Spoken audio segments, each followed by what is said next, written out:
Rewards and Fairies. By Rudyard Kipling. A Charm. Introduction.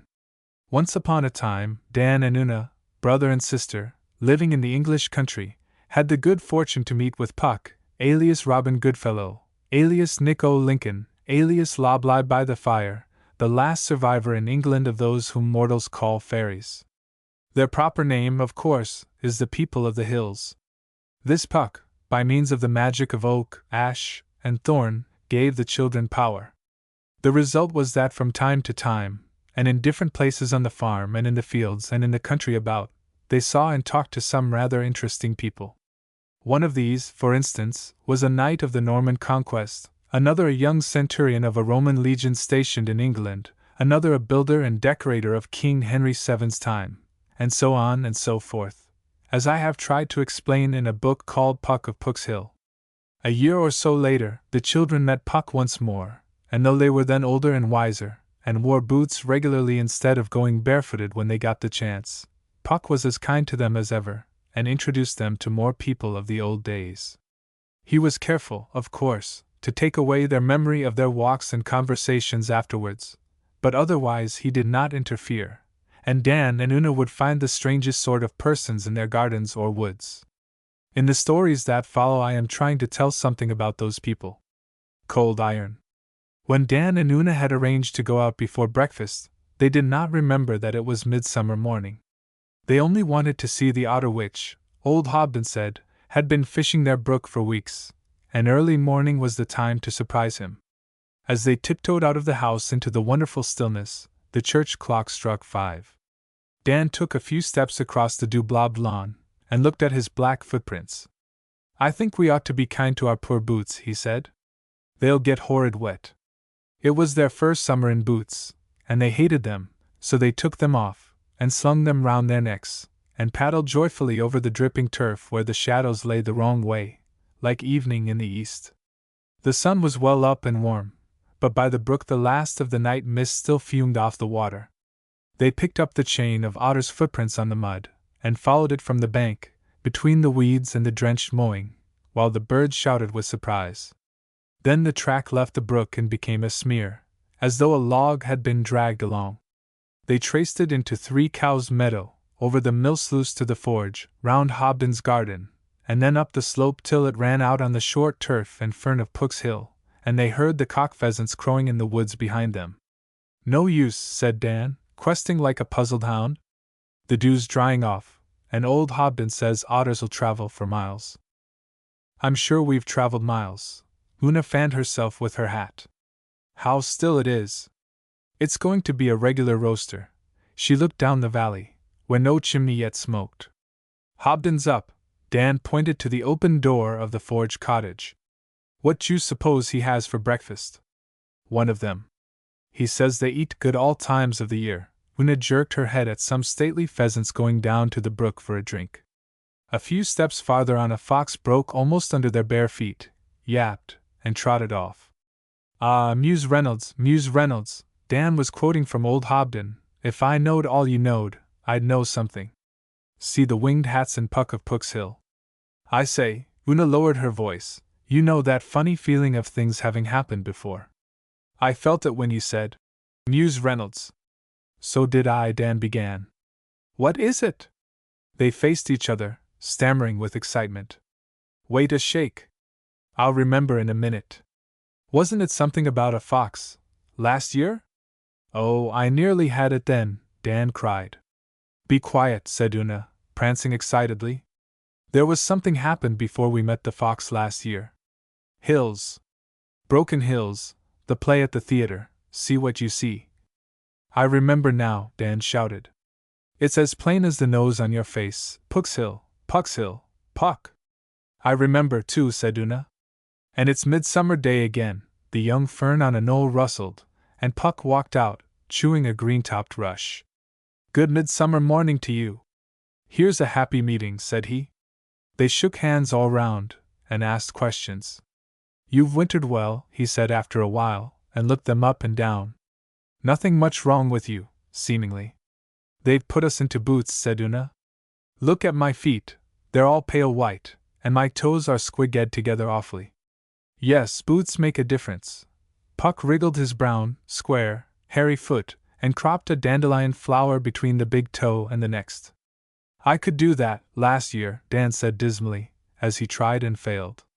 And boots simply ruin one's climbing. There must be some advantage to them, I suppose, said Puck, or folk wouldn't wear them. Shall we come this way? They sauntered along side by side till they reached the gate at the far end of the hillside. Here they halted just like cattle, and let the sun warm their backs while they listened to the flies in the wood. Little Linden's is awake, said Una, as she hung with her chin on the top rail. See the chimney smoke? Today's Thursday, isn't it? Puck turned to look at the old pink farmhouse across the little valley. Mrs. Vincey's baking day. Bread should rise well this weather. He yawned, and that set them both yawning. The bracken about rustled and ticked and shook in every direction. They felt that little crowds were stealing past. Doesn't that sound like, the people of the hills? Said Una. It's the birds and wild things drawing up to the woods before people get about, said Puck, as though he were Ridley the Keeper. Oh, we know that. I only said it sounded like. As I remember the people of the hills used to make more noise. They'd settle down for the day rather like small birds settling down for the night. But that was in the days when they carried the high hand. Oh, me! The deeds that I've had act and part in, you'd scarcely believe. I like that, said Dan. After all you told us last year, too. Only, the minute you went away, you made us forget everything, said Una. Puck laughed, and shook his head. I shall this year, too. I've given you season of Old England, and I've taken away your doubt and fear. But your memory and remembrance between whiles I'll keep where old Billy Trot kept his night lines, and that's where he could draw 'em up and hide 'em at need. Does that suit? He twinkled mischievously. It's got to suit, said Una, and laughed. We can't magic back at you. She folded her arms and leaned against the gate. Suppose, now, you wanted to magic me into something, an otter? Could you? Not with those boots round your neck. I'll take them off. She threw them on the turf. Dan's followed immediately. Now, she said. Less than ever now you've trusted me. Where there's true faith, there's no call for magic. Puck's slow smile broadened all over his face. But what have boots to do with it? Said Una, perching on the gate. There's cold iron in them, said Puck, and settled beside her. Nails in the soles, I mean. It makes a difference. How? Can't you feel it does? You wouldn't like to go back to bare feet again, same as last year, would you? Not really? No, I suppose I shouldn't, not for always. I'm growing up, you know, said Una. But you told us last year, in the long slip, at the theater, that you didn't mind cold iron, said Dan. I don't, but Folkenhausen, as the people of the hills call them, must be ruled by cold iron. Folkenhausen are born on the near side of cold iron. There's iron in every man's house, isn't there? They handle cold iron every day of their lives, and their fortunes made or spoilt by cold iron in some shape or other. That's how it goes with flesh and blood, and one can't prevent it. I don't quite see. How do you mean? Said Dan. It would take me some time to tell you. Oh, it's ever so long to breakfast, said Dan. We looked in the larder before we came out. He unpocketed one big hunk of bread and Una another, which they shared with Puck. That's little Linden's baking, he said, as his white teeth sunk in it. I know Mrs. Vincey's hand. He ate with a slow sideways thrust and grind, just like old Hobden, and like Hobden, hardly dropped a crumb. The sun flashed on little Linden's windows, and the cloudless sky grew stiller and hotter in the valley. Ah, cold iron, he said at last to the impatient children. Folkenhausen, as the people of the hills say, grow careless about cold iron. They'll nail the horseshoe over the front door, and forget to put it over the back. Then, some time or other, the people of the hills slip in, find the cradle babe in the corner, and— Oh, I know. Steal it and leave a changeling, Una cried. No, said Puck firmly. All that talk of changelings is people's excuse for their own neglect. Never believe 'em. I'd whip 'em at the cart-tail through 3 parishes if I had my way. But they don't do it now, said Una. Whip or neglect children? Some folks and some fields never alter. But the people of the hills didn't work any changeling tricks. They'd tiptoe in and whisper and weave round the cradle babe in the chimney corner, a fag end of a charm here, or half a spell there, like kettles singing. But when the babe's mind came to bud out afterwards, it would act differently from other people in its station. That's no advantage to man or maid. So I wouldn't allow it with my folks' babies here. I told Sir Juan so once. Who was Sir Juan? Dan asked, and Puck turned on him in quiet astonishment. Sir Juan of Bordeaux. He succeeded King Oberon. He had been a bold knight once, but he was lost on the road to Babylon, a long while back. Have you ever heard? How many miles to Babylon? Of course, said Dan, flushing. Well, Sir Juan was young when that song was new. But about tricks on mortal babies. I said to Sir Juan in the fern here, on just such a morning as this. If you crave to act and influence on folk in Hausen, which I know is your desire, why don't you take some human cradle babe by fair dealing, and bring him up among yourselves on the far side of cold iron, as Oberon did in time past? Then you could make him a splendid fortune, and send him out into the world. Time past is past time, says Sir Juan. I doubt if we could do it. For one thing, the babe would have to be taken without wronging man, woman, or child. For another, he'd have to be born on the far side of cold iron, in some house where no cold iron ever stood, and for yet the third, he'd have to be kept from cold iron all his days till we let him find his fortune. No, it's not easy, he said, and he rode off, thinking. You see, Sir Juan had been a man once. I happened to attend Louis' market next Woden's Day even, and watched the slaves being sold there, same as pigs are sold at Robertsbridge market nowadays. Only, the pigs have rings on their noses, and the slaves had rings round their necks. What sort of rings? Said Dan. A ring of cold iron, 4 fingers wide, and a thumb thick, just like a quoit, but with a snap to it for to snap round the slave's neck.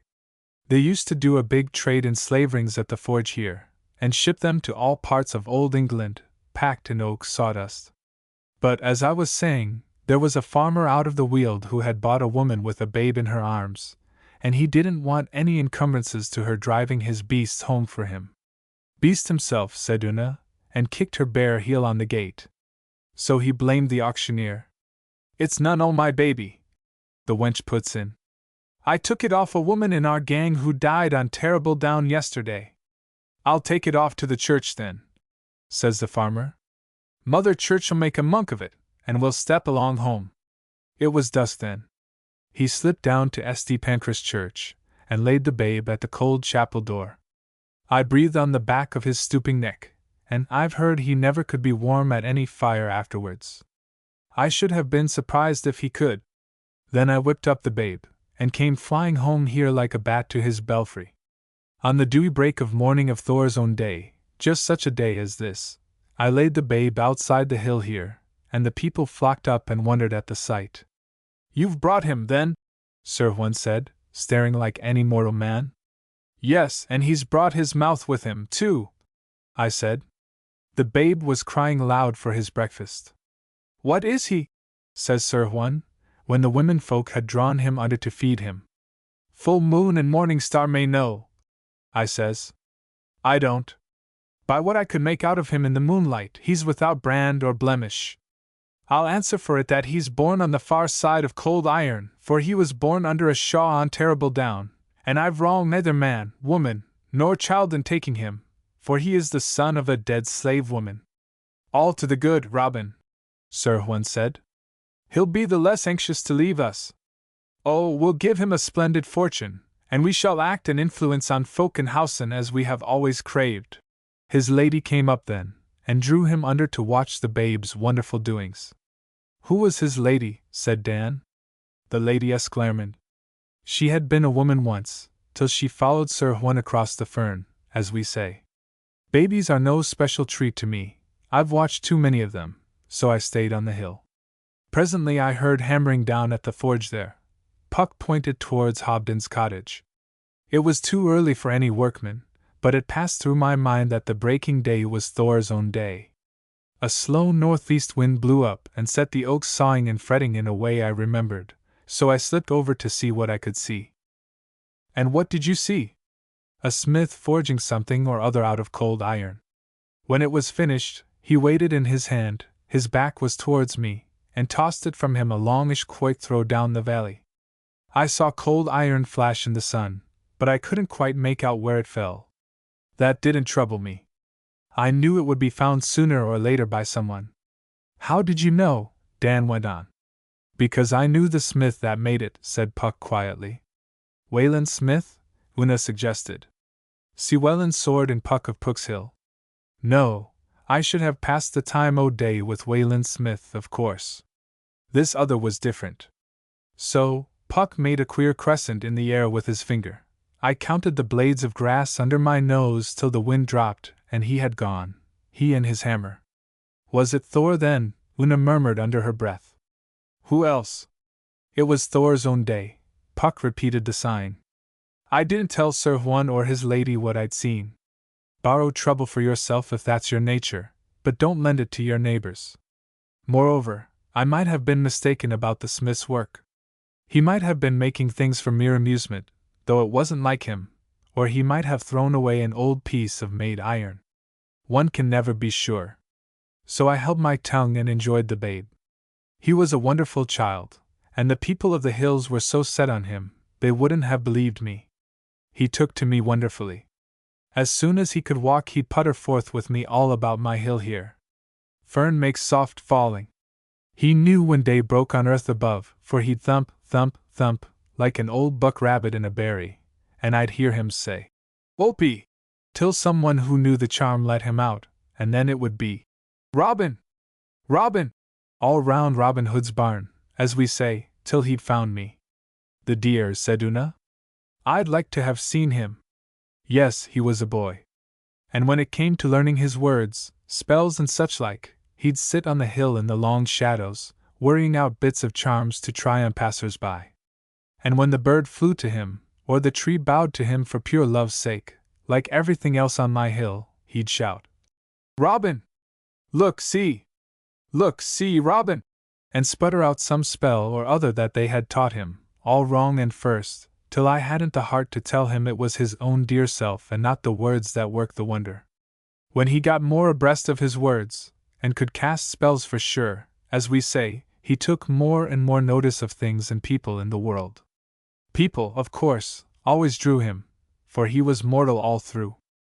Seeing that he was free to move among folk in housen, under or over cold iron, I used to take him along with me, night walking, where he could watch folk, and I could keep him from touching cold iron. That wasn't so difficult as it sounds, because there are plenty of things besides cold iron in housen to catch a boy's fancy. He was a handful, though. I shan't forget when I took him to Little Linden's, his first night under a roof. The smell of the rushlights and the bacon on the beams, they were stuffing a feather bed too, and it was a drizzling warm night, got into his head. Before I could stop him, we were hiding in the bakehouse. He'd whipped up a storm of wildfire, with flashlights and voices, which sent the folk shrieking into the garden, and a girl overset a hive there, and, of course, he didn't know till then such things could touch him. He got badly stung, and came home with his face looking like kidney potatoes. You can imagine how angry Sir Juan and Lady Esclarmonde were with poor Robin. They said the boy was never to be trusted with me night walking any more, and he took about as much notice of their order as he did of the bee stings. Night after night, as soon as it was dark, I'd pick up his whistle in the wet fern, and off we'd flit together among folk and house until break of day, he asking questions, and I answering according to my knowledge. Then we fell into mischief again. Puck shook till the gate rattled. We came across a man up at Brightling who was beating his wife with a bat in the garden.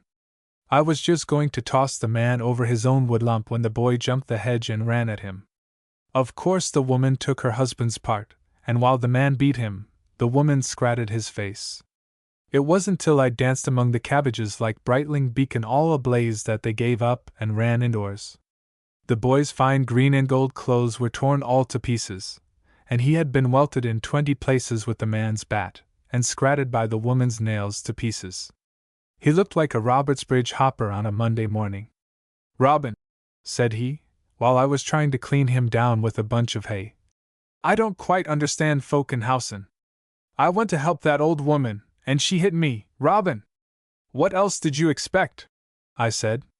That was the one time when you might have worked one of your charms, instead of running into 3 times your weight. I didn't think, he says. But I caught the man one on the head that was as good as any charm. Did you see it work, Robin? Mind your nose, I said. Bleed it on a dock leaf, not your sleeve, for pity's sake. I knew what the Lady Esclarmonde would say. He didn't care. He was as happy as a gypsy with a stolen pony, and the front part of his gold coat, all blood and grass stains, looked like ancient sacrifices. Of course the people of the hills laid the blame on me.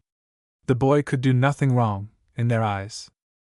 You are bringing him up to act and influence on Folkenhausen, when you're ready to let him go, I said. Now he's begun to do it, why do you cry shame on me? That's no shame. It's his nature drawing him to his kind. But we don't want him to begin that way, the Lady Esclarmonde said. We intend a splendid fortune for him, not your flitter-by-night, hedge-jumping, gypsy work. I don't blame you, Robin, says Sir Juan. But I do think you might look after the boy more closely. I've kept him away from cold iron these 16 years, I said. You know as well as I do, the first time he touches cold iron he'll find his own fortune, in spite of everything you intend for him. You owe me something for that. Sir Juan, having been a man, was going to allow me the right of it, but the Lady Esclarmonde, being the mother of all mothers, overpersuaded him. We're very grateful, Sir Juan said, but we think that just for the present you are about too much with him on the hill. Though you have said it, I said, I will give you a second chance. I did not like being called to account for my doings on my own hill. I wouldn't have stood it even that far except I loved the boy. No, no, says the Lady Esclarmonde. He's never any trouble when he's left to me and himself. It's your fault. You have said it, I answered. Hear me. From now on till the boy has found his fortune, whatever that may be, I vow to you all on my hill, by oak, and ash, and thorn, and by the hammer of Asa Thor. Again Puck made that curious double cut in the air. That you may leave me out of all your counts and reckonings. Then I went out, he snapped his fingers, like the puff of a candle, and though they called and cried, they made nothing by it. I didn't promise not to keep an eye on the boy though. I watched him close. When he found what his people had forced me to do, he gave them a piece of his mind, but they all kissed and cried round him, and being only a boy, he came over to their way of thinking, I don't blame him, and called himself unkind and ungrateful, and it all ended in fresh shows and plays, and magics to distract him from Folkenhausen. Dear heart alive! How he used to call and call on me, and I couldn't answer, or even let him know that I was near. Not even once? Said Una. If he was very lonely? No, he couldn't, said Dan, who had been thinking. Didn't you swear by the hammer of Thor that you wouldn't, Puck? By that hammer, was the deep rumbled reply. Then he came back to his soft speaking voice. And the boy was lonely, when he couldn't see me any more. He began to try to learn all learning, he had good teachers, but I saw him lift his eyes from the big black books towards Folkenhausen all the time. He studied song-making, good teachers he had too, but he sang those songs with his back toward the hill, and his face toward folk. I know. I have sat and grieved over him, grieving within a rabbit's jump of him. Then he studied the high, low, and middle magic. He had promised the Lady Esclarmonde he would never go near Folkenhausen, so he had to make shows and shadows for his mind to chew on. What sort of shows? Said Dan. Just boys' magic, as we say. I'll show you sometime. It pleased him for the while, and it didn't hurt anyone in particular except a few men coming home late from the taverns. But I knew what it was a sign of, and I followed him like a weasel follows a rabbit. As good a boy as ever lived. I've seen him with Sir Juan and the Lady Esclarmonde stepping just as they stepped to avoid the track of cold iron in a furrow, or walking wide of some old ashdot because a man had left his swap hook or spade there, and all his heart aching to go straight forward among Folkenhausen all the time. Oh, a good boy! They always intended a fine fortune for him, but they could never find it in their heart to let him begin. I've heard that many warned them, but they wouldn't be warned. So it happened as it happened. One hot night I saw the boy roving about here wrapped in his flaming discontents. There was flash on flash against the clouds, and rush on rush of shadows down the valley till the shaws were full of his hounds giving tongue, and the woodways were packed with his knights in armor riding down into the water mists.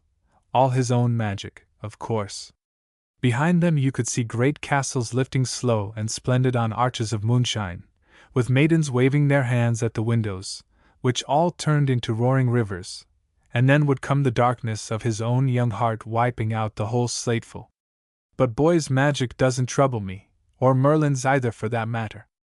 I followed the boy by the flashes and the whirling wildfire of his discontent, and oh, but I grieved for him. Oh, but I grieved for him. He pounded back and forth like a bullock in a strange pasture, sometimes alone, sometimes waist-deep among his shadowhounds, sometimes leading his shadow knights on a hawk-winged horse to rescue his shadow girls. I never guessed he had such magic at his command, but it's often that way with boys. Just when the owl comes home for the second time, I saw Sir Juan and the lady ride down my hill, where there's not much magic allowed except mine. They were very pleased at the boy's magic. The valley flared with it, and I heard them settling his splendid fortune when they should find it in their hearts to let him go to act and influence among folk in Hausen. Sir Juan was for making him a great king somewhere or other, and the lady was for making him a marvelous wise man whom all should praise for his skill and kindness. She was very kind-hearted. Of a sudden we saw the flashes of his discontents turn back on the clouds, and his shadowhounds stopped baying. "There's magic fighting magic over yonder," the Lady Esclarmonde cried, reining up. "Who is against him?" I could have told her, but I did not count it any of my business to speak of Asa Thor's comings and goings. "How did you know?" said Una. A slow northeast wind blew up, sighing and fretting through the oaks in a way I remembered. The wildfire roared up, one last time in one sheet, and snuffed out like a rushlight, and a bucketful of stinging hail fell. We heard the boy walking in the long slip, where I first met you. "Here, oh, come here!" said the Lady Esclarmonde, and stretched out her arms in the dark. He was coming slowly, but he stumbled in the footpath, being, of course, mortal man. "Why, what's this?" he said to himself. We three heard him. "Hold, lad, hold! Wear cold iron!" said Sir Juan, and they too swept down like nightjars, crying as they rode. I ran at their stirrups, but it was too late. We felt that the boy had touched cold iron somewhere in the dark, for the horses of the hill shied off, and whipped round, snorting. Then I judged it was time for me to show myself in my own shape, so I did. "Whatever it is," I said, "he has taken hold of it. Now we must find out whatever it is that he has taken hold of, for that will be his fortune. Come here, Robin," the boy shouted, as soon as he heard my voice. "I don't know what I've hold of." "It is in your hands," I called back. "Tell us if it is hard and cold, with jewels atop. For that will be a king's scepter." "Not by a furlong," he said, and stooped and tugged in the dark. We heard him. "Has it a handle and two cutting edges?" I called. "For that'll be a knight's sword." "No, it hasn't," he says. "It's either plowshare, whittle, hook, nor crook, nor aught I've yet seen men handle." By this time he was scratting in the dirt to prise it up. "Whatever it is, you know who put it there, Robin," said Sir Juan to me, "or you would not ask those questions. You should have told me as soon as you knew. What could you or I have done against the smith that made it and laid it for him to find?" I said, and I whispered Sir Juan what I had seen at the forge on Thor's day, when the babe was first brought to the hill. "Oh, goodbye, our dreams," said Sir Juan. "It's either scepter, sword, nor plough. Maybe yet it's a bookful of learning, bound with iron clasps.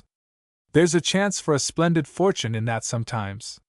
But we knew we were only speaking to comfort ourselves, and the Lady Esclarmonde, having been a woman, said so. "Thursday aye! Thor help us!" the boy called. "It is round, without end, cold iron, 4 fingers wide and a thumb thick, and there is writing on the breadth of it. Read the writing if you have the learning," I called.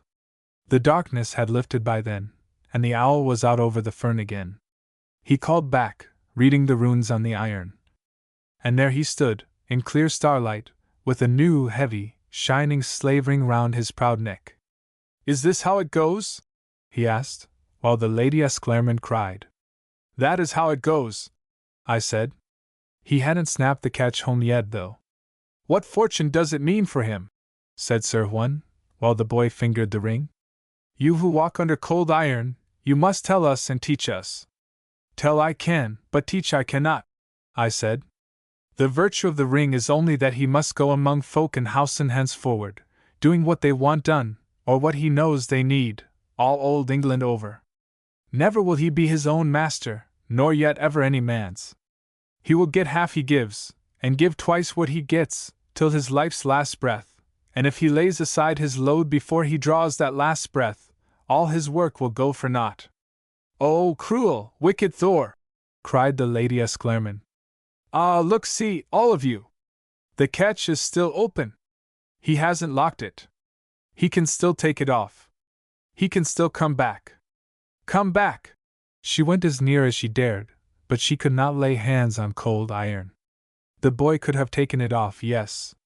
We waited to see if he would, but he put up his hand, and the snap locked home. "What else could I have done?" said he. "Surely, then, you will do," I said. "Morning's coming, and if you three have any farewells to make them now, for, after sunrise, cold iron must be your master." So the three sat down, cheek by wet cheek, telling over their farewells till morning light. As good a boy as ever lived, he was. "And what happened to him?" asked Anne. "When morning came, cold iron was master of him and his fortune, and he went to work among folk in housen.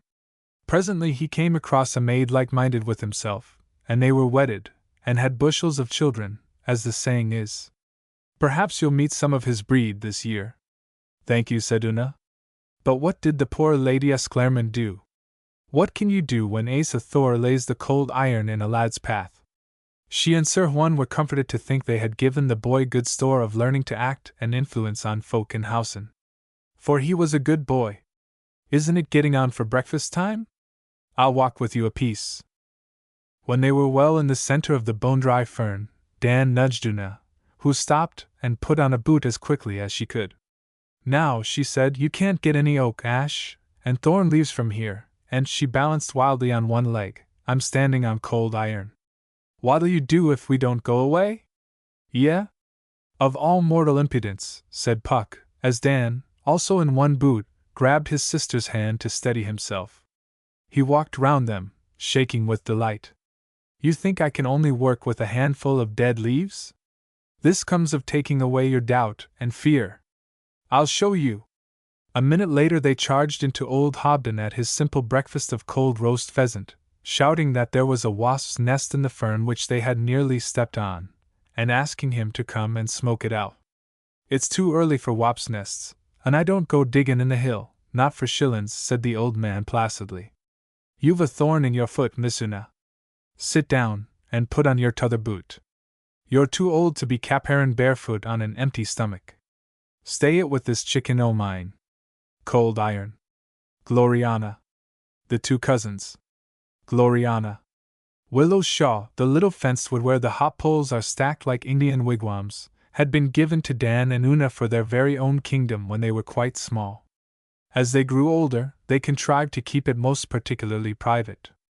Even Phillips, the gardener, told them every time that he came in to take a hop pole for his beans, and old Hobden would no more have thought of setting his rabbit wires there without leave, given fresh each spring, than he would have torn down the calico and marking ink notice on the big willow which said, "Grown-ups not allowed in the kingdom unless brought." Now you can understand their indignation when, one blowy July afternoon, as they were going up for a potato roast, they saw somebody moving among the trees. They hurled themselves over the gate, dropping half the potatoes, and while they were picking them up Puck came out of a wigwam. "Oh, it's you, is it?" said Una. "We thought it was people." "I saw you were angry, from your legs," he answered with a grin. "Well, it's our own kingdom, not counting you, of course. That's rather why I came. A lady here wants to see you." "What about?" said Dan cautiously. Oh, just kingdoms and things. She knows about kingdoms. There was a lady near the fence dressed in a long dark cloak that hid everything except her high red-heeled shoes. Her face was half covered by a black silk-fringed mask, without goggles. And yet she did not look in the least as if she motored. Puck led them up to her and bowed solemnly. Una made the best dancing lesson curtsy she could remember. The lady answered with a long, deep, slow, billowy one. Since it seems that you are a queen of this kingdom, she said, I can do no less than acknowledge your sovereignty. She turned sharply on staring Dan. What's in your head, lad? Manners? I was thinking how wonderfully you did that curtsy, he answered. She laughed a rather shrill laugh. You're a courtier already. Do you know anything of dances, wench, or queen, must I say? I've had some lessons, but I can't really dance a bit, said Una. You should learn, then. The lady moved forward as though she would teach her at once. It gives a woman alone among men or her enemies time to think how she shall win or lose. A woman can only work in man's playtime. Hago, she sat down on the bank. Old Middenboro, the lawnmower pony, stumped across the paddock and hung his sorrowful head over the fence. A pleasant kingdom, said the lady, looking round. Well enclosed. And how does your majesty govern it? Who is your minister? Una did not quite understand. We don't play that, she said. Play? The lady threw up her hands and laughed. We have it for our own, together, Dan explained. And you never quarrel, young Burley? Sometimes, but then we don't tell. The lady nodded. I've no brats of my own, but I understand keeping a secret between queens and their ministers. Ay de me! But with no disrespect to present majesty, methinks your realm small, and therefore likely to be coveted by man and beast. For his example, she pointed to Middenboro, yonder old horse, with the face of a Spanish friar. Does he never break in? He can't. Old Hobden stops all our gaps for us, said Una, and we let Hobden catch rabbits in the shaw. The lady laughed like a man. I see. Hobden catches conies, rabbits, for himself, and guards your defenses for you. Does he make a profit out of his coney catching? We never asked, said Una. Hobden's a particular friend of ours. Hoity-toity, the lady began angrily. Then she laughed. But I forget. It is your kingdom. I knew a maid once that had a larger one than this to defend, and so long as her men kept the fences stopped, she asked them no questions either. Was she trying to grow flowers? Said Una. No, trees, perdurable trees. Her flowers all withered. The lady leaned her head on her hand. They do if you don't look after them. We've got a few. Would you like to see? I'll fetch you some. Una ran off to the rank grass in the shade behind the wigwam, and came back with a handful of red flowers. Aren't they pretty? She said. They're Virginia stock. Virginia? Said the lady, and lifted them to the fringe of her mask. Yes. They come from Virginia. Did your maid ever plant any? Not herself, but her men adventured all over the earth to pluck or to plant flowers for her crown. They judged her worthy of them. And was she? Said Dan cheerfully. Quien sabe? Who knows, but at least, while her men toiled abroad she toiled in England, that they might find a safe home to come back to. And what was she called? Gloriana, Belphoebe, Elizabeth of England. Her voice changed at each word. You mean Queen Bess? The lady bowed her head a little towards Dan. You name her lightly enough, young Burley. What might you know of her? Said she. Well, I've seen the little green shoes she left at Brickwall House, down the road, you know. They're in a glass case, awfully tiny things. Oh, Burley, Burley, she laughed. You are a courtier too soon. But they are, Dan insisted. As little as doll's shoes. Did you really know her well? Well, she was a woman. I've been at her court all my life. Yes, I remember when she danced after the banquet at Brickwall. They say she danced Philip of Spain out of a brand new kingdom that day. Worth the price of a pair of old shoes, hey? She thrust out one foot, and stooped forward to look at its broad flashing buckle. You've heard of Philip of Spain, long-suffering Philip, she said, her eyes still on the shining stones. Faith, what some men will endure at some women's hands passes belief. If I had been a man, and a woman had played with me as Elizabeth played with Philip, I would have. She nipped off one of the Virginia stalks and held it up between finger and thumb.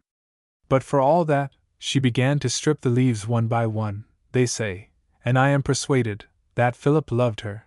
She tossed her head sideways. I don't quite understand, said Una. The high heavens forbid that you should, wench. She swept the flowers from her lap and stood up in the rush of shadows that the wind chased through the wood. I should like to know about the shoes, said Dan. So ye shall, Burley.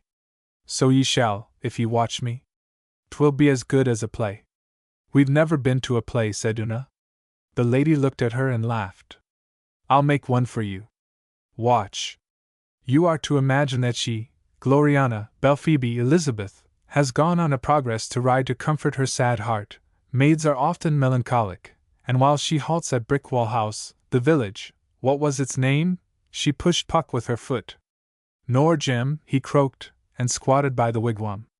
Norgem village loyally entertains her with a masque or play, and a Latin oration spoken by the parson, for whose false quantities, if I'd made 'em in my girlhood, I should have been whipped. You whipped, said Dan. Soundly, Sirrah, soundly. She stomachs the affront to her scholarship, makes her grateful, gracious thanks from the teeth outwards, thus.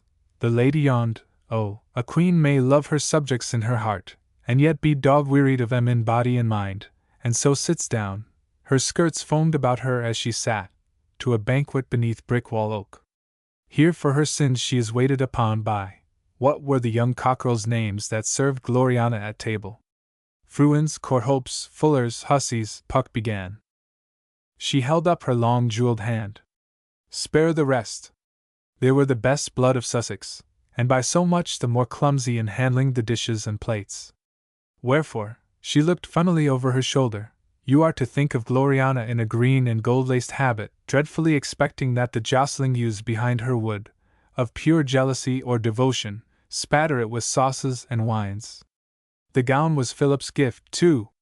At this happy juncture a queen's messenger, mounted and mired, spurs up the Rye road and delivers her a letter. She giggled.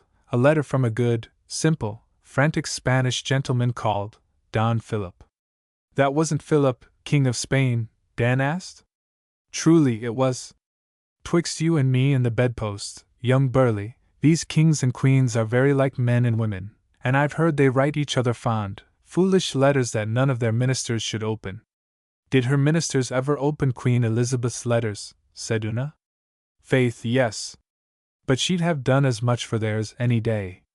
You are to think of Gloriana, then. They say she had a pretty hand, excusing herself thus to the company, for the Queen's time is never her own, and while the music strikes up, reading Philip's letter, as I do, she drew a real letter from her pocket, and held it out almost at arm's length, like the old postmistress in the village when she reads telegrams.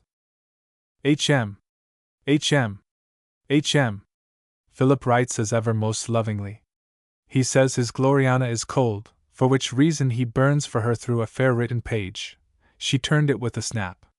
What's here? Philip complains that certain of her gentlemen have fought against his generals in the Low Countries. He prays her to hang 'em when they re-enter her realms. That's as may be. Here's a list of burnt shipping slipped between two vows of burning adoration. Oh, poor Philip!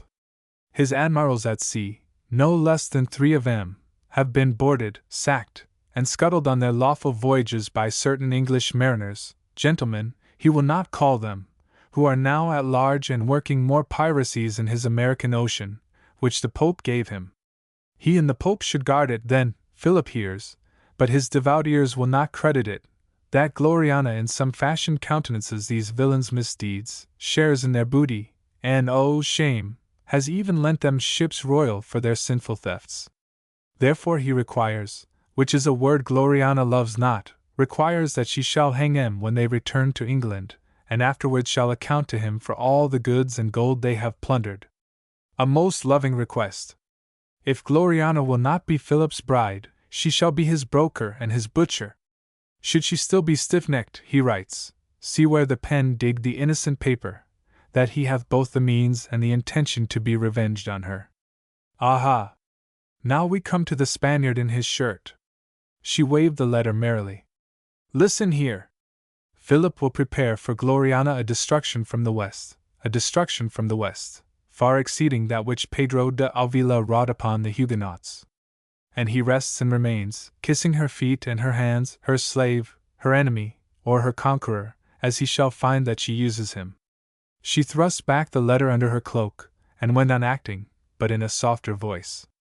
All this while, hark to it, the wind blows through Brickwall Oak, the music plays, and with the company's eyes upon her, the Queen of England must think what this means. She cannot remember the name of Pedro de Avila, nor what he did to the Huguenots, nor when, nor where. She can only see darkly some dark motion moving in Philip's dark mind, for he hath never written before in this fashion. She must smile above the letter as though it were good news from her ministers, the smile that tires the mouth and the poor heart. What shall she do? Again her voice changed. You are to fancy that the music of a sudden wavers away. Chris Hatton, captain of her bodyguard, quits the table all red and ruffled, and Gloriana's virgin ear catches the clash of swords at work behind a wall. The mothers of Sussex look round to count their chicks, I mean those young gamecocks that waited on her. 2 dainty youths have stepped aside into Brickwall Garden with rapier and dagger on a private point of honor. They are haled out through the gate, disarmed and glaring, the lively image of a brace of young cupids transformed into pale, panting canes. Ahem! Gloriana beckons awfully, thus. They come up for judgment. Their lives and estates lie at her mercy whom they have doubly offended, both as queen and woman. But law! What will not foolish young men do for a beautiful maid? Why? What did she do? What had they done? Said Una. HSH. You mar the play. Gloriana had guessed the cause of the trouble. They were handsome lads. So she frowns a while and tells them not to be bigger fools than their mothers had made them, and warns them, if they do not kiss and be friends on the instant, she'll have Chris Hatton horse and birch in the style of the new school at Harrow. Chris looks sour at that. Lastly, because she needed time to think on Philip's letter burning in her pocket, she signifies her pleasure to dance with M and teach M better manners. Whereat the revived company called down heaven's blessing on her gracious head. Chris and the others prepare Brickwall House for a dance, and she walks in the clipped garden between those 2 lovely young sinners who are both ready to sink for shame. They confess their fault. It appears that midway in the banquet the elder, they were cousins, conceived that the Queen looked upon him with special favor. The younger, taking the look to himself, after some words gives the elder the lie. Hence, as she guessed, the duel. And which had she really looked at? Dan asked. Neither, except to wish them farther off. She was afraid all the while they'd spilled dishes on her gown. She tells them this, poor chicks, and it completes their abasement. When they had grilled long enough, she says, And so you would have fleshed your maiden swords for me? Faith, they would have been at it again if she'd egged them on. But their swords, oh, prettily they said it, had been drawn for her once or twice already. And where? Says she. On your hobby horses before you were breeched? On my own ship, says the elder. My cousin was vice-admiral of our venture in his pinnace. We would not have you think of us as brawling children. No, no, says the younger, and flames like a very Tudor rose.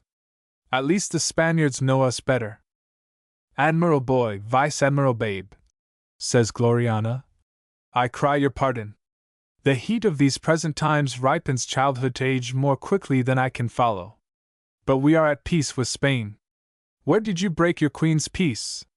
On the sea called the Spanish Main, though 'tis no more Spanish than my doublet, says the elder. Guess how that warmed Gloriana's already melting heart. She would never suffer any sea to be called Spanish in her private hearing. And why was I not told? What booty got you, and where have you hid it? Disclose, says she.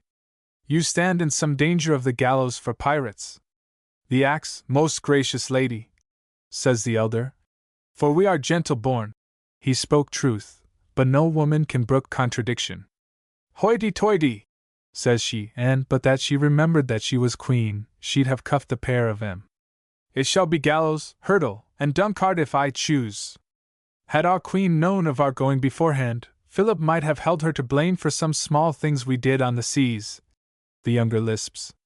As for treasure, says the elder, we brought back but our bare lives. We were wrecked on the Gascon's graveyard, where our sole company for 3 months was the bleached bones of de Avila's men. Gloriana's mind jumped back to Philip's last letter.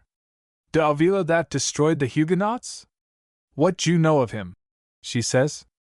The music called from the house here, and they three turned back between the yews. Simply that de Avila broke in upon a plantation of Frenchmen on that coast, and very Spaniardly hung them all for heretics, 800 or so. The next year Dominique de Gourgues, a Gascon, broke in upon de Avila's men, and very justly hung them all for murderers, 500 or so. No Christians inhabit there now, says the elder lad, though 'tis a goodly land north of Florida. How far is it from England? asks prudent Gloriana. With a fair wind, 6 weeks. They say that Philip will plant it again soon. This was the younger, and he looked at her out of the corner of his innocent eye. Chris Hatton, fuming, meets and leads her into Brickwall Hall, where she dances, thus. A woman can think while she dances, can think. I'll show you. Watch. She took off her cloak slowly, and stood forth in dove-colored satin, worked over with pearls that trembled like running water in the running shadows of the trees. Still talking, more to herself than to the children, she swam into a majestical dance of the stateliest balancings, the naughtiest wheelings and turnings aside, the most dignified sinkings, the gravest risings, all joined together by the elaboratest interlacing steps and circles. They leaned forward breathlessly to watch the splendid acting. Would a Spaniard, she began, looking on the ground, speak of his revenge till his revenge were ripe? No, yet a man who loved a woman might threaten her in the hope that his threats would make her love him. Such things have been. She moved slowly across a bar of sunlight. A destruction from the west may signify that Philip means to descend on Ireland. But then my Irish spies would have had some warning. The Irish keep no secrets. No, it is not Ireland. Now why, the red shoes clicked and paused. Does Philip name Pedro Melendez de Avila, a general in his Americas, unless, she turned more quickly, unless he intends to work his destruction from the Americas?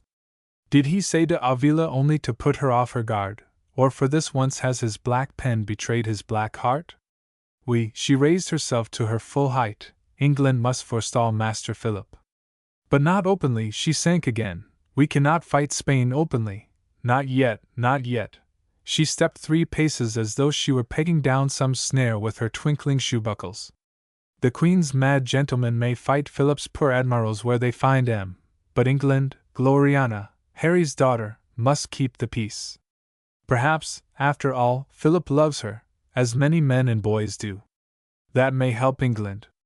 Oh, what shall help England? She raised her head, the masked head that seemed to have nothing to do with the busy feet, and stared straight at the children. I think this is rather creepy, said Una with a shiver. I wish she'd stop. The lady held out her jeweled hand as though she were taking someone else's hand in the grand chain. Can a ship go down into the Gascon's graveyard and wait there? She asked into the air, and passed on rustling. She's pretending to ask one of the cousins, isn't she? Said Dan, and Puck nodded. Back she came in the silent, swaying, ghostly dance. They saw she was smiling beneath the mask, and they could hear her breathing hard. I cannot lend you any of my ships for the venture. Philip would hear of it, she whispered over her shoulder. But as much guns and powder as you ask, if you do not ask too. Her voice shot up, and she stamped her foot thrice. Louder! Louder! The music in the gallery. Oh me, but I have burst out of my shoe! She gathered her skirts in each hand, and began a curtsy. You will go at your own charges, she whispered straight before her. Oh, enviable and adorable age of youth! Her eyes shone through the mask holes. But I warn you, you'll repent it. Put not your trust in princes, or queens. Philip's ships'll blow you out of water. You'll not be frightened? Well, we'll talk on it again, when I return from Rye, dear lads. The wonderful curtsy ended. She stood up. Nothing stirred on her except the rush of the shadows. And so it was finished, she said to the children. Why'd you not applaud? What was finished? Said Una. The dance, the lady replied offendedly. And a pair of green shoes.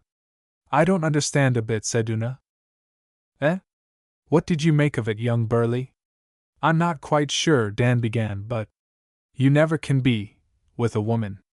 But I thought Gloriana meant the cousins to go back to the Gaskins graveyard, wherever that was.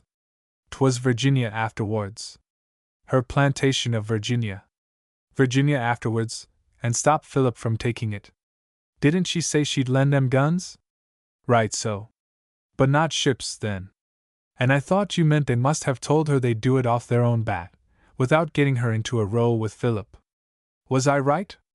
Near enough for a minister of the Queen. But remember, she gave the lads full time to change their minds. She was 3 long days at Rye Royal, knighting of fat mares.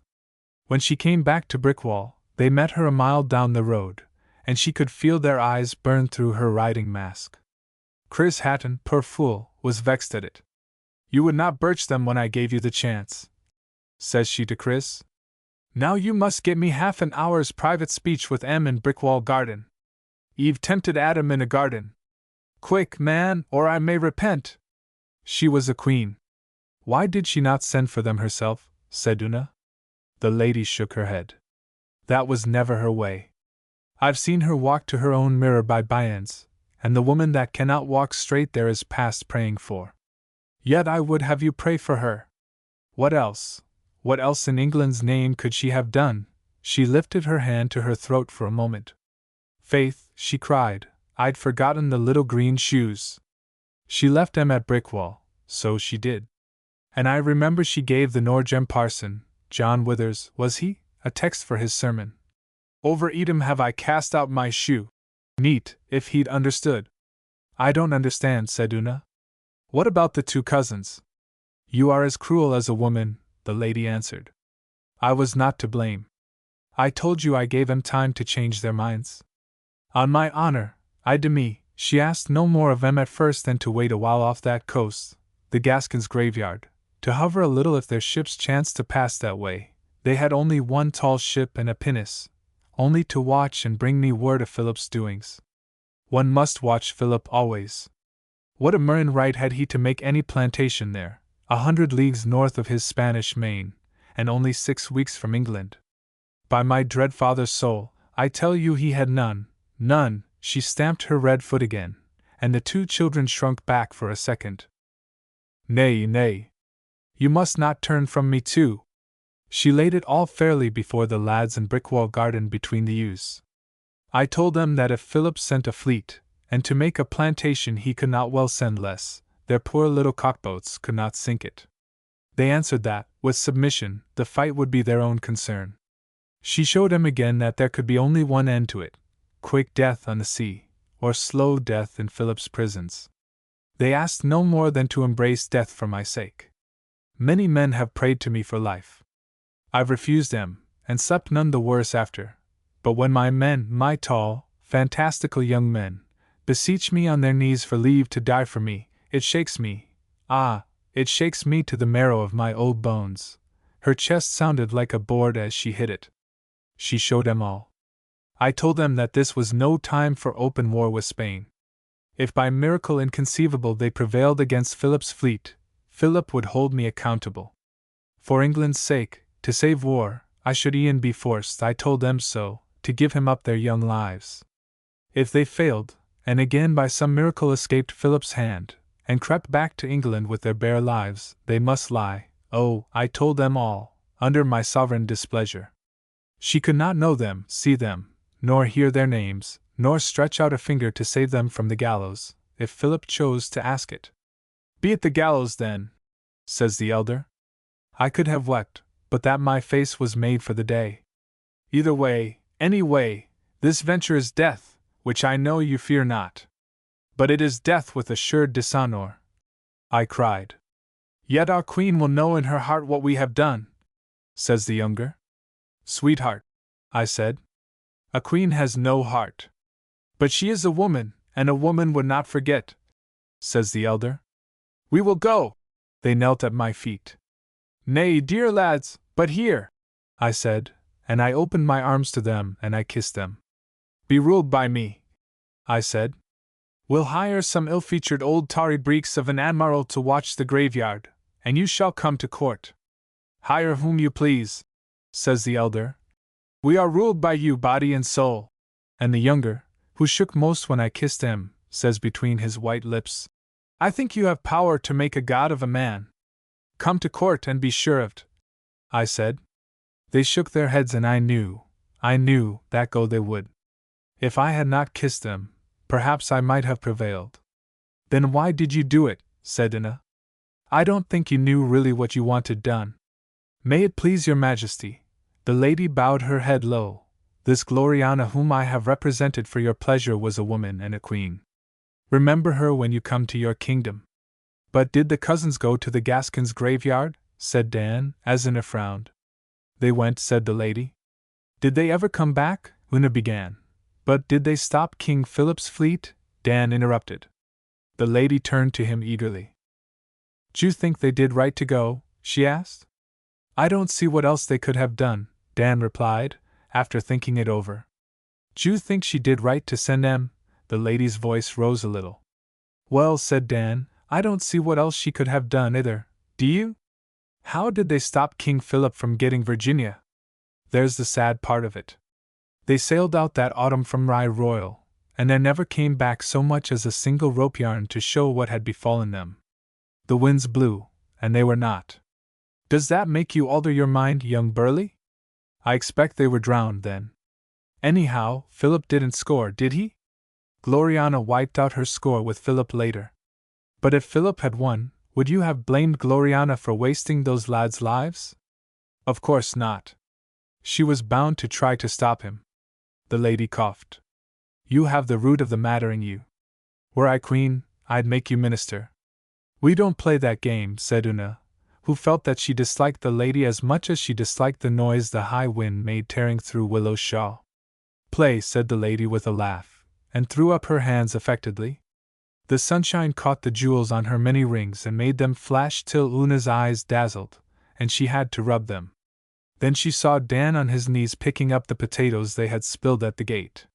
There wasn't anybody in the shawl, after all, he said. Didn't you think you saw someone? I'm most awfully glad there isn't, said Una. Then they went on with the potato roast. The Looking-Glass. Queen Bess was Harry's daughter. The wrong thing. A truthful song. The wrong thing. Dan had gone in for building model boats, but after he had filled the schoolroom with chips, which he expected Una to clear away, they turned him out of doors and he took all his tools up the hill to Mr. Springett's yard, where he knew he could make as much mess as he chose. Old Mr. Springett was a builder, contractor, and sanitary engineer, and his yard, which opened off the village street, was always full of interesting things. At one end of it was a long loft, reached by a ladder, where he kept his iron-bound scaffold planks, tins of paints, pulleys, and odds and ends he had found in old houses. He would sit here by the hour watching his carts as they loaded or unloaded in the yard below, while Dan gouged and grunted at the carpenter's bench near the loft window.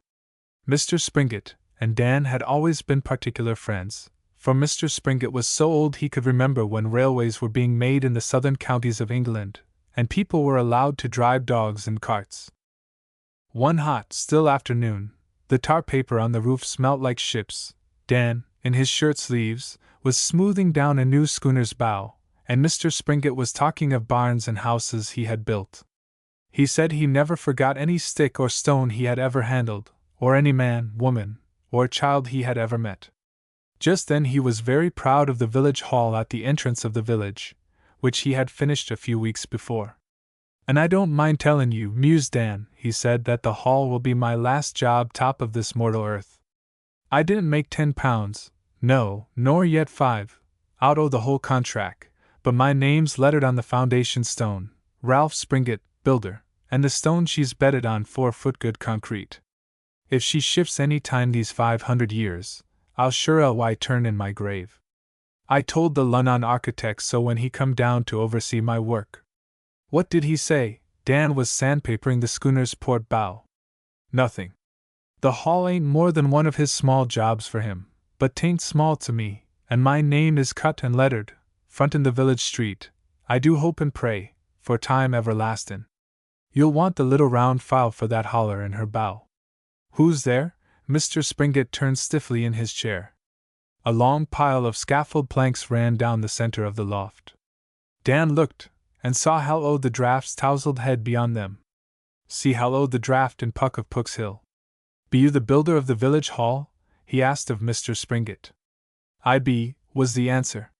But if you want a job. Hal laughed. No, faith, he said. Only the hall is as good and honest a piece of work as I've ever run a rule over. So, being born hereabouts, and being reckoned a master among masons, and accepted as a master mason, I made bold to pay my brotherly respects to the builder. Mr. Springett looked important. I'd be a bit rusty, but I'll try ye. He asked Hal several curious questions, and the answers must have pleased him, for he invited Hal to sit down. Hal moved up, always keeping behind the pile of planks so that only his head showed, and sat down on a trestle in the dark corner at the back of Mr. Springett's desk. He took no notice of Dan, but talked at once to Mr. Springett about bricks, and cement, and lead and glass, and after a while Dan went on with his work. He knew Mr. Springett was pleased, because he tugged his white sandy beard, and smoked his pipe in short puffs. The two men seemed to agree about everything, but when grown-ups agree they interrupt each other almost as much as if they were quarreling. Hal said something about workmen. Why, that's what I always say, Mr. Springett cried. A man who can only do one thing, he's but next above fool to the man that can't do nothin'. That's where the unions make their mistake. My thought to the very dot. Dan heard Hal slap his tight-hosed leg. I've suffered in my time from these same guilds, unions, d'you call 'em? All their precious talk of the mysteries of their trades. Why, what does it come to? Nothin'. You've just about hit it, said Mr. Springett, and rammed his hot tobacco with his thumb. Take the art of wood carving, Hal went on. He reached across the planks, grabbed a wooden mallet, and moved his other hand as though he wanted something. Mr. Springett without a word passed him one of Dan's broad chisels. Ah! Wood carving, for example. If you can cut wood and have a fair draught of what ye mean to do, a heaven's name take chisel and maul and let drive at it, say I. You'll soon find all the mystery, forsooth, of wood carving under your proper hand. Whack, came the mallet on the chisel, and a sliver of wood curled up in front of it. Mr. Springett watched like an old raven. All art is one man, one, said Hal between whacks, and to wait on another man to finish out. To finish out your work ain't no sense, Mr. Springett cut in. That's what I'm always sayin' to the boy here. He nodded towards Dan. That's what I said when I put the new wheel into Brewster's mill in 1872. I reckon I was millwright enough for the job without bringin' a man from Lunnon. And besides, dividend work eats up profits, no bounds. Hal laughed his beautiful deep laugh, and Mr. Springett joined until Dan laughed too. You handle your tools, I can see, said Mr. Springett. I reckon if you're any way like me, you've found yourself hindered by those guilds, did you call 'em? Unions, we say. You may say so. Hal pointed to a white scar on his cheekbone. This is a remembrance from the master watching foreman of masons on Magdalen Tower, because, please you, I dared to carve stone without their leave. They said a stone had slipped from the cornice by accident. I know them accidents. There's no way to disprove 'em. And stones ain't the only things that slip, Mr. Springett grunted. Hal went on. I've seen a scaffold plank keckle and shoot a too clever workman 30 foot on to the cold chancel floor below. And a rope can break, yes, natural as nature, a line will fly up in a man's eyes without any breath o' wind sometimes, said Mr. Springett. But who's to show 'twasn't a accident? Who do these things? Dan asked, and straightened his back at the bench as he turned the schooner end for end in the vice to get at her counter. Them which don't wish other men to work no better nor quicker than they do, growled Mr. Springett. Don't pinch her so hard in the vice, mused Dan. Put a piece o' rag in the jaws, or you'll bruise her. More than that, he turned towards Hal. If a man has his private spite laid up against you, the unions give him his excuse for workin' it off. Well, I know it, said Hal. They never let you go, them spiteful ones. I knowed a plasterer in 1861, down to the wells. He was a Frenchie, a bad enemy he was. I had mine too. He was an Italian, called Benedetto. I met him first at Oxford on Magdalen Tower when I was learning my trade or trades, I should say. A bad enemy he was, as you say, but he came to be my singular good friend, said Hal as he put down the mallet and settled himself comfortably. What might his trade have been? Plastering, Mr. Springett asked. Plastering of a sort. He worked in stucco, fresco we call it. Made pictures on plaster. Not but what he had a fine sweep of the hand in drawing. He'd take the long sides of a cloister, trowel on his stuff, and roll out his great all-abroad pictures of saints, and croppy-topped trees quick as a Webster unrolling cloth almost. Oh, Benedetto could draw, but it was a little-minded man, professing to be full of secrets of color or plaster, common tricks, all of them, and his one single talk was how Tom, Dick, or Harry had stole this or t'other secret art from him. I know that sort, said Mr. Springett. There's no keeping peace or making peace with such. And they're mostly born and bone idle. True. Even his fellow countrymen laughed at his jealousy. We too came to loggerheads early on Magdalen Tower. I was a youngster then. Maybe I spoke my mind about his work. You shouldn't never do that. Mr. Springett shook his head. That sort lay it up against you. True enough. This Benedetto did most specially. Body o' me, the man lived to hate me. But I always kept my eyes open on a plank or a scaffold. I was mighty glad to be shut of him when he quarreled with his guild foreman, and went off, nose in air, and paints under his arm. But Hal leaned forward. If you hate a man or a man hates you. I know.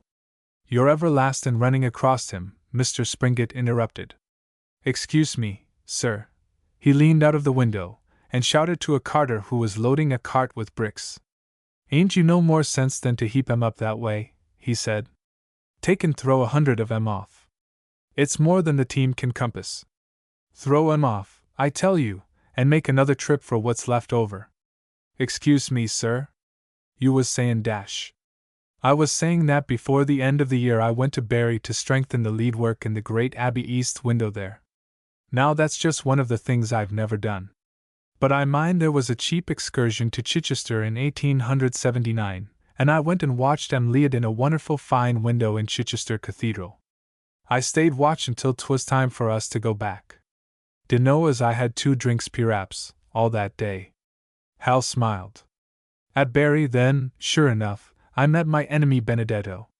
He had painted a picture in plaster on the south wall of the refectory, a noble place for a noble thing, a picture of Jonah. Ah, Jonah and his whale. I've never been as far as Barry.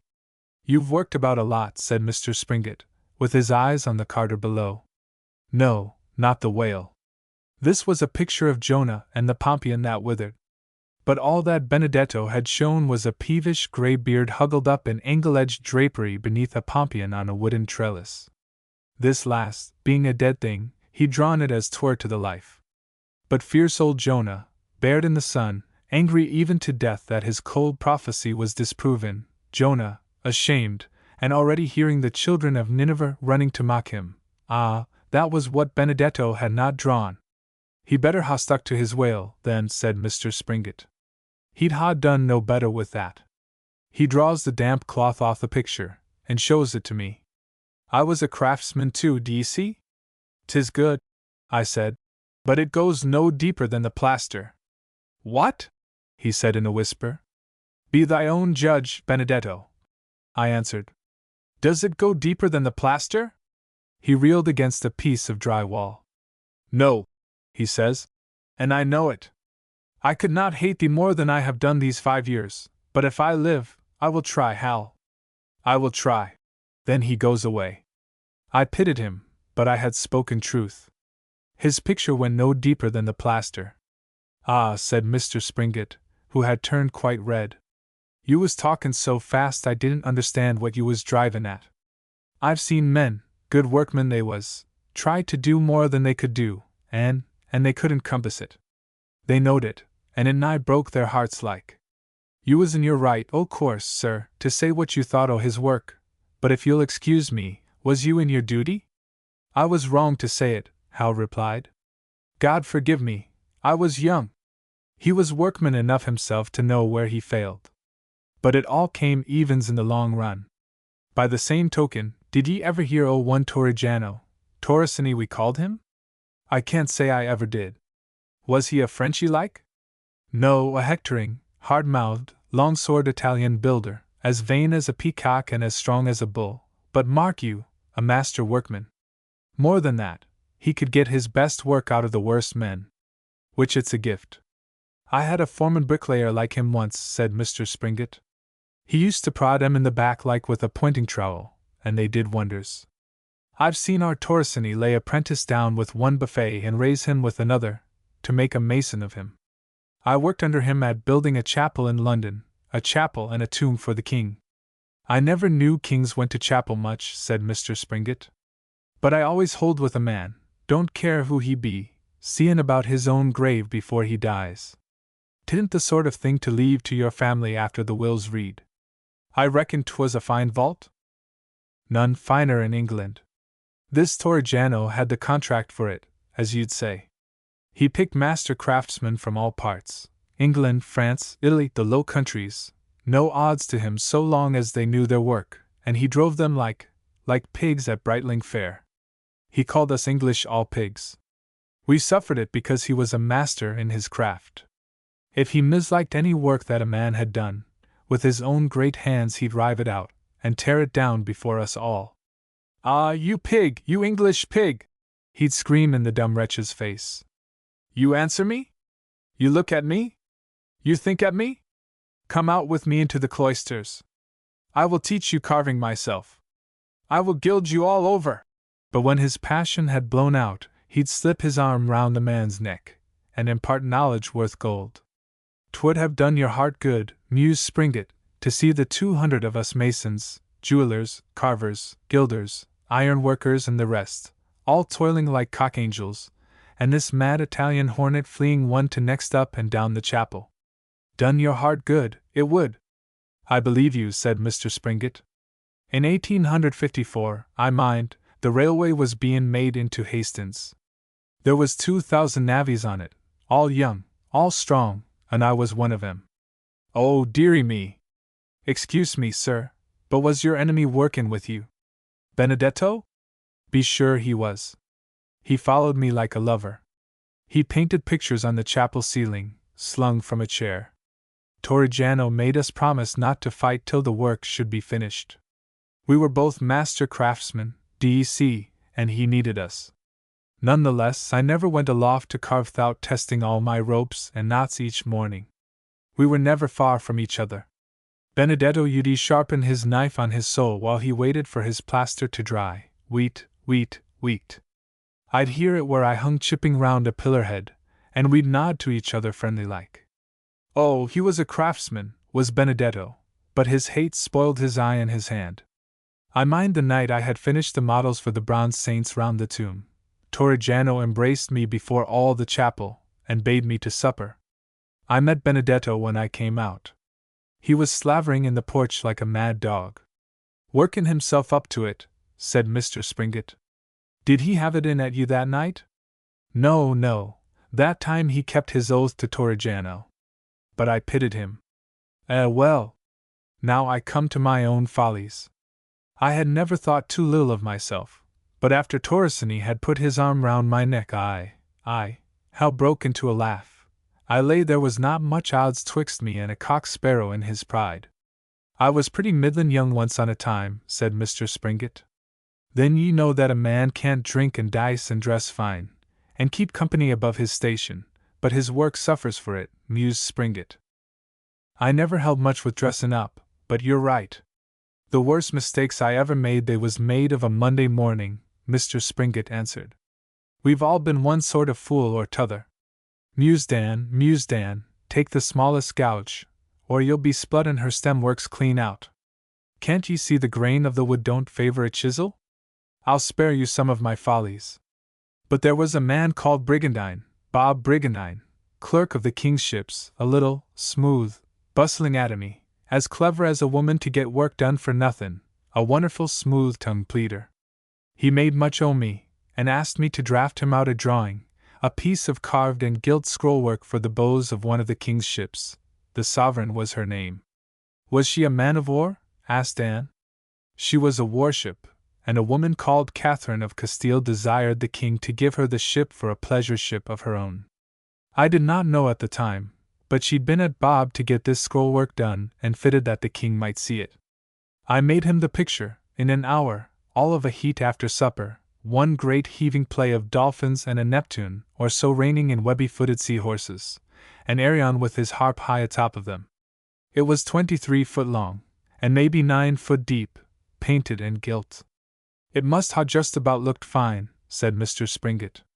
That's the curiosity of it. 'Twas bad, rank bad.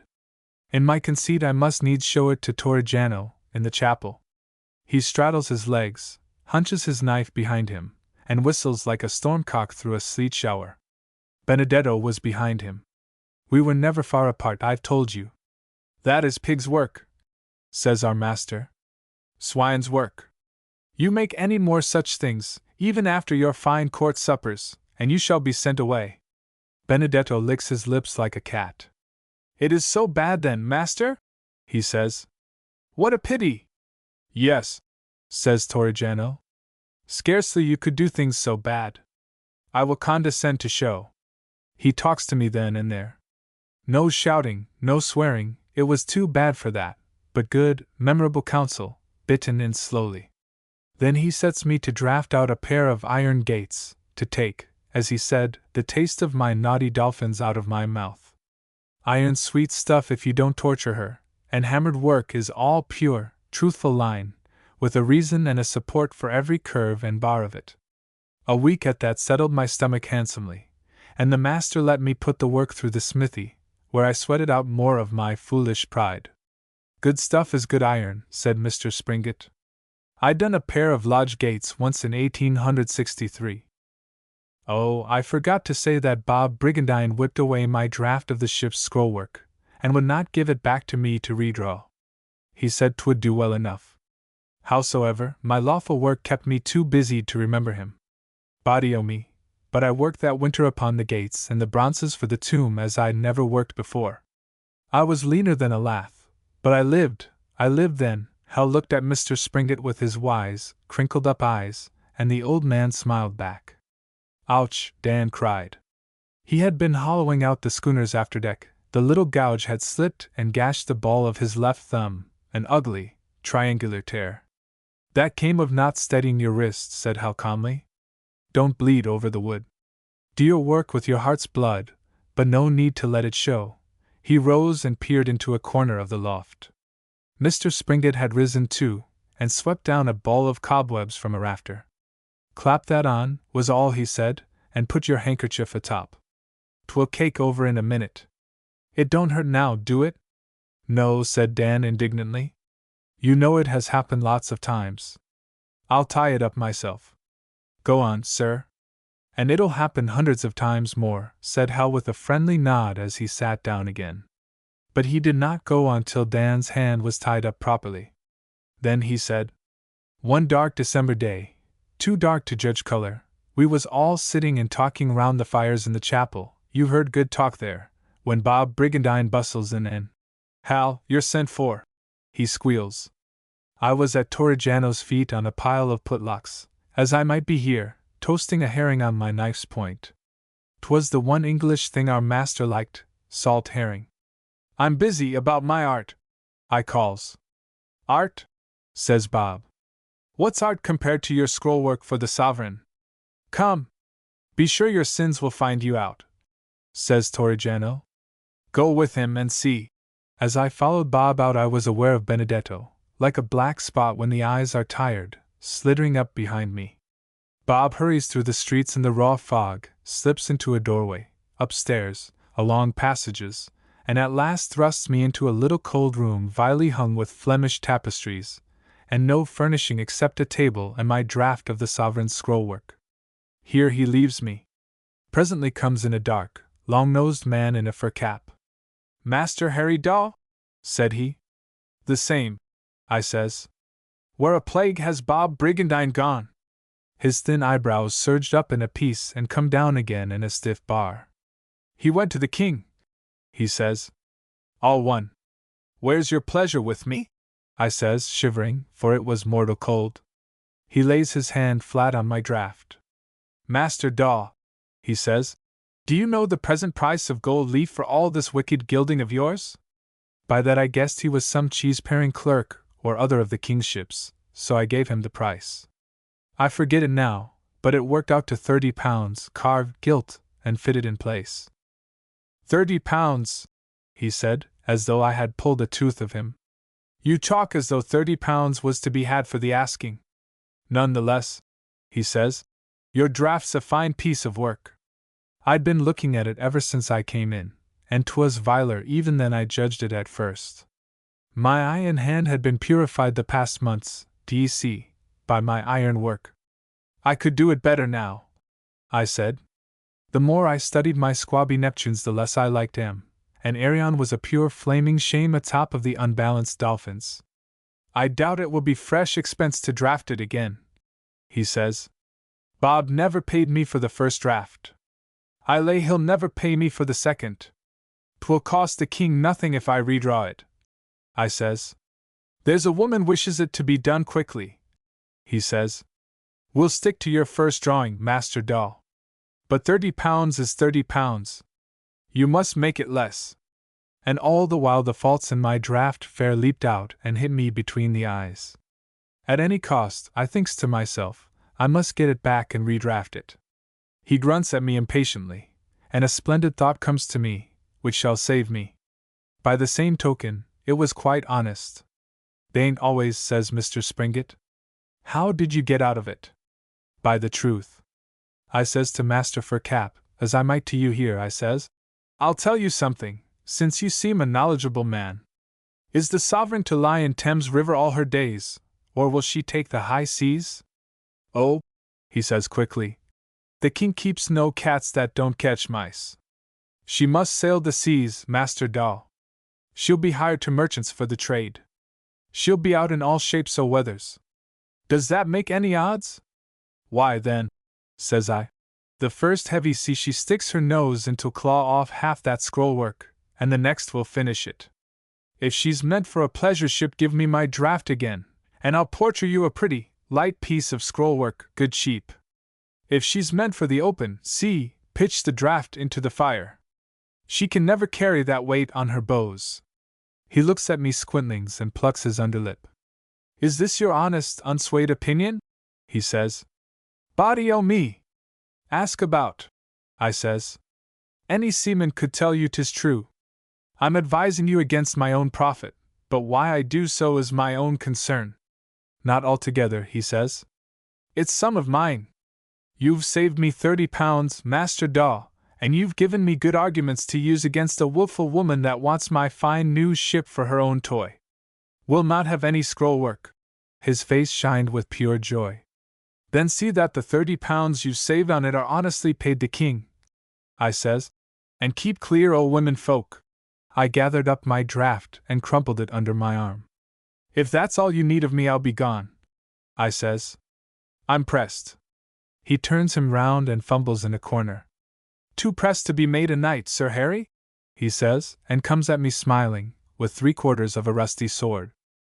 I pledge you my mark I never guessed it was the king till that moment. I kneeled, and he tapped me on the shoulder. Rise up, Sir Harry Daw, he says, and in the same breath, I'm pressed too, and slips through the tapestries, leaving me like a stuck calf.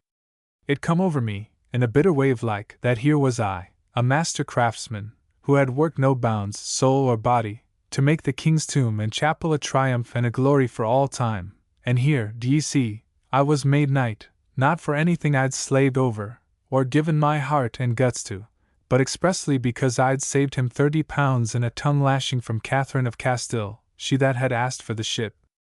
That thought shriveled me with insides while I was folding away my draft. On the heels of it, maybe you'll see why, I began to grin to myself. I thought of the earnest simplicity of the man, the king, I should say, because I'd saved him the money. his smile as though he'd won half France. I thought of my own silly pride and foolish expectations that some day he'd honor me as a master craftsman. I thought of the broken-tipped sword he'd found behind the hangings, the dirt of the cold room, and his cold eye, wrapped up in his own concerns, scarcely resting on me. Then I remembered the solemn chapel roof and the bronzes about the stately tomb he'd lie in, and, d'ye see, the unreason of it all, the mad high humor of it all, took hold on me till I sat me down on a dark stairhead in a passage, and laughed till I could laugh no more. What else could I have done? I never heard his feet behind me, he always walked like a cat, but his arms slid round my neck, pulling me back where I sat, till my head lay on his chest, and his left hand held the knife plumb over my heart. Benedetto! Even so I laughed, the fit was beyond my holding, laughed while he ground his teeth in my ear. He was stark crazed for the time. Laugh, he said. Finish the laughter. I'll not cut ye short. Tell me now, he wrenched at my head, why the king chose to honor you, you lickspittle Englishman. I am full of patience now. I have waited so long. Then he was off at score about his Jonah in Bury Refectory, and what I'd said of it, and his pictures in the chapel which all men praised and none looked at twice, as if that was my fault, and a whole parcel of words and looks treasured up against me through years. Ease off your arm a little, I said. I cannot die by choking, for I am just dubbed knight, Benedetto. Tell me, and I'll confess ye, Sir Harry Daw, knight. There's a long night before ye. Tell, says he. So I told him, his chin on my crown, told him all, told it as well and with as many words as I have ever told a tale at a supper with Torrigiano. I knew Benedetto would understand, for, mad or sad, he was a craftsman. I believed it to be the last tale I'd ever tell top of mortal earth, and I would not put out bad work before I left the lodge. All art's one art, as I said. I bore Benedetto no malice. My spirits, d'ye see, were catched up in a high, solemn exaltation, and I saw all earth's vanities foreshortened and little, laid out below me like a town from a cathedral scaffolding. I told him what befell, and what I thought of it. I gave him the king's very voice at Master Daw, you've saved me £30, his peevish grunt while he looked for the sword, and how the badger-eyed figures of glory and victory leered at me from the Flemish hangings. Body o' me, 'twas a fine, noble tale, and, as I thought, my last work on earth. That is how I was honored by the king, I said. They'll hang ye for killing me, Benedetto. And since you've killed in the king's palace, they'll draw and quarter you, but you're too mad to care. Grant me, though, ye never heard a better tale. He said nothing, but I felt him shake. My head on his chest shook, his right arm fell away, his left dropped the knife, and he leaned with both hands on my shoulder, shaking. I turned me round. No need to put my foot on his knife. The man was speechless with laughter, honest craftsman's mirth. The first time I'd ever seen him laugh. You know the mirth that cuts off the very breath, while ye stamp and snatch at the short ribs. That was Benedetto's case. When he began to roar and bay and whoop in the passage, I hailed him out into the street, and there we leaned against the wall, and had it all over again, waving our hands and wagging our heads, till the watch came to know if we were drunk.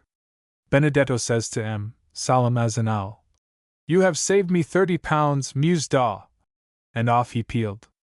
In some sort we were mad drunk. I because dear life had been given back to me, and he because, as he said afterwards, because the old crust of hatred round his heart was broke up and carried away by laughter. His very face had changed too. "Hal," he cries, "I forgive thee. Forgive me too, Hal.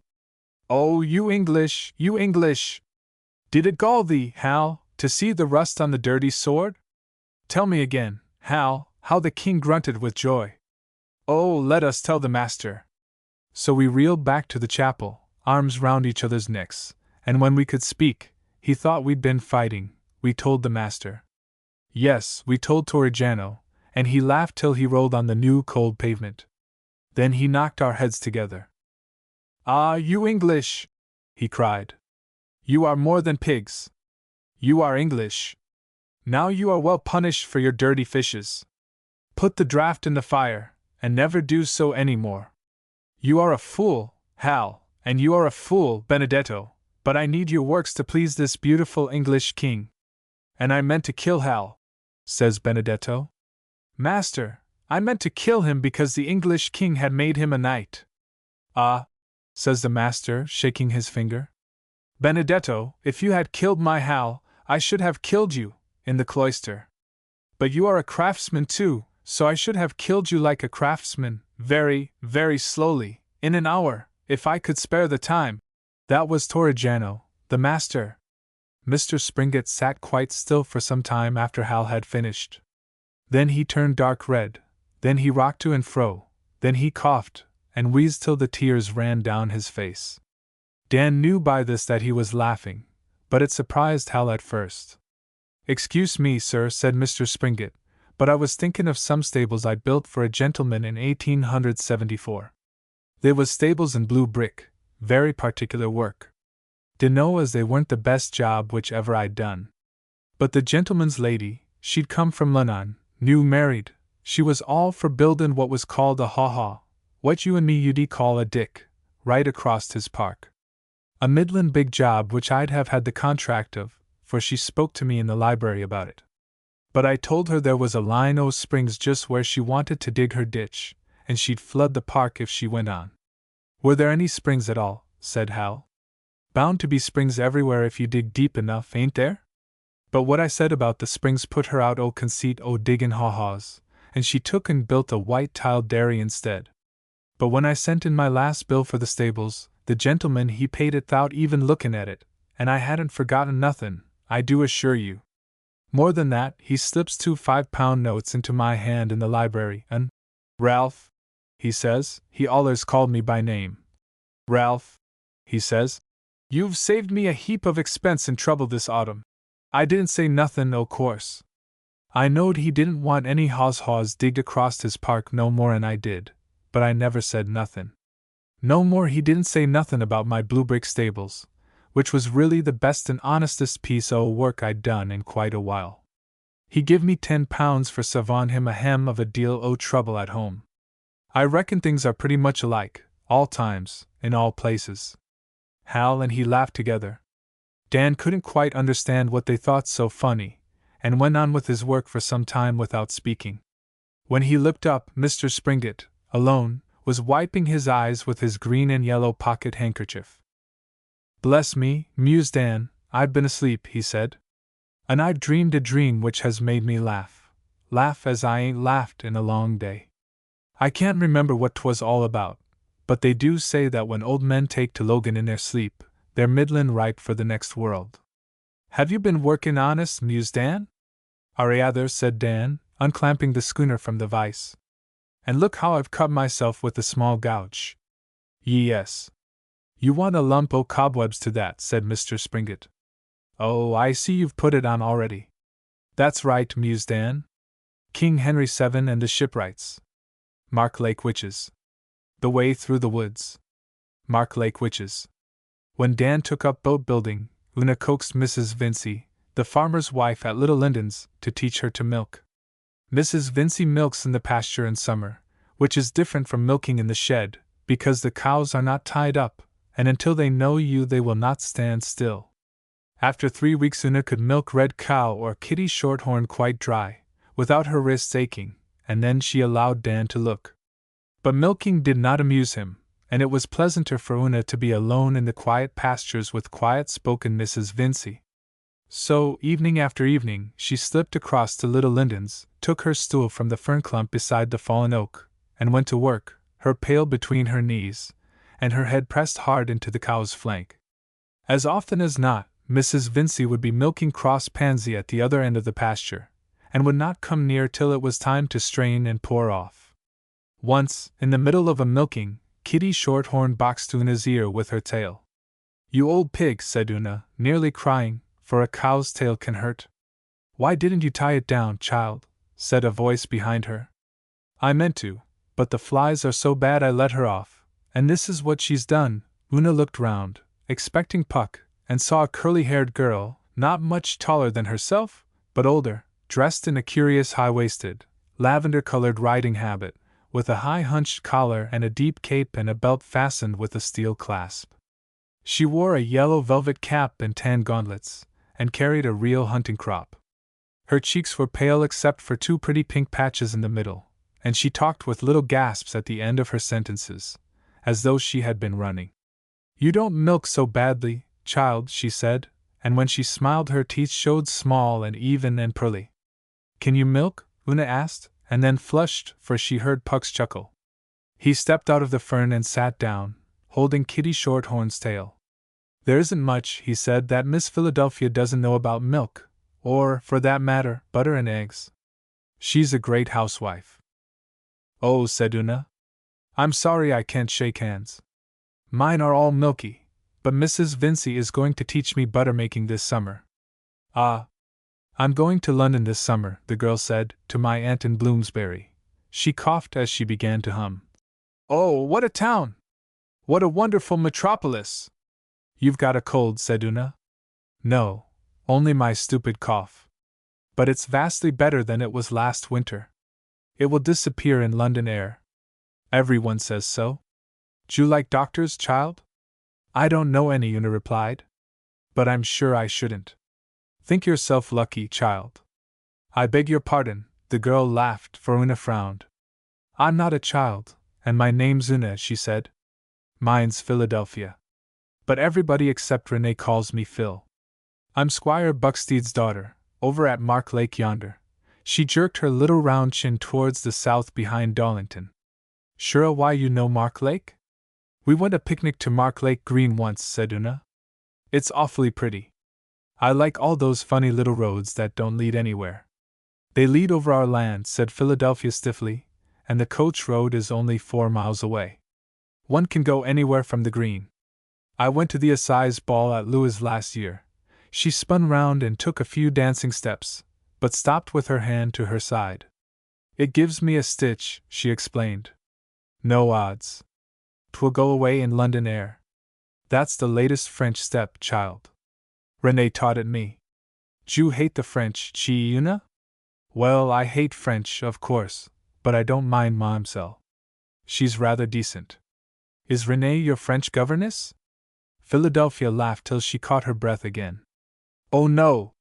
Renee's a French prisoner, on parole. That means he's promised not to escape till he has been properly exchanged for an Englishman. He's only a doctor, so I hope they won't think him worth exchanging. My uncle captured him last year in the Ferdinand privateer, off Belle Isle, and he cured my uncle of a raging toothache. Of course, after that we couldn't let him lie among the common French prisoners at Rye, and so he stays with us. He's a very old family, a Breton, which is nearly next door to being a true Briton, my father says, and he wears his hair clubbed, not powdered. Much more becoming, don't you think?" "I don't know what Una began, but Puck, the other side of the pail, winked, and she went on with her milking. "He's going to be a great French physician when the war is over. He makes me bobbins for my lace pillow now. He's very clever with his hands, but he'd doctor our people on the green if they would let him. Only our doctor, Dr. Brake, says he's an EMP, or imp something, worse than impostor. But my nurse says—" "Nurse! You're ever so old." "What have you got a nurse for?" Una finished milking, and turned round on her stool as Kitty Shorthorn grazed off. "Because I can't get rid of her. Old Sissy nursed my mother, and she says she'll nurse me till she dies. The idea! She never lets me alone. She thinks I'm delicate. She has grown infirm in her understanding, you know. Mad, quite mad, poor Sissy." "Really mad?" said Una. "Or just silly?" "Crazy, I should say, from the things she does. Her devotion to me is terribly embarrassing. You know I have all the keys of the hall except the brewery and the tenant's kitchen. I give out all stores and the linen and plate. How jolly! I love storerooms and giving out things. Ah, it's a great responsibility, you'll find, when you come to my age. Last year Dad said I was fatiguing myself with my duties, and he actually wanted me to give up the keys to old Amor, our housekeeper. I wouldn't. I hate her, I said. No, sir. I am mistress of Marklake Hall just as long as I live, because I'm never going to be married, and I shall give out stores and linen till I die. And what did your father say? Oh, I threatened to pin a dishclout to his coat tail. He ran away. Everyone's afraid of Dad, except me. Philadelphia stamped her foot. The idea! If I can't make my own father happy in his own house, I'd like to meet the woman that can, and I'd have the living hide off her. She cut with her long-thonged whip. It cracked like a pistol shot across the still pasture. Kitty Shorthorn threw up her head and trotted away. I beg your pardon, Philadelphia said, but it makes me furious. Don't you hate those ridiculous old quizzes with their feathers and fronts, who come to dinner and call you, child, in your own chair at your own table? I don't always come to dinner, said Una, but I hate being called child. Please tell me about storerooms and giving out things. Ah, it's a great responsibility, particularly with that old cat Amor looking at the lists over your shoulder. And such a shocking thing happened last summer. Per crazy Sissy, my nurse that I was telling you of, she took 3 solid silver tablespoons. Took. But isn't that stealing? Una cried. HSH, said Philadelphia, looking round at Puck. All I say is she took them without my leave. I made it right afterwards. So, as Dad says, and he's a magistrate dash, it wasn't a legal offense, it was only compounding a felony. It sounds awful, said Una. It was. My dear, I was furious. I had had the keys for 10 months, and I'd never lost anything before. I said nothing at first, because a big house offers so many chances of things being mislaid, and coming to hand later. Fetching up in the lee scuppers, my uncle calls it. But next week I spoke to old Sissy about it when she was doing my hair at night, and she said I wasn't to worry my heart for trifles. Isn't it like Em? Una burst out. They see you're worried over something that really matters, and they say, don't worry. As if that did any good. I quite agree with you, my dear, quite agree with you. I told Sis the spoons were solid silver, and worth 40 shillings, so if the thief were found, he'd be tried for his life. Hanged, do you mean? Una said. They ought to be, but Dad says no jury will hang a man nowadays for a 40-shilling theft. They transport them into penal servitude at the uttermost ends of the earth beyond the seas, for the term of their natural life. I told Sissy that, and I saw her tremble in my mirror. Then she cried, and caught hold of my knees, and I couldn't for my life understand what it was all about, she cried so. Can you guess, my dear, what that poor crazy thing had done? It was midnight before I pieced it together. She had given the spoons to Jerry Gam, the witch master on the green, so that he might put a charm on me. Me? Put a charm on you? Why? That's what I asked, and then I saw how mad poor Sissy was. You know this stupid little cough of mine? It will disappear as soon as I go to London. She was troubled about that, and about my being so thin, and she told me Jerry had promised her, if she would bring him 3 silver spoons, that he'd charm my cough away and make me plump. Flesh up, she said. I couldn't help laughing, but it was a terrible night. I had to put Sissy into my own bed, and stroke her hand till she cried herself to sleep. What else could I have done? When she woke, and I coughed, I suppose I can cough in my own room if I please, she said that she'd killed me, and asked me to have her hanged at Lewes sooner than send her to the uttermost ends of the earth away from me. How awful! What did you do, Phil? Do? I rode off at 5 in the morning to talk to Master Jerry, with a new lash on my whip. Oh, I was furious.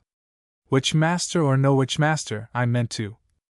Ah, what's a witch master? A master of witches, of course.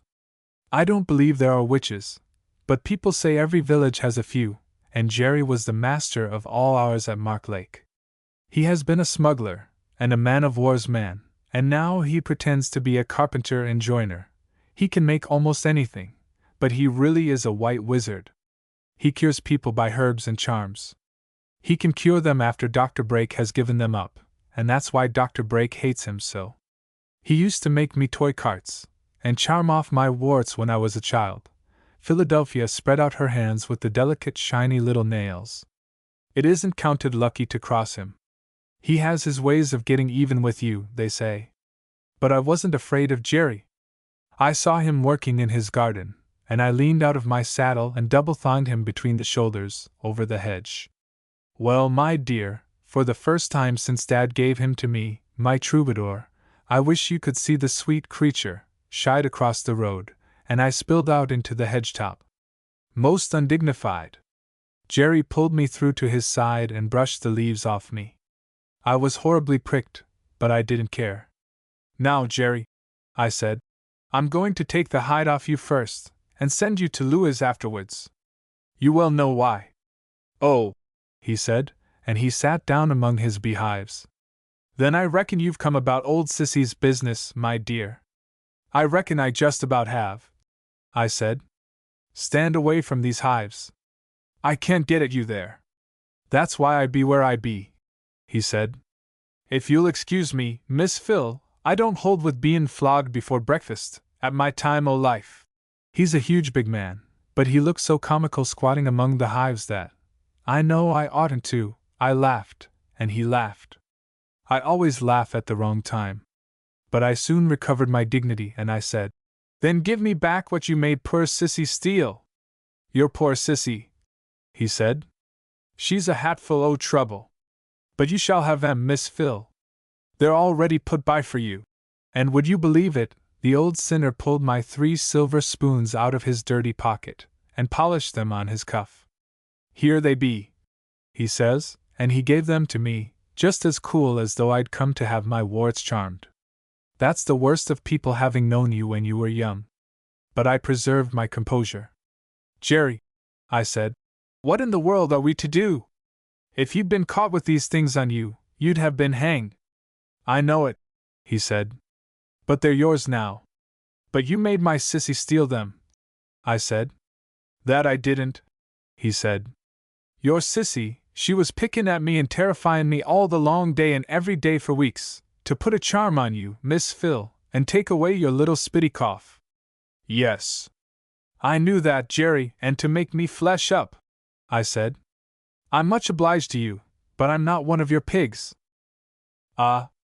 I reckon she've been talking to you then, he said. Yes, she give me no peace, and bein' terrified, for I don't hold with old women, I laid a task on her which I thought you'd silence her. I never reckoned the old scrattle you'd risk her neckbone at Louis' assizes for your sake, Miss Phil. But she did. She up and stole, I tell ye, as cheerful as a tinker. You might ha' knocked me down with any one of them little spoons when she brung 'em in her apron. Do you mean to say, then, that you did it to try my poor Sissy? I screamed at him. What else for, dearie? He said. I don't stand in need of hedge stealings. I'm a freeholder, with money in the bank, and now I won't trust women no more. Silly old besom! I do believe she'd ha' stole the squire's big fob watch, if I'd required her. Then you're a wicked, wicked old man, I said, and I was so angry that I couldn't help crying, and of course that made me cough. Jerry was in a fearful taking. He picked me up and carried me into his cottage. It's full of foreign curiosities. And he got me something to eat and drink, and he said he'd be hanged by the neck any day if it pleased me. He said he'd even tell old Sissy he was sorry. That's a great come down for a witch master, you know. I was ashamed of myself for being so silly, and I dabbed my eyes and said, The least you can do now is to give poor Sis some sort of a charm for me. Yes, that's only fair dealings, he said. You know the names of the 12 apostles, dearie? You say them names, one by one, before your open window, rain or storm, wet or shine, 5 times a day fasting. But mind you, 'twixt every name you draw in your breath through your nose, right down to your pretty little toes, as long and as deep as you can, and let it out slow through your pretty little mouth. There's virtue for your cough in those names spoke that way. And I'll give you something you can see, moreover. Here's a stick of maple, which is the warmest tree in the wood. That's true, Una interrupted. You can feel it almost as warm as yourself when you touch it. It's cut 1 inch long for your every year, Jerry said. That's 16 inches. You set it in your window so that it holds up the sash, and thus you keep it, rain or shine, or wet or fine, day and night. I've said words over it which will have virtue on your complaints. I haven't any complaints, Jerry, I said. It's only to please Sissy. I know that as well as you do, dearie, he said. And that was all that came of my going to give him a flogging. I wonder whether he made poor Troubadour shy when I lashed at him. Jerry has his ways of getting even with people. I wonder, said Una. Well, did you try the charm? Did it work? What nonsense! I told Rene about it, of course, because he's a doctor. He's going to be a most famous doctor. That's why our doctor hates him. Rene said. Oh ho! Your Master Gam, he is worth knowing. And he put up his eyebrows, like this. He made joke of it all. He can see my window from the carpenter's shed, where he works, and if ever the maple stick fell down, he pretended to be in a fearful taking till I propped the window up again. He used to ask me whether I had said my apostles properly, and how I took my deep breaths. Oh yes, and the next day, though he had been there ever so many times before, he put on his new hat and paid Jerry Gam a visit of state, as a fellow physician. Jerry never guessed Rene was making fun of him, and so he told Rene about the sick people in the village, and how he cured them with herbs after Dr. Brake had given them up. Jerry could talk smuggler's French, of course, and I had taught Rene plenty of English, if only he wasn't so shy. They called each other Monsieur Gam and Monsieur Lanark, just like gentlemen. I suppose it amused poor Rene. He hasn't much to do, except to fiddle about in the carpenter's shop. He's like all the French prisoners, always making knickknacks, and Jerry had a little lathe at his cottage, and so, Rene took to being with Jerry much more than I approved of. The hall is so big and empty when Dad's away, and I will not sit with old Amour, she talks so horridly about everyone, especially about Rene. I was rude to Rene, I'm afraid, but I was properly served out for it.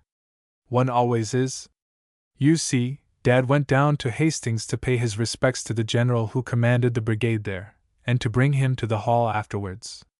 Dad told me he was a very brave soldier from India.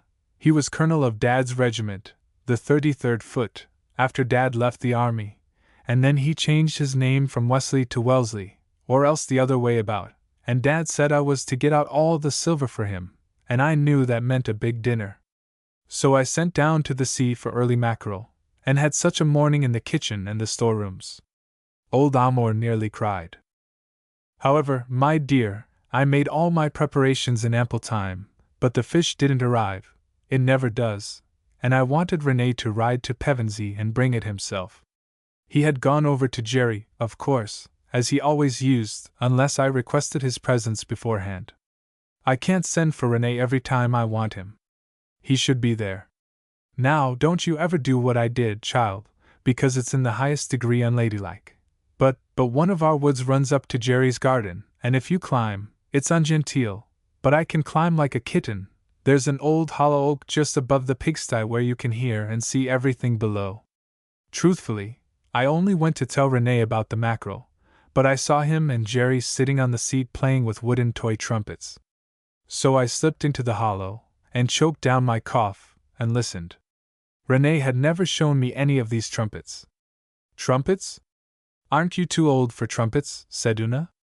They weren't real trumpets, because Jerry opened his short collar, and Rene put one end of his trumpet against Jerry's chest, and put his ear to the other. Then Jerry put his trumpet against Rene's chest, and listened while Rene breathed and coughed. I was afraid I would cough too.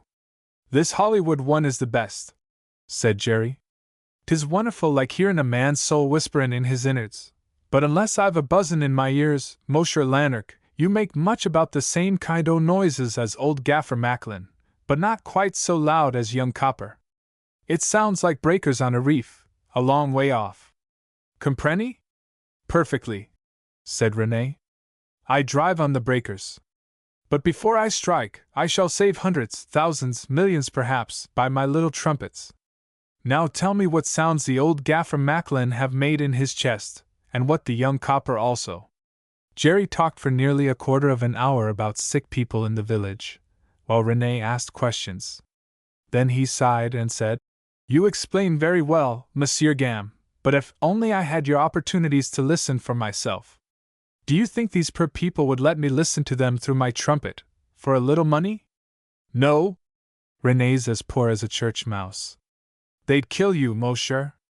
It's all I can do to coax them to abide it, and I'm Jerry Gam, said Jerry. He's very proud of his attainments. Then these poor people are alarmed, no? Said Rene. They've had it in at me for some time back because my trying your trumpets on their sick, and I reckon by the talk at the alehouse they won't stand much more. Tom Dunch and some of his kidney was drinking themselves right when I passed along afternoon. Charms and mutterins and bits o' red wool and black hens is in the way o' nature to these fools, monsieur, but anything likely to do 'em real service is devil's work by their estimation. If I was you, I'd go home before they come. Jerry spoke quite quietly, and Rene shrugged his shoulders. I am prisoner on parole, Monsieur Gam, he said. I have no home. Now that was unkind of Rene. He's often told me that he looked on England as his home. I suppose it's French politeness. Then we'll talk o' something that matters, said Jerry. Not to name no names, Monsieur Lanark, what might be your own opinion o' someone who ain't old Gaffer Macklin nor young Copper? Is that person better or worse? Better for time, that is, said Rene. He meant for the time being, but I never could teach him some phrases. I thought so too, said Jerry. But how about time to come? Rene shook his head, and then he blew his nose. You don't know how odd a man looks blowing his nose when you are sitting directly above him. I've thought that too, said Jerry. He rumbled so deep I could scarcely catch. It don't make much odds to me, because I'm old. But you're young, monsieur, you're young. And he put his hand on Rene's knee, and Rene covered it with his hand. I didn't know they were such friends. Thank you, mon ami, said Rene. I am much obliged. Let us return to our trumpet making. But I forget. He stood up. It appears that you received this afternoon. You can't see into Gam's Lane from the oak, but the gate opened, and fat little Dr. Brake stumped in, mopping his head, and half a dozen of our people following him, very drunk. You ought to have seen Rene bow. He does it beautifully. A word with you, Laennec, said Dr. Brake. Jerry has been practicing some devilry or other on these poor wretches, and they've asked me to be arbiter. Whatever that means, I reckon it's safer than asking you to be doctor, said Jerry, and Tom Dunch, one of our carters, laughed. That ain't right feeling of you, Tom, Jerry said, seeing how clever Dr. Brake put away your thorn in the flesh last winter. Tom's wife had died at Christmas, though Dr. Brake bled her twice a week. Dr. Brake danced with rage. This is all beside the mark, he said. These good people are willing to testify that you've been impudently prying into God's secrets by means of some papistical contrivance which this person, he pointed to poor Rene, has furnished you with. Why, here are the things themselves. Rene was holding a trumpet in his hand. Then all the men talked at once. They said old Gaffer Macklin was dying from stitches in his side where Jerry had put the trumpet. They called it the devil's earpiece, and they said it left round red witch marks on people's skins, and dried up their lights, and made 'em spit blood, and threw 'em into sweats. Terrible things, they said. You never heard such a noise. I took advantage of it to cough. Rene and Jerry were standing with their backs to the pigsty. Jerry fumbled in his big flap pockets and fished up a pair of pistols. You ought to have seen the men give back when he cocked his. He passed one to Rene. Wait, said Rene. I will explain to the doctor if he permits. He waved a trumpet at him, and the men at the gate shouted, Don't touch it, doctor! Don't lay a hand to the thing! Come, said Rene. You are not so big fool as you pretend. No? Dr. Brake backed toward the gate, watching Jerry's pistol, and Rene followed him with his trumpet, like a nurse trying to amuse a child, and put the ridiculous thing to his ear to show how it was used, and talked of la gloire, and el humanite, and la science, while Dr. Brake watched Jerry's pistol and swore. I nearly laughed aloud. Now listen, said Rene. This will be moneys in your pockets, my dear confrère. You will become rich. Then Dr. Brake said something about adventurers who could not earn an honest living in their own country creeping into decent houses and taking advantage of gentlemen's confidence to enrich themselves by base intrigues. René dropped his absurd trumpet and made one of his best bows. I knew he was angry from the way he rolled his R's. "Very good," said he. "For that I shall have much pleasure to kill you now and here. Monsieur Gam." Another bow to Jerry. "You will please lend him your pistol, or he shall have mine. I give you my word I know not which is best, and if he will choose a second from his friends over there." Another bow to our drunken yokels at the gate. "We will commence." "That's fair enough," said Jerry. "Tom Dunch, you owe it to the doctor to be his second. Place your man." "No," said Tom. "No mixin' in gentry's quarrels for me." And he shook his head and went out, and the others followed him. "Hold on," said Jerry. "You've forgot what you set out to do up at the alehouse just now. You was going to search me for witch marks, you was going to duck me in the pond, you was going to drag all my bits o' sticks out o' my little cottage here. What's the matter with you? Wouldn't you like to be with your old woman tonight, Tom?" But they didn't even look back, much less come. They ran to the village alehouse like hares. "No matter for these canaille," said René, buttoning up his coat so as not to show any linen. "All gentlemen do that before a duel, Dad says, and he's been out 5 times. You shall be his second, Monsieur Gam. Give him the pistol." Dr. Brake took it as if it was red hot, but he said that if René resigned his pretensions in certain quarters he would pass over the matter. René bowed deeper than ever. "As for that," he said, "if you were not the ignorant witch you are, you would have known long ago that the subject of your remarks is not for any living man." I don't know what the subject of his remarks might have been, but he spoke in a simply dreadful voice, "My dear," and Dr. Brake turned quite white, and said René was a liar, and then René caught him by the throat, and choked him black. "Well, my dear," as if this wasn't deliciously exciting enough, just exactly at that minute I heard a strange voice on the other side of the hedge say, "What's this? What's this, Bucksteed?" And there was my father and Sir Arthur Wesley on horseback in the lane, and there was René kneeling on Dr. Brake, and there was I up in the oak, listening with all my ears. I must have leaned forward too much, and the voice gave me such a start that I slipped. I had only time to make one jump onto the pigsty roof, another, before the tiles broke, onto the pigsty wall, and then I bounced down into the garden, just behind Jerry, with my hair full of bark. Imagine the situation. "Oh, I can." Una laughed till she nearly fell off the stool. Dad said, "Phil, Del, fire!" And Sir Arthur Wesley said, "Good ged," and Jerry put his foot on the pistol René had dropped. But René was splendid. He never even looked at me. He began to untwist Dr. Brake's neckcloth as fast as he twisted it, and asked him if he felt better. "What's happened? What's happened?" said Dad. "A fit," said René. "I fear my confrère has had a fit. Do not be alarmed. He recovers himself. Shall I bleed you a little, my dear doctor?" Dr. Brake was very good too. He said, "I am vastly obliged, Monsieur Laennec, but I am restored now." And as he went out of the gate he told Dad it was a syncope, I think. Then Sir Arthur said, "Quite right, Bucksteed. Not another word. They are both gentlemen."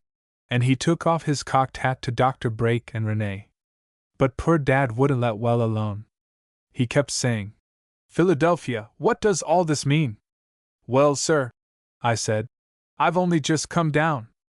As far as I could see, it looked as though Dr. Brake had had a sudden seizure." That was quite true, if you'd seen René seize him. Sir Arthur laughed. "Not much change there, Bucksteed," he said. "She's a lady, a thorough lady. Heaven knows she doesn't look like one," said poor Dad. "Go home, Philadelphia." So I went home, my dear, don't laugh so, right under Sir Arthur's nose, a most enormous nose, feeling as though I were 12 years old, going to be whipped. "Oh, I beg your pardon, child." "It's all right," said Una. "I'm getting on for 13. I've never been whipped, but I know how you felt. All the same, it must have been funny." "Funny!" If you'd heard Sir Arthur jerking out, "Good ged, buck steed!" every minute as they rode behind me, and poor Dad saying, "'Pon my honor, Arthur, I can't account for it!" Oh, how my cheeks tingled when I reached my room! But Sissy had laid out my very best evening dress, the white satin one, vandyked at the bottom with spots of maroon foil, and the pearl knots, you know, catching up the drapery from the left shoulder. I had poor mother's lace tucker and her cornet comb. "Oh, you lucky," Lina murmured. "And gloves?" "French kid, my dear," Philadelphia patted her shoulder, "and maroon satin shoes and a maroon and gold crepe fan." That restored my calm. Nice things always do. I wore my hair banded on my forehead with a little curl over the left ear. And when I descended the stairs, en grande tenue, old Amour curtsied to me without my having to stop and look at her, which, alas, is too often the case. Sir Arthur highly approved of the dinner, my dear. The mackerel did come in time. We had all the Marklake silver out, and he toasted my health, and he asked me where my little bird's nesting sister was. I know he did it to quiz me, so I looked him straight in the face, my dear, and I said, "I always send her to the nursery, Sir Arthur, when I receive guests at Marklake Hall." "Oh, how clever of you!" "What did he say?" Una cried. "He said, 'Not much change there, buck steed.' Ged, I deserved it." And he toasted me again. They talked about the French, and what a shame it was that Sir Arthur only commanded a brigade at Hastings, and he told Dad of a battle in India at a place called Assai. Dad said it was a terrible fight, but Sir Arthur described it as though it had been a whist party, I suppose because a lady was present. "Of course you were the lady." "I wish I'd seen you," said Una. "I wish you had, child. I had such a triumph after dinner." Renee and Dr. Brake came in. They had quite made up their quarrel, and they told me they had the highest esteem for each other, and I laughed and said, "I heard every word of it up in the tree. You never saw two men so frightened in your life." And when I said, "What was the subject of your remarks, Renee?" neither of them knew where to look. Oh, I quizzed them unmercifully. They'd seen me jump off the pigsty roof, remember. "But what was the subject of their remarks?" said Una. Oh, Dr. Brake said it was a professional matter, so the laugh was turned on me. I was horribly afraid it might have been something unladylike and indelicate. But that wasn't my triumph. Dad asked me to play on the harp. Between just you and me, child, I had been practicing a new song from London, "I Don't Always Live in Trees," for weeks, and I gave it them for a surprise. "What was it?" said Una. "Sing it." "I have given my heart to a flower." Not very difficult fingering, but our ravishing sentiment. Philadelphia coughed and cleared her throat. "I've a deep voice for my age and size," she explained. "Contralto, you know, but it ought to be stronger," and she began, her face all dark against the last of the soft pink sunset. "Isn't that touchingly sweet?" Then the last verse, "I wish I had my harp, dear," goes as low as my register will reach. She drew in her chin and took a deep breath. "Beautiful," said Una. "And did they like it?" "Like it?" "They were overwhelmed, a cables, as Renee says. My dear, if I hadn't seen it, I shouldn't have believed that I could have drawn tears, genuine tears, to the eyes of 4 grown men. But I did. Renee simply couldn't endure it. He's all French sensibility." He hid his face and said, "Assez, mademoiselle. C'est plus fort que moi. Assez." And Sir Arthur blew his nose and said, "Good ged. This is worse than Assai," while Dad sat with the tears simply running down his cheeks. And what did Dr. Brake do? He got up and pretended to look out of the window, but I saw his little fat shoulders jerk as if he had the hiccups. That was a triumph. I never suspected him of sensibility. "Oh, I wish I'd seen. I wish I'd been you," said Una, clasping her hands. Puck rustled and rose from the fern, just as a big blundering cockchafer flew smack against Una's cheek. When she had finished rubbing the place, Mrs. Vincey called to her that Pansy had been fractious, or she would have come long before to help her strain and pour off. "It didn't matter," said Una, "I just waited." "Is that old Pansy barging about the lower pasture now?" "No," said Mrs. Vincey, listening. It sounds more like a horse being galloped midland quick through the woods, but there's no road there. I reckon it's one of Gleason's colts loose. Shall I see you up to the house, Miss Una? Gracious, no. Thank you.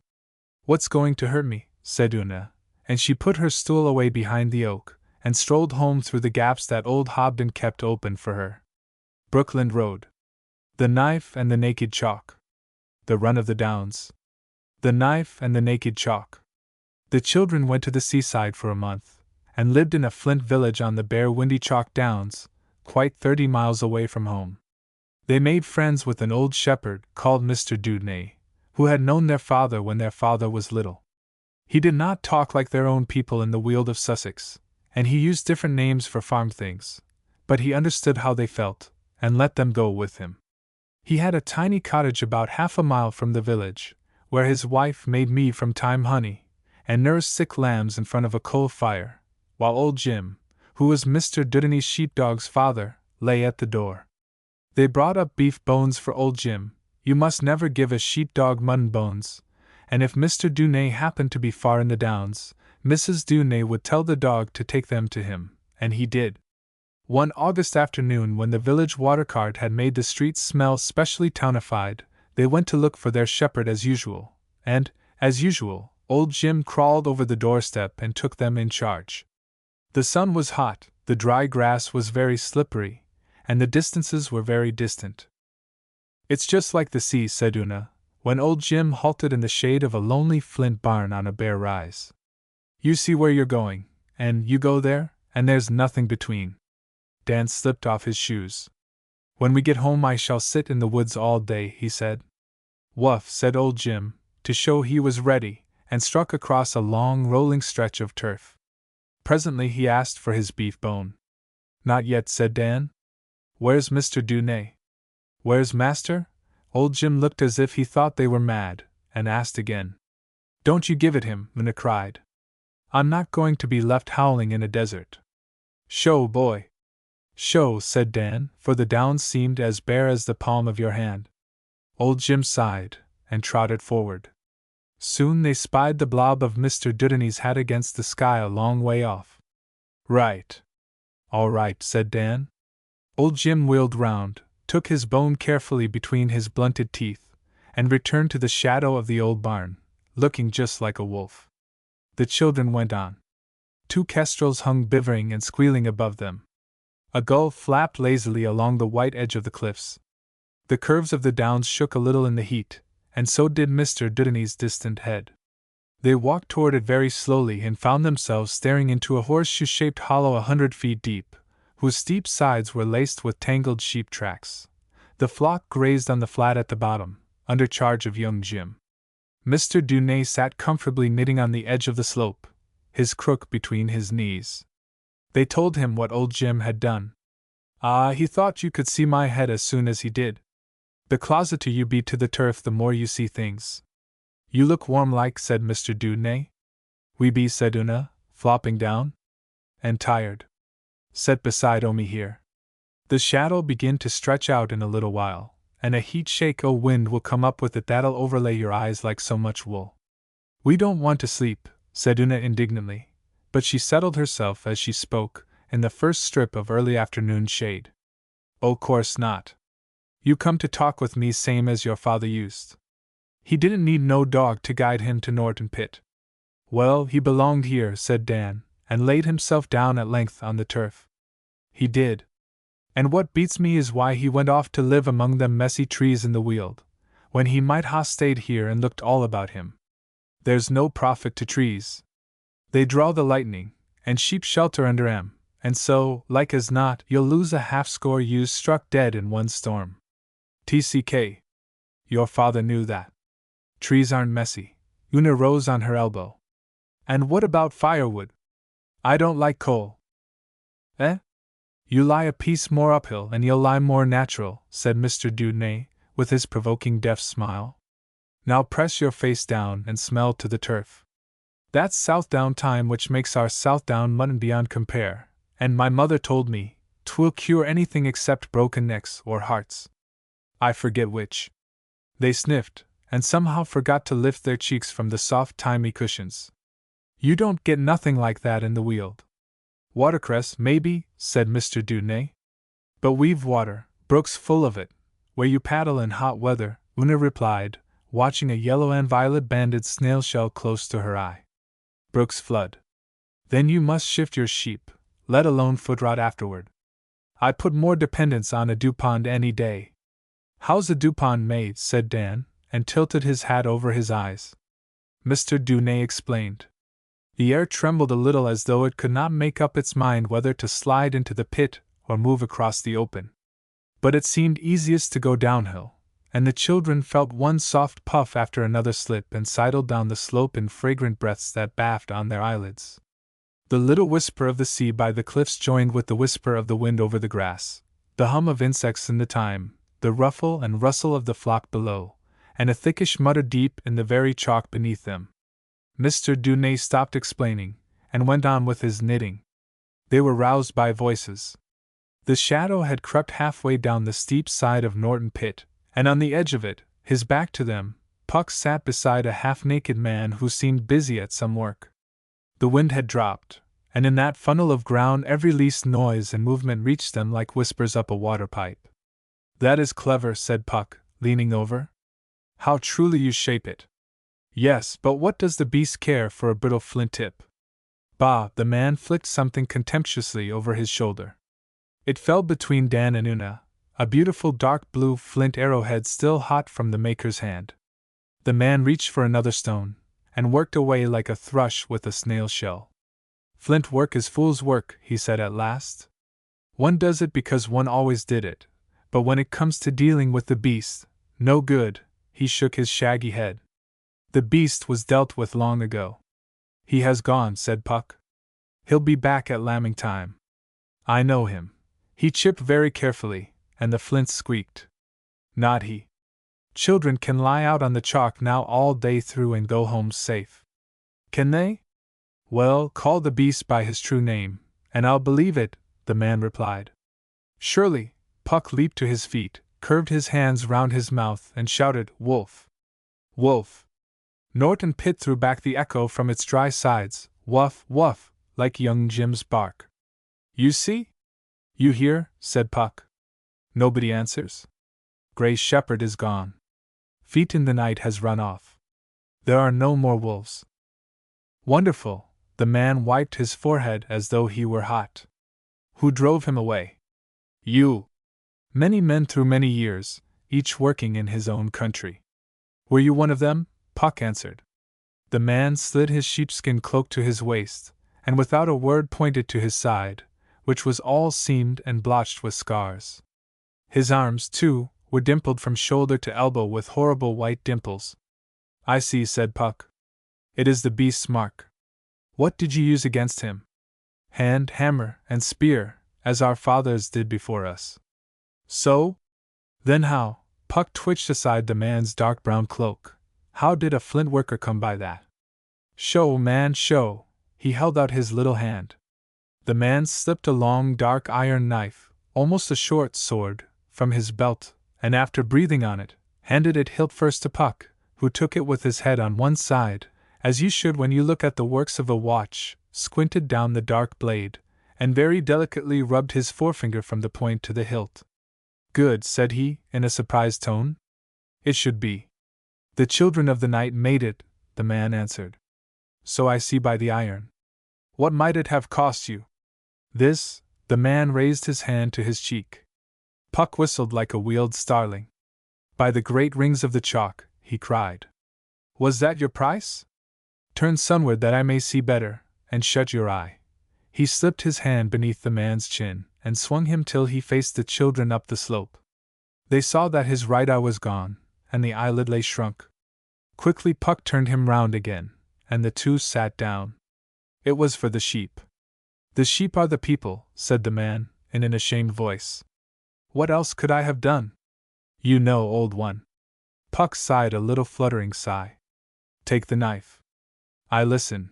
The man bowed his head, drove the knife into the turf, and while it still quivered said, This is witness between us that I speak the thing that has been. Before my knife and the naked chalk I speak.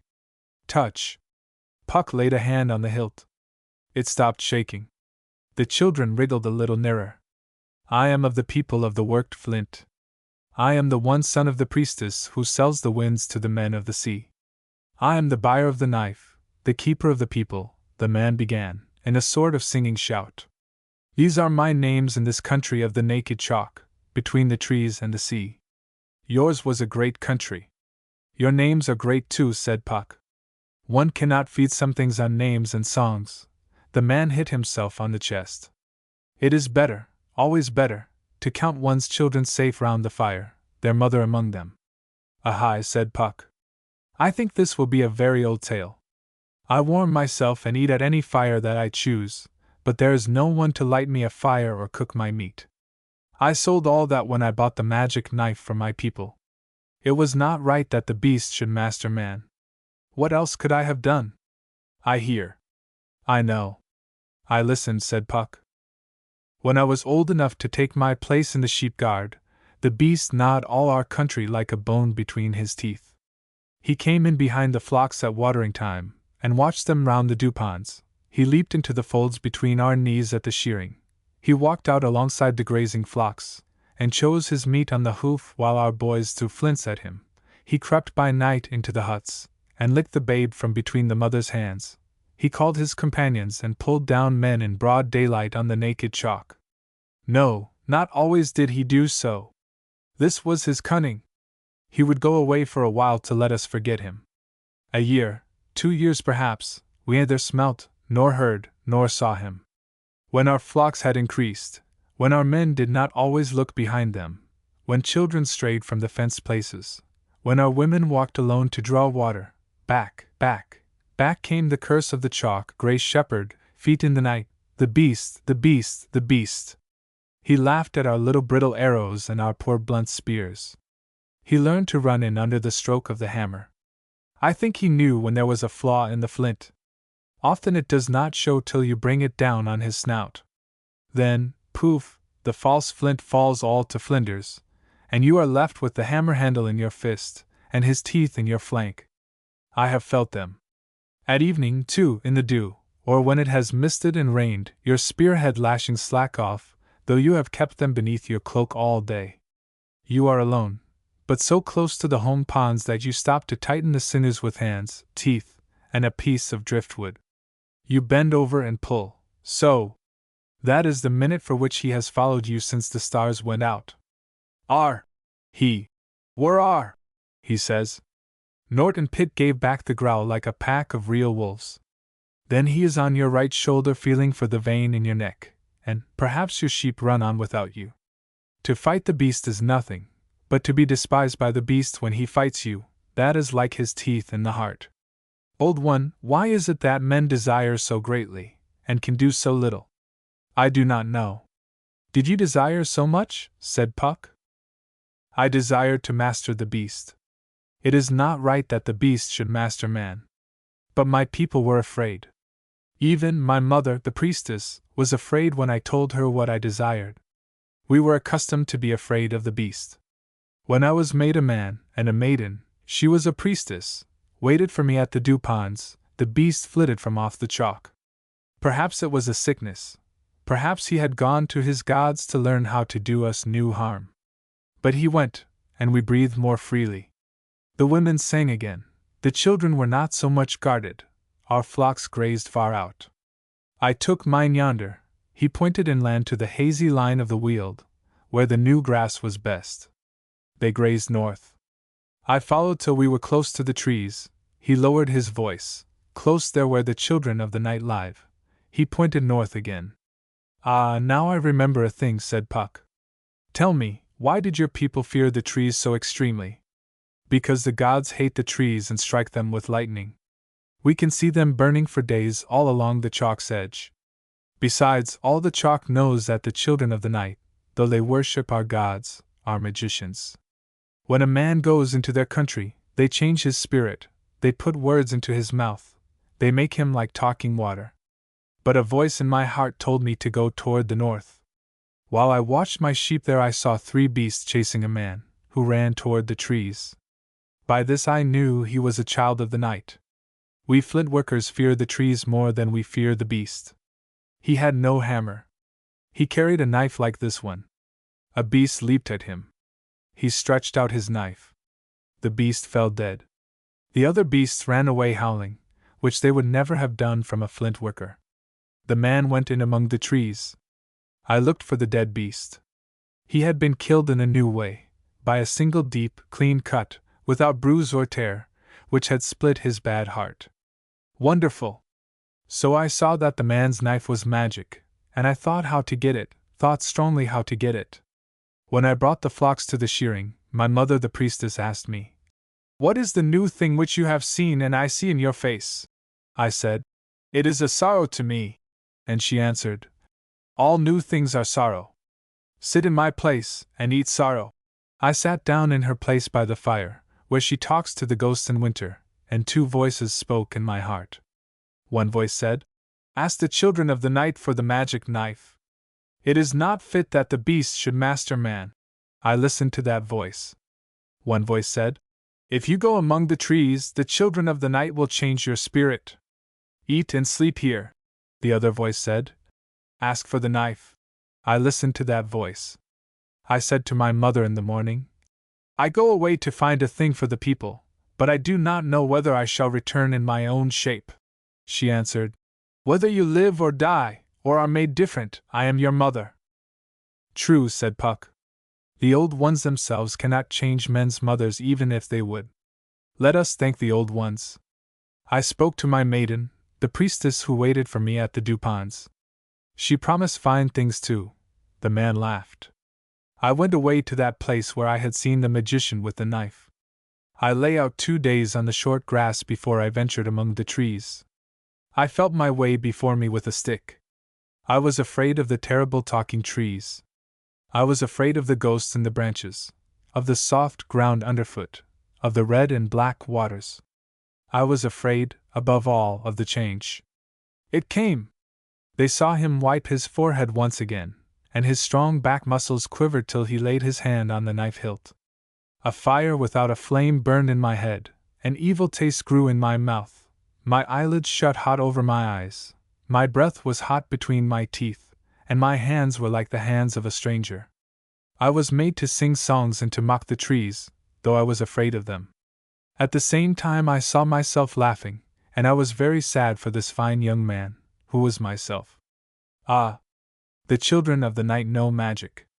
I think that is done by the spirits of the mist. They change a man, if he sleeps among them, said Puck. Had you slept in any mists? Yes, but I know it was the children of the night.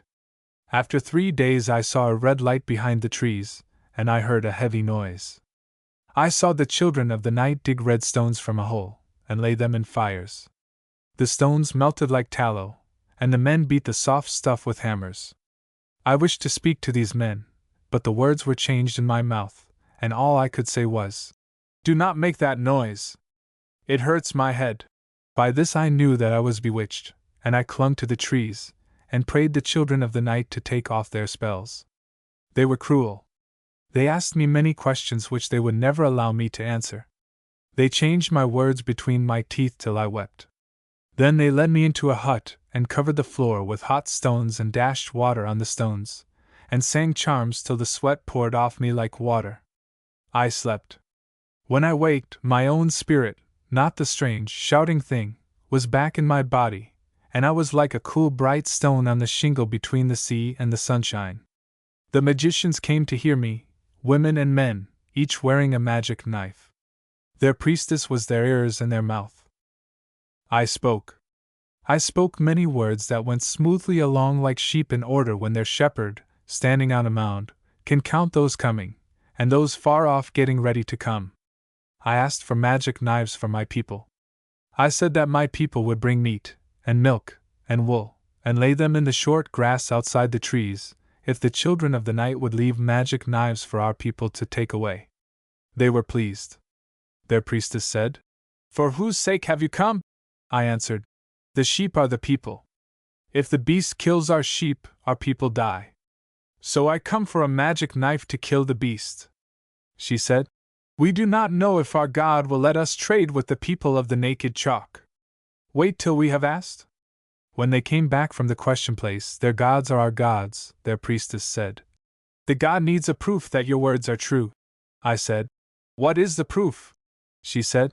The god says that if you have come for the sake of your people, you will give him your right eye to be put out, but if you have come for any other reason, you will not give it. This proof is between you and the god. We ourselves are sorry. I said. This is a hard proof. Is there no other road? She said. Yes. You can go back to your people with your 2 eyes in your head if you choose. But then you will not get any magic knives for your people. I said. It would be easier if I knew that I were to be killed. She said. Perhaps the god knew this too. See! I have made my knife hot. I said. Be quick then. With her knife heated in the flame, she put out my right eye. She herself did it. I am the son of a priestess. She was a priestess. It was not work for any common man. True. Most true, said Puck. No common man's work that. And afterwards? Afterwards I did not see out of that eye any more. I found also that a one eye does not tell you truly where things are. Try it. At this Dan put his hand over one eye, and reached for the flint arrowhead on the grass. He missed it by inches. It's true, he whispered to Una. You can't judge distances a bit with only one eye. Puck was evidently making the same experiment, for the man laughed at him. I know it is so, said he. Even now I am not always sure of my blow. I stayed with the children of the night till my eye healed. They said I was the son of Tyr, the god who put his right hand in a beast's mouth. They showed me how they melted their red stone and made the magic knives of it. They told me the charms they sang over the fires and at the beatings. I can sing many charms. Then he began to laugh like a boy. I was thinking of my journey home, he said, and of the surprised beast. He had come back to the chalk. I saw him. I smelt his lairs as soon as ever I left the trees. He did not know I had the magic knife. I hid it under my cloak, the knife that the priestess gave me. Ho! Ho! That happy day was too short. See! A beast would win me. Wow! He would say. Here is my flint worker! He would come leaping, tail in air. He would roll. He would lay his head between his paws out of merriness of heart at his warm, waiting meal. He would leap, and oh, his eye in mid-leap when he saw the knife held ready for him. It pierced his hide as a rush pierces curdled milk. Often he had no time to howl. I did not trouble to flay any beast I killed. Sometimes I missed my blow. Then I took my little flint hammer and beat out his brains as he cowered. He made no fight. He knew the knife. But the beast is very cunning. Before evening all the beasts had smelt the blood on my knife, and were running from me like hares. They knew. Then I walked as a man should, the master of the beast. So came I back to my mother's house. There was a lamb to be killed. I cut it in 2 halves with my knife, and I told her all my tale. She said, This is the work of a god. I kissed her and laughed. I went to my maiden who waited for me at the Duponds. There was a lamb to be killed. I cut it in 2 halves with my knife, and told her all my tale. She said, It is the work of a god. I laughed, but she pushed me away, and being on my blind side, ran off before I could kiss her. I went to the men of the sheep guard at watering time. There was a sheep to be killed for their meat. I cut it in 2 halves with my knife, and told them all my tale. They said, It is the work of a god. I said, We talk too much about gods. Let us eat and be happy, and tomorrow I will take you to the children of the night, and each man will find a magic knife. I was glad to smell our sheep again, to see the broad sky from edge to edge, and to hear the sea. I slept beneath the stars in my cloak. The men talked among themselves. I led them, the next day, to the trees, taking with me meat, wool, and curdled milk, as I had promised. We found the magic knives laid out on the grass, as the children of the night had promised. They watched us from among the trees. Their priestess called to me and said, How is it with your people? I said, Their hearts are changed. I cannot see their hearts as I used to. She said, That is because you have only one eye. Come to me and I will be both your eyes. But I said, I must show my people how to use their knives against the beast, as you showed me how to use my knife. I said this because the magic knife does not balance like the flint. She said, What you have done for the sake of a woman, and not for the sake of your people. I asked of her, Then why did the god accept my right eye, and why are you so angry? She answered, Because any man can lie to a god, but no man can lie to a woman. And I am not angry with you. I am only very sorrowful for you. Wait a little, and you will see out of your one eye why I am sorry. So she hid herself. I went back with my people, each one carrying his knife, and making it sing in the air, tss. The flint never sings. It mutters on pump. The beast heard. The beast saw. He knew. Everywhere he ran away from us. We all laughed. As we walked over the grass, my mother's brother, the chief on the men's side, he took off his chief's necklace of yellow sea stones. How? Eh? Oh, I remember, Amber said Puck, and would have put them on my neck. I said, No, I am content. What does my one eye matter if my other eye sees fat sheep and fat children running about safely? My mother's brother said to them, I told you he would never take such things. Then they began to sing a song in the old tongue, the song of Tyr. I sang with them, but my mother's brother said, This is your song, O buyer of the knife. Let us sing it, Tyr. Even then I did not understand, till I saw that no man stepped on my shadow, and I knew that they thought me to be a god, like the god Tyr, who gave his right hand to conquer a great beast.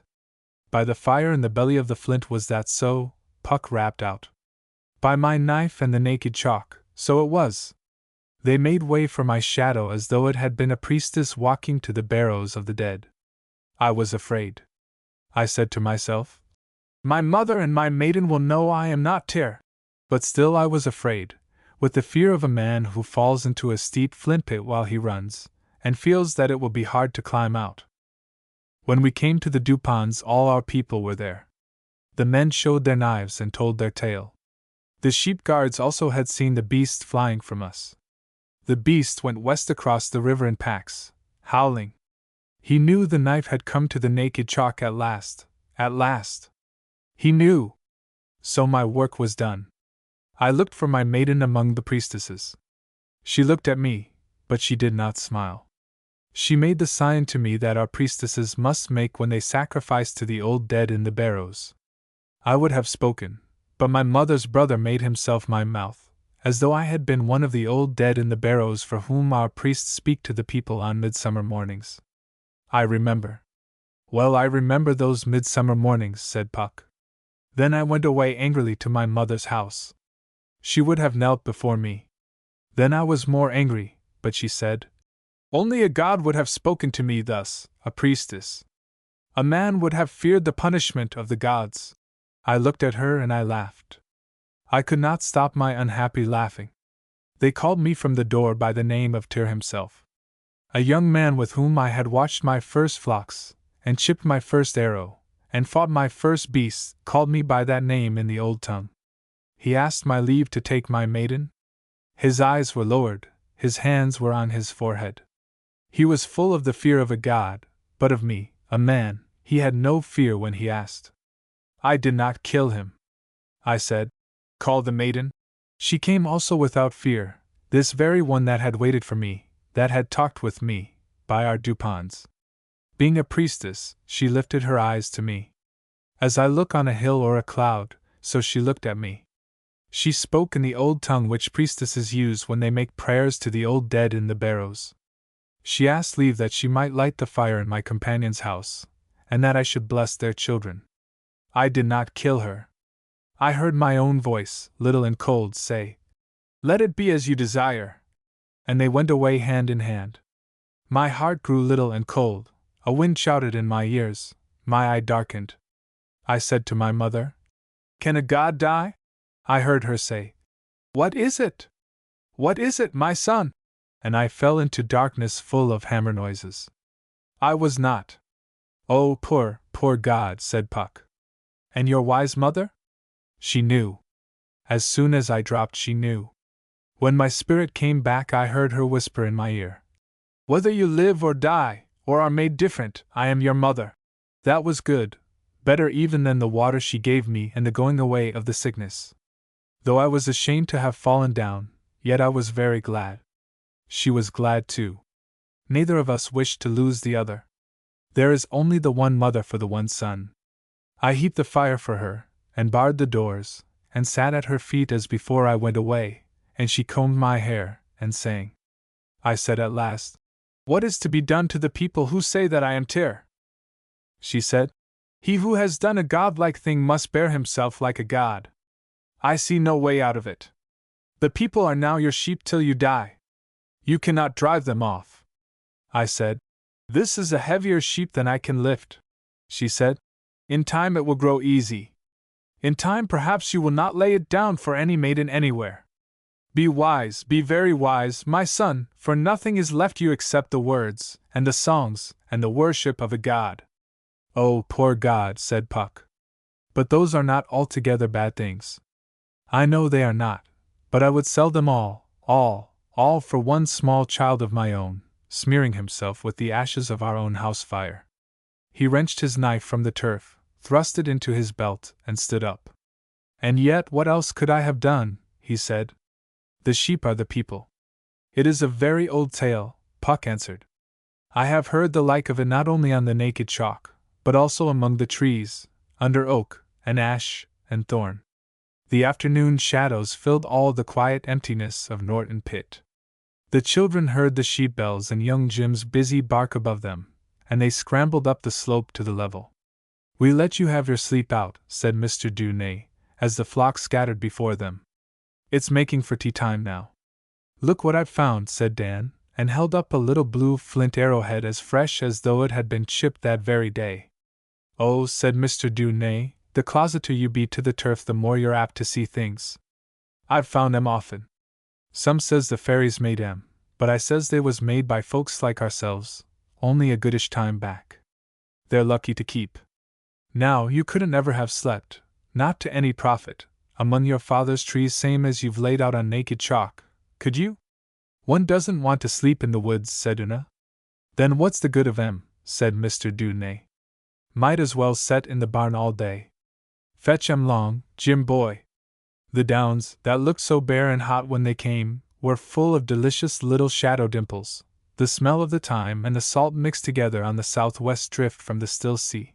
Their eyes dazzled with the low sun, and the long grass under it looked golden. The sheep knew where their fold was, so young Jim came back to his master, and they all four strolled home, the scabious heads swishing about their ankles, and their shadows streaking behind them like the shadows of giants. Song of the Men's Side. Brother Squaretoes. Philadelphia. Brother Squaretoes. It was almost the end of their visit to the seaside. They had turned themselves out of doors while their trunks were being packed, and strolled over the downs towards the dull evening sea. The tide was dead low under the chalk cliffs, and the little wrinkled waves grieved along the sands up the coast to New Haven and down the coast to long, grey Brighton, whose smoke trailed out across the channel. They walked to the gap, where the cliff is only a few feet high. A windlass for hoisting shingle from the beach below stands at the edge of it. The coastguard cottages are a little farther on, and an old ship's figurehead of a Turk in a turban stared at them over the wall. "This time tomorrow we shall be at home, thank goodness," said Una. "I hate the sea." "I believe it's all right in the middle," said Dan. "The edges are the sorrowful parts." Cordery, the coastguard, came out of the cottage, leveled his telescope at some fishing boats, shut it with a click and walked away. He grew smaller and smaller along the edge of the cliff, where neat piles of white chalk every few yards showed the path even on the darkest night. "Where's Cordery going?" said Una. "Halfway to New Haven," said Dan. "Then he'll meet the New Haven coastguard and turn back. He says if coastguards were done away with, smuggling would start up at once." A voice on the beach under the cliff began to sing. Feet scrabbled on the flinty path. A dark, thin-faced man in very neat brown clothes and broad-toed shoes came up, followed by Puck. The man went on. "HSSH," said Puck. "You'll shock these nice young people." "Oh. Shall I?" Mille pardons, he shrugged his shoulders almost up to his ears, spread his hands abroad, and jabbered in French. No comprenny, he said. I'll give it you in Low German, and he went off in another language, changing his voice and manner so completely that they hardly knew him for the same person. But his dark beady brown eyes still twinkled merrily in his lean face, and the children felt that they did not suit the straight, plain, snuffy brown coat, brown knee breeches, and broad-brimmed hat. His hair was tied in a short pigtail which danced wickedly when he turned his head. Ha done, said Puck, laughing. Be one thing or t'other, Pharaoh, French or English or German, no great odds which. Oh, but it is, though, said Una quickly. We haven't begun German yet, and we're going back to our French next week.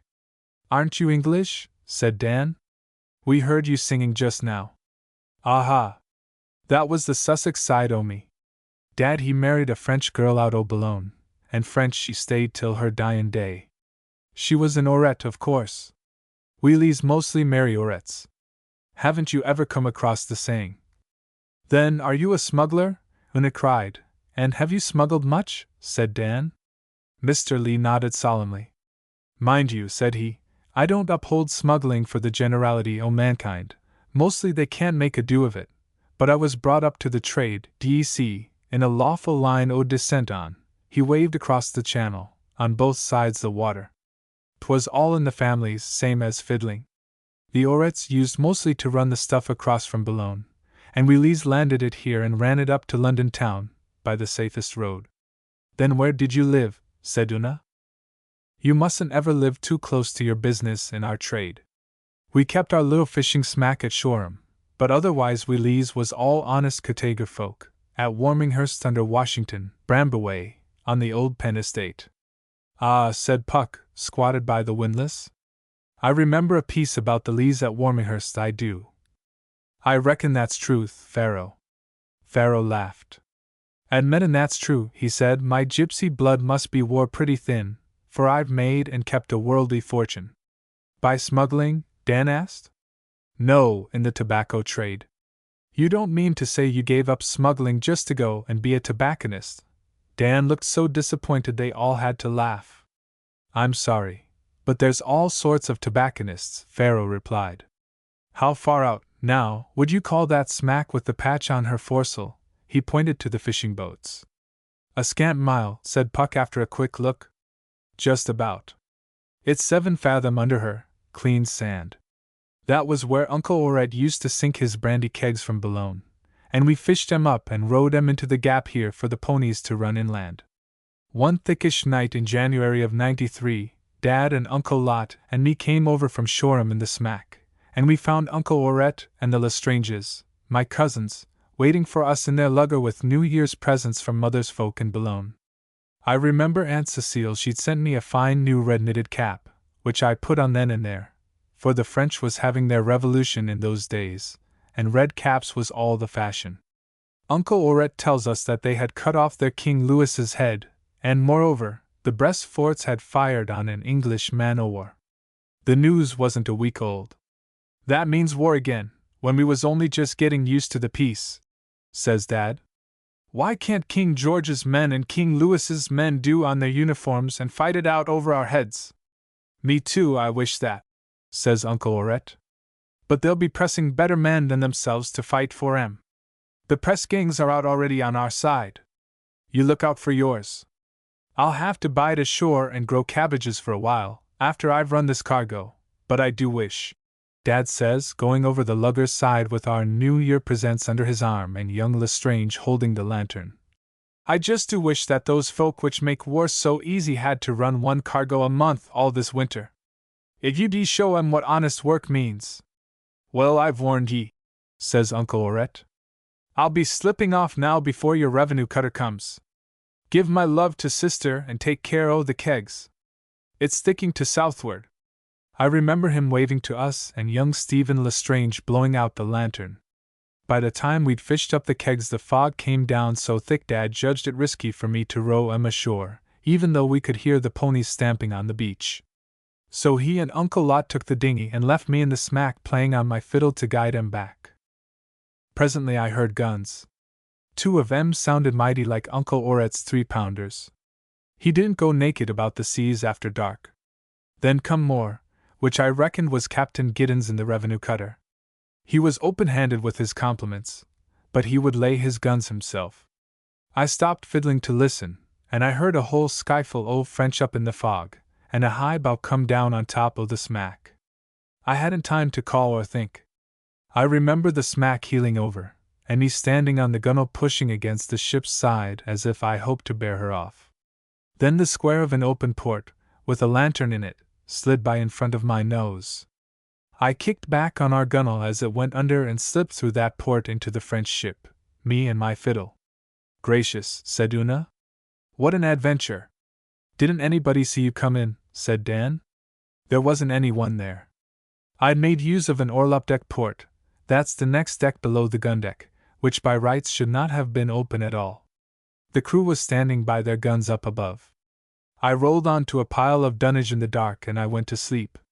When I woke, men was talking all round me, telling each other their names and sorrows just like Dad told me pressed men used to talk in the last war. Pretty soon I made out they'd all been hove aboard together by the press gangs, and left to sort themselves. The ship she was the Ambuscade, a 36-gun Republican frigate, Captain Jean-Baptiste Bompard, 2 days out of Le Havre, going to the United States with a Republican French ambassador of the name of Genet. They had been up all night clearing for action on account of hearing guns in the fog.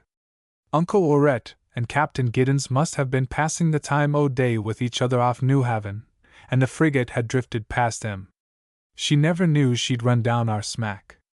Seeing so many aboard was total strangers to each other, I thought one more mightn't be noticed, so I put Aunt Cecile's red cap on the back of my head, and my hands in my pockets like the rest, and, as we French say, I circulated till I found the galley.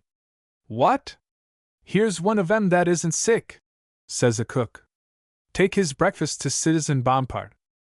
I carried the tray to the cabin, but I didn't call this Bompard. Citizen. Oh no! Mon Capitaine was my little word, same as Uncle Oret used to answer in King Louis's navy. Bompard, he liked it. He took me on for cabin servant, and after that no one asked questions, and thus I got good victuals and light work all the way across to America. He talked a heap of politics, and so did his officers, and when this Ambassador Genet got rid of his land stomach and laid down the law after dinner, a rook's parliament was nothing compared to their cabin. I learned to know most of the men which had worked the French Revolution, through waiting at table and hearing talk about 'em. One of our forecastle 6-pounders was called Danton and t'other Marat. I used to play the fiddle between 'em, sitting on the capstan. Day in and day out Bompard and Monsieur Genet talked o' what France had done, and how the United States was going to join her to finish off the English in this war. Monsieur Genet said he'd just about make the United States fight for France. He was a rude common man. But I liked listening. I always helped drink any healths that was proposed, specially Citizen Danton's who'd cut off King Louis's head. An all-Englishman might have been shocked, but that's where my French blood saved me. It didn't save me from getting a dose of ship's fever though, the week before we put Monsieur Genet ashore at Charleston, and what was left of me after bleeding and pills took the dumb horrors from living 'tween decks. The surgeon, Kerrigan his name was, kept me down there to help him with his plasters. I was too weak to wait on Bompard. I don't remember much of any account for the next few weeks, till I smelled lilacs, and I looked out of the port, and we was moored to a wharf edge and there was a town o' fine gardens and red brick houses and all the green leaves o' God's world waiting for me outside. What's this? I said to the sick bay man, old Pierre Typhane he was. Philadelphia, says Pierre. You've missed it all. We're sailing next week. I just turned round and cried for longing to be amongst the laylocks. If that's your trouble, says old Pierre, you go straight ashore. None'll hinder you. They're all gone mad on these coasts, French and American together. 'Tisn't my notion o' war. Pierre was an old King Louis man. My legs was pretty tautly, but I made shift to go on deck, which it was like a fair. The frigate was crowded with fine gentlemen and ladies pouring in and out. They sung and they waved French flags, while Captain Bompard and his officers, yes, and some of the men, speechified to all and sundry about war with England. They shouted, "Down with England! Down with Washington! Hurrah for France and the Republic!" I couldn't make sense of it. I wanted to get out from that crunch of swords and petticoats and sit in a field. One of the gentlemen said to me, "Is that a genuine cap o' liberty you're wearing?" 'Twas Aunt Cecile's red one, and pretty near wore out. "Oh, yes," I says, "straight from France. I'll give you a shilling for it," he says, and with that money in my hand and my fiddle under my arm I squeezed past the entry port and went ashore. It was like a dream, meadows, trees, flowers, birds, houses, and people all different. I sat me down in a meadow and fiddled a bit, and then I went in and out the streets, looking and smelling and touching, like a little dog at a fair. Fine folk was sitting on the white stone doorsteps of their houses, and a girl threw me a handful of lilac sprays, and when I said merci, without thinking, she said she loved the French. They all was the fashion in the city. I saw more tricolor flags in Philadelphia than ever I'd seen in Boulogne, and every one was shouting for war with England. A crowd o' folk was cheering after our French ambassador, that same Monsieur Genet which we'd left at Charleston. He was a horseback behaving as if the place belonged to him, and commanding all and sundry to fight the British. But I'd heard that before. I got into a long straight street as wide as the Broil, where gentlemen was racing horses. I'm fond o' horses. Nobody hindered 'em, and a man told me it was called Race Street o' purpose for that. Then I followed some black niggers, which I'd never seen close before, but I left them to run after a great, proud, copper-faced man with feathers in his hair and a red blanket trailing behind him. A man told me he was a real Red Indian called Red Jacket, and I followed him into an alleyway off Race Street by 2nd Street, where there was a fiddle playing. I'm fond o' fiddling. The Indian stopped at a baker's shop, Conrad Gerhard's it was, and bought some sugary cakes. Hearing what the price was, I was going to have some too, but the Indian asked me in English if I was hungry. "Oh, yes," I says. I must have looked a sore scrattle. He opens a door onto a staircase and leads the way up. We walked into a dirty little room full of flutes and fiddles and a fat man fiddling by the window, in a smell of cheese and medicines fit to knock you down. I was knocked down too, for the fat man jumped up and hit me a smack in the face. I fell against an old spinet covered with pill boxes and the pills rolled about the floor. The Indian never moved an eyelid. "Pick up the pills! Pick up the pills!" the fat man screeches. I started picking 'em up, hundreds of 'em, meaning to run out under the Indian's arm, but I came on giddy all over and I sat down. The fat man went back to his fiddling. "Toby," says the Indian after quite a while, "I brought the boy to be fed, not hit." "What?" says Toby. "I thought it was Gert Schwenkfelder." He put down his fiddle and took a good look at me. "Himmel," he says. "I have hit the wrong boy. It is not the new boy. Why are you not the new boy? Why are you not Gert Schwenkfelder?" "I don't know," I said. "The gentleman in the pink blanket brought me," says the Indian. "He is hungry, Toby. Christians always feed the hungry. So I bring him." "You should have said that first," said Toby. He pushed plates at me and the Indian put bread and pork on them, and a glass of Madeira wine. I told him I was off the French ship, which I had joined on account of my mother being French. That was true enough when you think of it, and besides I saw that the French was all the fashion in Philadelphia. Toby and the Indian whispered and I went on picking up the pills. "You like pills, eh?" says Toby. "No," I says. "I've seen our ship's doctor roll too many of 'em." "Ho!" he says, and he shoves 2 bottles at me. "What's those?" "Calomel," I says. "And t'other's senna." "Right," he says. 1 week have I tried to teach Gert Schwenkfelder the difference between them, yet he cannot tell. "You like to fiddle?" he says. He just seen my kit on the floor. "Oh, yes," says I. "Oh ho," he says. "What note is this?" drawing his bow across. He meant it for A, so I told him it was. "My brother," he says to the Indian, "I think this is the hand of Providence. I warned that Gert if he went to play upon the wharves any more he would hear from me. Now look at this boy and say what you think. The Indian looked me over whole minutes. There was a musical clock on the wall, and dolls came out and hopped while the hour struck. He looked me over all the while they did it. Good, he says at last. This boy is good. Good then, says Toby. Now I shall play my fiddle and you shall sing your hymn, brother.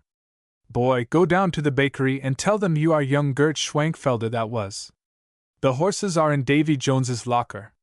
If you ask any questions you shall hear from me. I left M singing hymns and I went down to old comrade Gerhard. He wasn't at all surprised when I told him I was young Gert Schwenkfelder that was. He knew Toby. His wife, she walked me into the backyard without a word, and she washed me and she cut my hair to the edge of a basin, and she put me to bed, and oh! How I slept in that little room behind the oven looking on the flower garden. I didn't know Toby went to the ambuscade that night, and bought me off Dr. Kerrigan for $12 and a dozen bottles of Seneca oil. Kerrigan wanted a new lace to his coat, and he reckoned I hadn't long to live, so he put me down as discharged sick. I like Toby, said Una. Who was he? Said Puck. Apothecary Tobias Hurt, Pharaoh replied. 118, 2nd Street, the famous Seneca oil man, that lived half of every year among the Indians. But let me tell my tale my own way, same as his brown mare used to go to Lebanon. Then why did he keep her in Davy Jones's locker? Dan asked. That was his joke. He kept her under David Jones's hat shop in the Buck Tavern yard, and his Indian friends kept their ponies there when they visited him. I looked after the horses when I wasn't rolling pills on top of the old spinet, while he played his fiddle and Red Jacket sang hymns. I liked it. I had good victuals, light work, a suit o' clean clothes, a plenty music, and quiet, smiling German folk all around that let me sit in their gardens. My first Sunday, Toby took me to his church in Moravian Alley, and that was in a garden too. The women wore long-eared caps and handkerchiefs. They came in at one door and the men at another, and there was a brass chandelier you could see your face in, and a nigger boy to blow the organ bellows. I carried Toby's fiddle, and he played pretty much as he chose, all against the organ and the singing. He was the only one they let do it, for they was a simple-minded folk. They used to wash each other's feet up in the attic to keep themselves humble, which Lord knows they didn't need. How very queer, said Una. Pharaoh's eyes twinkled. I've met many and seen much, he said, but I haven't yet found any better or quieter or forbaringer people than the brethren and sistern of the Moravian Church in Philadelphia. Nor will I ever forget my first Sunday. The service was in English that week, with the smell of the flowers coming in from Pastor Meter's garden where the big peach tree is, and me looking at all the clean strangeness and thinking of 'tween decks on the ambuscade only 6 days ago. Being a boy, it seemed to me it had lasted forever, and was going on forever. But I didn't know Toby then. As soon as the dancing clock struck midnight that Sunday, I was lying under the spinet. I heard Toby's fiddle. He'd just done his supper, which he always took late and heavy. Gert, says he, get the horses. Liberty and independence forever. The flowers appear upon the earth, and the time of the singing of birds is come. We are going to my country seat in Lebanon. I rubbed my eyes, and fetched them out of the Buck stables. Red Jacket was there saddling his, and when I'd packed the saddlebags we three rode up Race Street to the ferry by starlight. So we went traveling. It's a kindly, softly country there, back of Philadelphia among the German towns, Lancaster way. Little houses and bursting big barns, fat cattle, fat women, and all as peaceful as heaven might be if they farmed there. Toby sold medicines out of his saddlebags, and gave the French war news to folk along the roads. Him and his long-hilted umbrella was as well known as the stagecoaches. He took orders for that famous Seneca oil which he had the secret of from Red Jacket's Indians, and he slept in friends' farmhouses, but he would shut all the windows, so Red Jacket and me slept outside. There's nothing to hurt except snakes, and they slip away quick enough if you thrash in the bushes. I'd have liked that, said Dan. I'd no fault to find with those days. In the cool o' the morning the catbird sings. He's something to listen to. And there's a smell of wild grapevine growing in damp hollows which you drop into, after long rides in the heat, which is beyond compare for sweetness. So's the puffs out of the pine woods of afternoons. Come sundown, the frogs strike up, and later on the fireflies dance in the corn. Oh me, the fireflies in the corn! We were a week or 10 days on the road, tacking from one place to another, such as Lancaster, Bethlehem Ephrata. Thou Bethlehem Ephrata! No odds, I loved the going about. And so we jogged into dozy little Lebanon by the Blue Mountains, where Toby had a cottage and a garden of all fruits. He come north every year for this wonderful Seneca oil the Seneca Indians made for him. They never sell to any one else, and he doctored 'em with Von Swiaton pills, which they valued more than their own oil. He could do what he chose with them, and of course, he tried to make them Moravians. The Senecas are a seemly, quiet people, and they'd had trouble enough from white men, American and English, during the wars, to keep 'em in that walk. They lived on a reservation by themselves away off by their lake. Toby took me up there, and they treated me as if I was their own blood brother. Red Jacket said the mark of my bare feet in the dust was just like an Indian's, and my style of walking was similar. I know I took to their ways all over. Maybe the gypsy drop in your blood helped you, said Puck. Sometimes I think it did, Pharaoh went on. Anyhow, Red Jacket and Cornplanter, the other Seneca chief, they let me be adopted into the tribe. It's only a compliment, of course, but Toby was angry when I showed up with my face painted. They gave me a side name which means 2 tongues, because, d'ye see, I talked French and English. They had their own opinions, I've heard 'em, about the French and the English, and the Americans. They'd suffered from all of 'em during the wars, and they only wished to be left alone. But they thought a heap of the President of the United States. Cornplanter had had dealings with him in some French wars out west when General Washington was only a lad. His being president afterwards made no odds to 'em. They always called him Big Hand, for he was a large-fisted man, and he was all of their notion of a white chief. Cornplanter would sweep his blanket round him, and after I'd filled his pipe he'd begin. In the old days, long ago, when braves were many and blankets were few, Big Hand said dash. If Red Jacket agreed to the say-so, he'd trickle a little smoke out of the corners of his mouth. If he didn't, he'd blow through his nostrils. Then Cornplanter would stop and Red Jacket would take on. Red Jacket was the better talker of the two. I've laid and listened to 'em for hours. Oh! They knew General Washington well. Cornplanter used to meet him at Epley's, the great dancing place in the city before District Marshal William Nichols bought it. They told me he was always glad to see 'em, and he'd hear 'em out to the end if they had anything on their minds. They had a good deal in those days. I came at it by degrees, after I was adopted into the tribe. The talk up in Lebanon and everywhere else that summer was about the French war with England and whether the United States would join in with France, or make a peace treaty with England. Toby wanted peace so as he could go about the reservation buying his oils.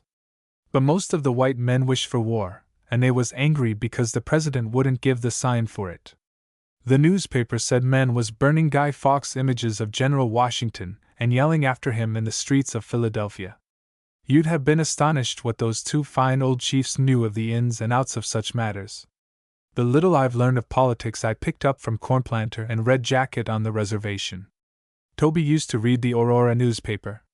He was what they call a Democrat, though our church is against the brethren concerning themselves with politics. I hate politics too, said Una, and Pharaoh laughed. I might ha' guessed it, he said. But here's something that isn't politics. One hot evening late in August, Toby was reading the newspaper on the stoop and Red Jacket was smoking under a peach tree and I was fiddling. Of a sudden Toby drops his Aurora. I am an oldish man, too fond of my own comforts, he says. I will go to the church which is in Philadelphia. My brother, lend me a spare pony. I must be there tomorrow night. Good, says Red Jacket, looking at the sun. My brother shall be there. I will ride with him and bring back the ponies. I went to pack the saddlebags. Toby had cured me of asking questions. He stopped my fiddling if I did. Besides, Indians don't ask questions much, and I wanted to be like him. When the horses were ready, I jumped up. "Get off," says Toby. "Stay and mind the cottage till I come back. The Lord has laid this on me, not on you. I wish He hadn't." He powders off down the Lancaster Road, and I sat on the doorstep wondering after him. When I picked up the paper to wrap his fiddle strings in, I spelled out a piece about the yellow fever being in Philadelphia so dreadful everyone was running away. I was scared, for I was fond of Toby. We never said much to each other, but we fiddled together, and music's as good as talking to them that understand. "Did Toby die of yellow fever?" Una asked. "Not him. There's justice left in the world still. He went down to the city and bled and well again in heaps. He sent back word by Red Jacket that, if there was war or he died, I was to bring the oils along to the city, but till then I was to go on working in the garden and Red Jacket was to see me do it. Down at heart all Indians reckon digging a squaw's business, and neither him nor Cornplanter, when he relieved watch, was a hard taskmaster. We hired a nigger boy to do our work, and a lazy grinning renegade he was. When I found Toby didn't die the minute he reached town, why, boy-like, I took him off my mind and went with my Indians again. Oh, those days up north at Canasetigo, running races and gambling with the Senecas, or bee hunting in the woods, or fishing in the lake. Pharaoh sighed and looked across the water. But it's best, he went on suddenly, after the first frosts. You roll out your blanket, and find every leaf left green overnight turn red and yellow, not by trees at a time, but hundreds and hundreds of miles of them, like sunsets splattered upside down. On one of such days, the maples was flaming scarlet and gold, and the sumac bushes were redder. Cornplanter and Red Jacket came out in full war dress, making the very leaves look silly, feathered war bonnets, yellow doeskin leggings, fringed and tasseled, red horse blankets, and their bridles feathered and shelled and beaded no bounds. I thought it was war against the British till I saw their faces weren't painted, and they only carried wrist whips. Then I hummed Yankee Doodle at M. They told me they was going to visit Big Hand and find out for sure whether he meant to join the French in fighting the English or make a peace treaty with England. I reckon those two would ha' gone out on the warpath at a nod from Big Hand, but they knew well, if there was war twixt England and the United States, their tribe would catch it from both parties same as in all the other wars. They asked me to come along and hold the ponies. That puzzled me, because they always put their ponies up at the Buck or Epply's when they went to see General Washington in the city, and horse holding is a nigger's job. Besides, I wasn't exactly dressed for it. "D'you mean you were dressed like an Indian?" Dan demanded. Pharaoh looked a little abashed. "This didn't happen at Lebanon," he said, "but a bit farther north, on the reservation, and at that particular moment of time, so far as blanket, hairband, moccasins, and sunburn went, there wasn't much odds twixt me and a young Seneca buck. You may laugh," he smoothed down his long-skirted brown coat, "but I told you I took to their ways all over. I said nothing, though I was bursting to let out the war whoop like the young men had taught me." "No, and you don't let out one here either," said Puck before Dan could ask. "Go on, Brother Square-Toes." We went on. Pharaoh's narrow dark eyes gleamed and danced. We went on, 40, 50 miles a day, 4 days on end, we three braves. And how a great tall Indian horseback can carry his war bonnet at a canter through thick timber without brushing a feather beats me. My silly head was banged often enough by low branches, but they slipped through like running elk. We had evening hymns singing every night after they'd blown their pipe smoke to the quarters of heaven. Where did we go? I'll tell you, but don't blame me if you're no wiser. We took the old war trail from the end of the lake along the East Susquehanna through the Nantago country, right down to Fort Shamokin on the Senex River. We crossed the Juniata by Fort Granville, got into Shippensburg over the hills by the Otchwick Trail, and then to Williams Ferry. It's a bad one. From Williams Ferry, across the Shenandoah, over the Blue Mountains, through Ashby's Gap, and so southeast by south from there, till we found the president at the back of his own plantations. I'd hate to be trailed by Indians in earnest. They caught him like a partridge on a stump. After we'd left our ponies, we scouted forward through a woody piece, and creeping slower and slower, at last if my moccasins even slipped Red Jacket ud turn and frown. I heard voices, Monsieur Genet's for choice, long before I saw anything, and we pulled up at the edge of a clearing where some niggers in grey and red liveries were holding horses, and half a dozen gentlemen, but one was Janet, were talking among felled timber. I fancied they'd come to see Janet a piece on his road, for his portmanteau was with him. I hid in between two logs as near to the company as I be to that old windlass there. I didn't need anybody to show me Big Hand.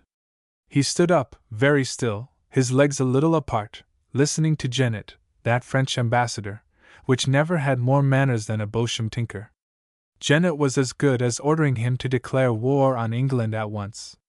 I had heard that clack before on the ambuscade. He said he'd stir up the whole United States to have war with England, whether Big Hand liked it or not. Big Hand heard him out to the last end. I looked behind me, and my two chiefs had vanished like smoke. Says Big Hand, "That is very forcibly put, Monsieur Janet." "Citizen, citizen," the fellow spits in. "I, at least, am a Republican." "Citizen Janet," he says, "you may be sure it will receive my fullest consideration." This seemed to take Citizen Janet back a piece. He rode off grumbling, and never gave his nigger a penny. "No, gentlemen." The others all assembled round Big Hand then, and in their way, they said pretty much what Janet had said. They put it to him, here was France and England at war, in a manner of speaking, right across the United States stomach, and paying no regards to anyone. The French was searching American ships on pretense they was helping England, but really for to steal the goods. The English was doing the same, only t'other way round, and besides searching, they was pressing American citizens into their navy to help them fight France, on pretense that those Americans was lawful British subjects. His gentlemen put this very clear to Big Hand. It didn't look to them, they said, as though the United States trying to keep out of the fight was any advantage to her, because she only catched it from both French and English. They said that 9 out of 10 good Americans was crazy to fight the English then and there. They wouldn't say whether that was right or wrong, they only wanted Big Hand to turn it over in his mind. He did for a while. I saw Red Jacket and Cornplanter watching him from the far side of the clearing, and how they had slipped round there was another mystery. Then Big Hand drew himself up, and he let his gentleman have it. "Hit 'em?" Dan asked. "No, nor yet was it what you might call swearing. He blasted 'em with his natural speech. He asked them half a dozen times over whether the United States had enough armed ships for any shape or sort of war with anyone. He asked 'em, if they thought she had those ships, to give him those ships, and they looked on the ground, as if they expected to find 'em there. He put it to 'em whether, setting ships aside, their country, I reckon he gave 'em good reasons, whether the United States was ready or able to face a new big war, she having but so few years back wound up one against England, and being all holds full of her own troubles. As I said, the strong way he laid it all before 'em blasted 'em, and when he'd done it was like a still in the woods after a storm. A little man, but they all look little, pipes up like a young rook in a blowed-down nest. "Nevertheless, General, it seems you will be compelled to fight England." Quick Big Hand wheeled on him. "And is there anything in my past which makes you think I am averse to fighting Great Britain?" Everybody laughed except him. "Oh, General, you mistake us entirely," they says. "I trust so," he says. "But I know my duty. We must have peace with England." "At any price?" says the man with the rook's voice. "At any price," says he, word by word. "Our ships will be searched, our citizens will be pressed, but—" "Then what about the Declaration of Independence?" says one. "Deal with facts, not fancies," says Big Hand. "The United States are in no position to fight England. But think of public opinion." Another one starts up. "The feeling in Philadelphia alone is at fever heat." He held up one of his big hands. "Gentlemen," he says, slow he spoke, but his voice carried far, "I have to think of our country. Let me assure you that the treaty with Great Britain will be made though every city in the Union burn me in effigy." "At any price?" the actor-like chap keeps on croaking. "The treaty must be made on Great Britain's own terms. What else can I do?" He turns his back on them and they looked at each other and slinked off to the horses, leaving him alone, and then I saw he was an old man. Then Red Jacket and Cornplanter rode down the clearing from the far end as though they had just chanced along. Back went Big Hand's shoulders, up went his head, and he stepped forward one single pace with a great deep huff. So pleased he was. That was a stay-telefied meeting to behold, 3 big men, and 2 of them looking like jeweled images among the spattle of gay-colored leaves. I saw my chief's war bonnets sinking together, down and down. Then they made the sign which no Indian makes outside of the medicine lodges, a sweep of the right hand just clear of the dust, and an inbend of the left knee at the same time, and those proud eagle feathers almost touched his boot top. What did it mean? Said Dan. Mean? Pharaoh cried. Why, it's what it's the Sachem's way of sprinkling the sacred cornmeal in front of, oh! It's a piece of Indian compliment really, and it signifies that you are a very big chief. Big Hand looked down on him. First he says quite softly, My brothers know it is not easy to be a chief. Then his voice grew. My children, says he, what is in your minds? Says Cornplanter. We came to ask whether there will be war with King George's men, but we have heard what our father has said to his chiefs. We will carry away that talk in our hearts to tell to our people. No, says Big Hand. Leave all that talk behind. It was between white men only, but take this message from me to your people. There will be no war. His gentlemen were waiting, so they didn't delay him. Only Cornplanter says, using his old side name. Big Hand, did you see us among the timber just now? Surely, says he. You taught me to look behind trees when we were both young. And with that he cantered off. Neither of my chiefs spoke till we were back on our ponies again and a half hour along the home trail. Then Cornplanter says to Red Jacket, We will have the corn dance this year. There will be no war. And that was all there was to it. Pharaoh stood up as though he had finished. Yes, said Puck, rising too. And what came out of it in the long run? Let me get at my story my own way, was the answer. Look! It's later than I thought. That Shoreham smacks thinking of her supper. The children looked across the darkening channel.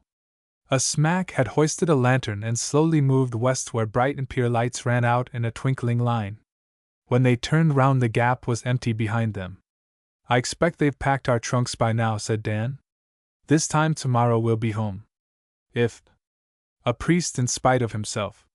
A St. Helena lullaby. A priest in spite of himself.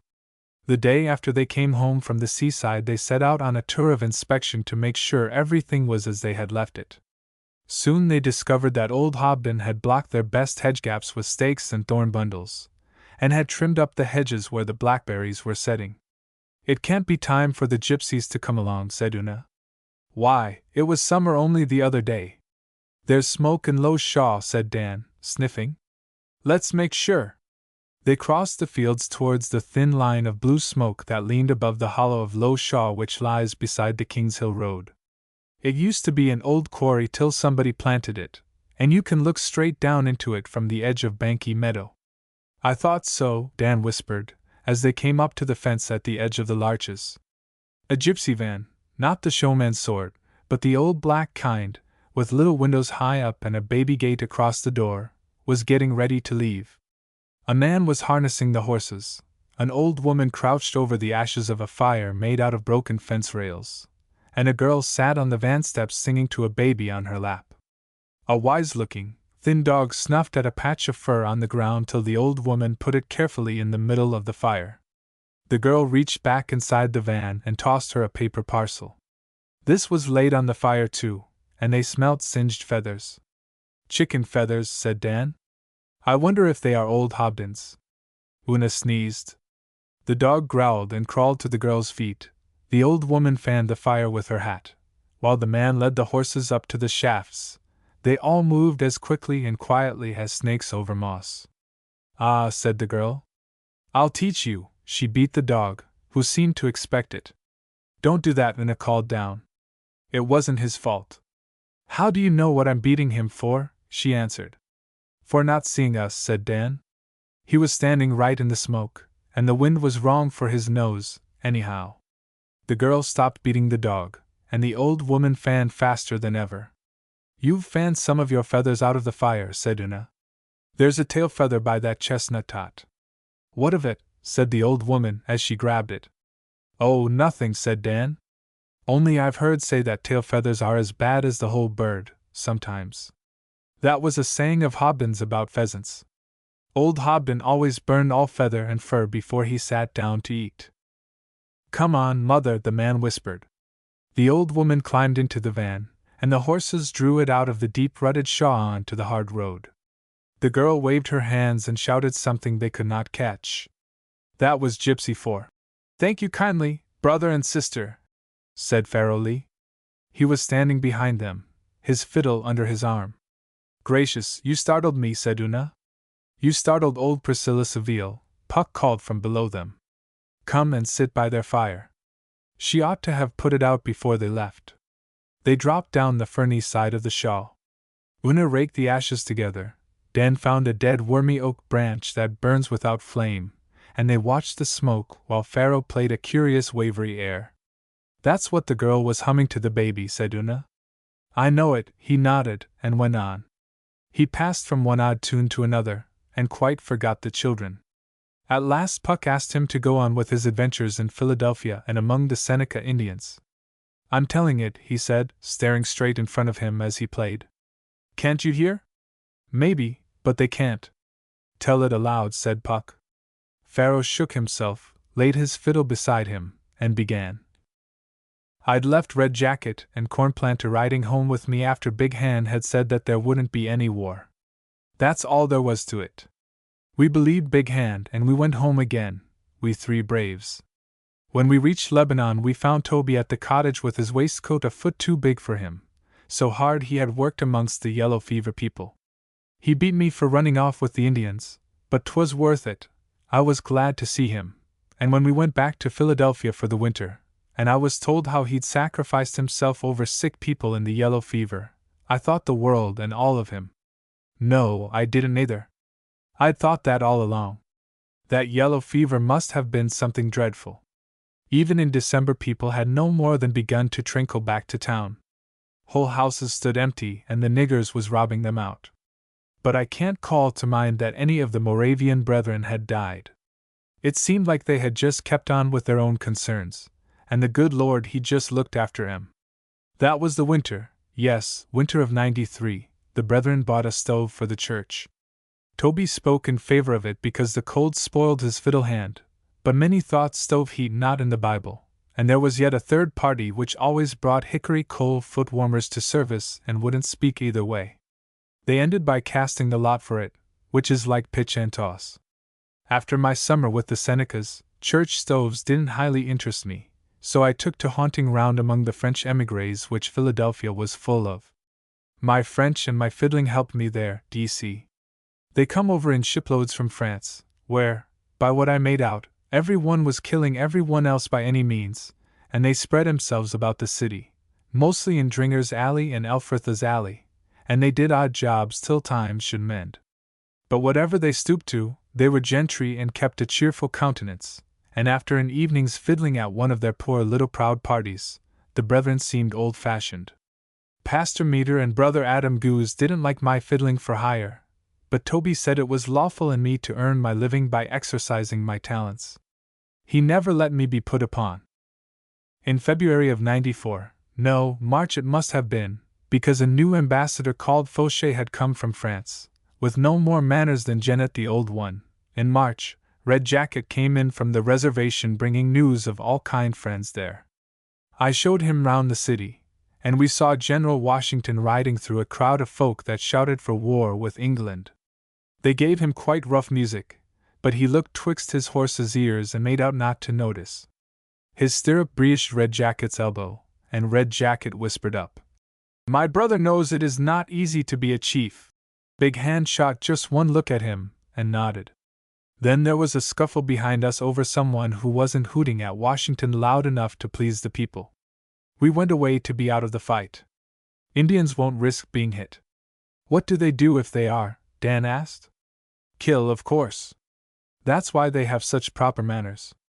Well, then, coming home by Dringer's Alley to get a new shirt which a French Vicomte's lady was washing to take the stiff out of, I'm always choice in my body linen, A lame Frenchman pushes a paper of buttons at us. He hadn't long landed in the United States, and please would we buy.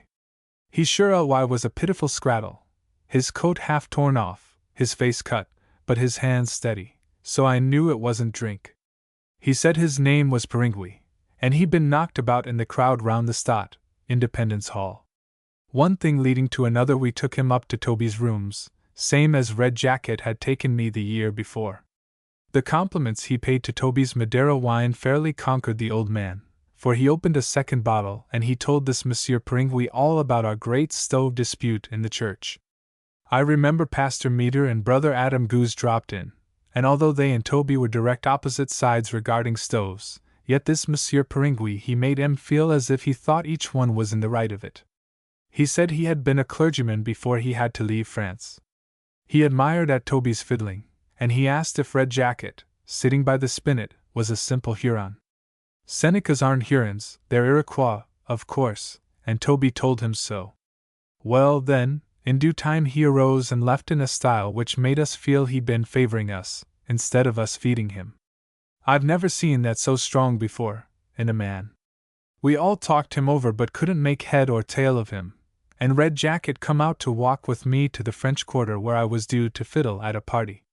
Passing Dringer's Alley again, we saw a naked window with a light in it, and there sat our button-selling Monsieur Pringui throwing dice all alone, right hand against left. Says Red Jacket, keeping back in the dark. Look at his face! I was looking. I protest to you I wasn't frightened like I was when Big Hand talked to his gentleman.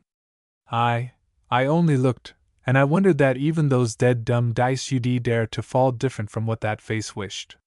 It was a face. He is bad, says Red Jacket. But he is a great chief. The French have sent away a great chief. I thought so when he told us his lies. Now I know. I had to go on to the party, so I asked him to call round for me afterwards and we'd have him singing at Toby's as usual. No, he says. Tell Toby I am not Christian tonight. All Indian. He had those fits sometimes. I wanted to know more about Monsieur Pringui, and the emigre party was the very place to find out. It's neither here nor there, of course, but those French emigre parties, they almost make you cry. The men that you bought fruit of in Market Street, the hairdressers and fencing masters and French teachers, they turn back again by candlelight to what they used to be at home, and you catch their real names. There wasn't much room in the wash-house, so I sat on top of the copper and played the tunes they called for. Assis le roi m'avait don, and such nursery stuff. They cried sometimes. It hurt me to take their money afterwards, indeed it did. And there I found out about Monsieur Pringui. He was a proper rogue too. None of them had a good word for him except the Marquise that kept the French boarding house on 4th Street. I made out that his real name was the Count Talleyrand de Perigord, a priest right enough, but sorely come down in the world. He'd been King Louis's ambassador to England a year or two back, before the French had cut off King Louis's head, and by what I heard, that head wasn't hardly more than hanging loose before he'd run back to Paris and prevailed on Danton, the very man which did the murder, to send him back to England again as ambassador of the French Republic. That was too much for the English, so they kicked him out by Act of Parliament, and he'd fled to the Americas without money or friends or prospects. I'm telling you the talk in the wash-house. Some of them was laughing over it. Says the French Marquise. My friends, you laughed too soon. That man LL.B. on the winning side before any of us. I did not know you were so fond of priests, Marquise, says the Vicomte. His lady did my washing, as I've told you. I have my reasons, says the Marquise. He sent my uncle and my 2 brothers to heaven by the little door. That was one of the emigre names for the guillotine. He will be on the winning side if it costs him the blood of every friend he has in the world. Then what does he want here? Says one of them. We have all lost our game. My faith, says the Marquise. He will find out, if any one can, whether this canaille of a Washington means to help us to fight England. Janet, that was my ambassador in the ambuscade, has failed and gone off disgraced. Fauché. He was the new man. Hasn't done any better, but our abbé will find out, and he will make his profit out of the news. Such a man does not fall. He begins unluckily, says the Vicomte. He was set upon today in the street for not hooting your Washington. They all laughed again, and one remarks, How does the poor devil keep himself? He must have slipped in through the wash-house door, for he flits past me and joins them, cold as ice. One does what one can, he says. I sell buttons. And you, Marquise? I. She waves her poor white hands all burned. I am a cook, a very bad one, at your service, Abbé. We were just talking about you. They didn't treat him like they talked of him. They backed off and stood still. I have missed something then, he says. But I spent this last hour playing, only for buttons, Marquise, against a noble savage, the veritable Huron himself. You had your usual luck, I hope? She says. Certainly, he says. I cannot afford to lose even buttons in these days. Then I suppose the child of nature does not know that your dice are usually loaded, Father Tautetou. She continues. I don't know whether she meant to accuse him of cheating. He only bows. Not yet, Mademoiselle Cunegonde, he says, and goes on to make himself agreeable to the rest of the company. And that was how I found out our Monsieur Peringuey was Count Charles Maurice Talleyrand de Perigord. Pharaoh stopped, but the children said nothing. You've heard of him? Said Pharaoh. Una shook her head. Was Red Jacket the Indian he played dice with? Dan asked. He was. Red Jacket told me the next time we met. I asked if the lame man had cheated. Red Jacket said no, he had played quite fair and was a master player. I allow Red Jacket knew. I've seen him, on the reservation, play himself out of everything he had and in again. Then I told Red Jacket all I'd heard at the party concerning Talleyrand. I was right, he says. I saw the man's war face when he thought he was alone. That's why I played him. I played him face to face. He's a great chief. Do they say why he comes here? They say he comes to find out if Big Hand makes war against the English, I said. Red Jacket grunted. Yes, he says. He asked me that too. If he had been a small chief I should have lied. But he is a great chief. He knew I was a chief, so I told him the truth. I told him what Big Hand said to Cornplanter and me in the clearing, there will be no war. I could not see what he thought. I could not see behind his face. But he is a great chief. He will believe. Will he believe that Big Hand can keep his people back from war? I said, thinking of the crowds that hooted Big Hand whenever he rode out. He is as bad as Big Hand is good, but he is not as strong as Big Hand, says Red Jacket. When he talks with Big Hand he will feel this in his heart. The French have sent away a great chief. Presently he will go back and make them afraid. Now wasn't that comical? The Frenchwoman that knew him and owed all her losses to him, the Indian that picked him up, cut and muddy on the street, and played dice with him, they either of them doubted that Talleyrand was something by himself, appearances notwithstanding. And was he something by himself? Asked Una. Pharaoh began to laugh, but stopped. The way I look at it, he said, Talleyrand was one of just 3 men in this world who are quite by themselves. Big Hand I put first, because I've seen him. I said Puck. I'm sorry we lost him out of Old England. Who'd you put second? Talleyrand, maybe because I've seen him too, said Pharaoh. Who's third? Said Puck. Boney, even though I've seen him. Phew, said Puck. Every man has his own weights and measures, but that's queer reckoning. Boney, said Una. You don't mean you've ever met Napoleon Bonaparte? There, I knew you wouldn't have patience with the rest of my tale after hearing that.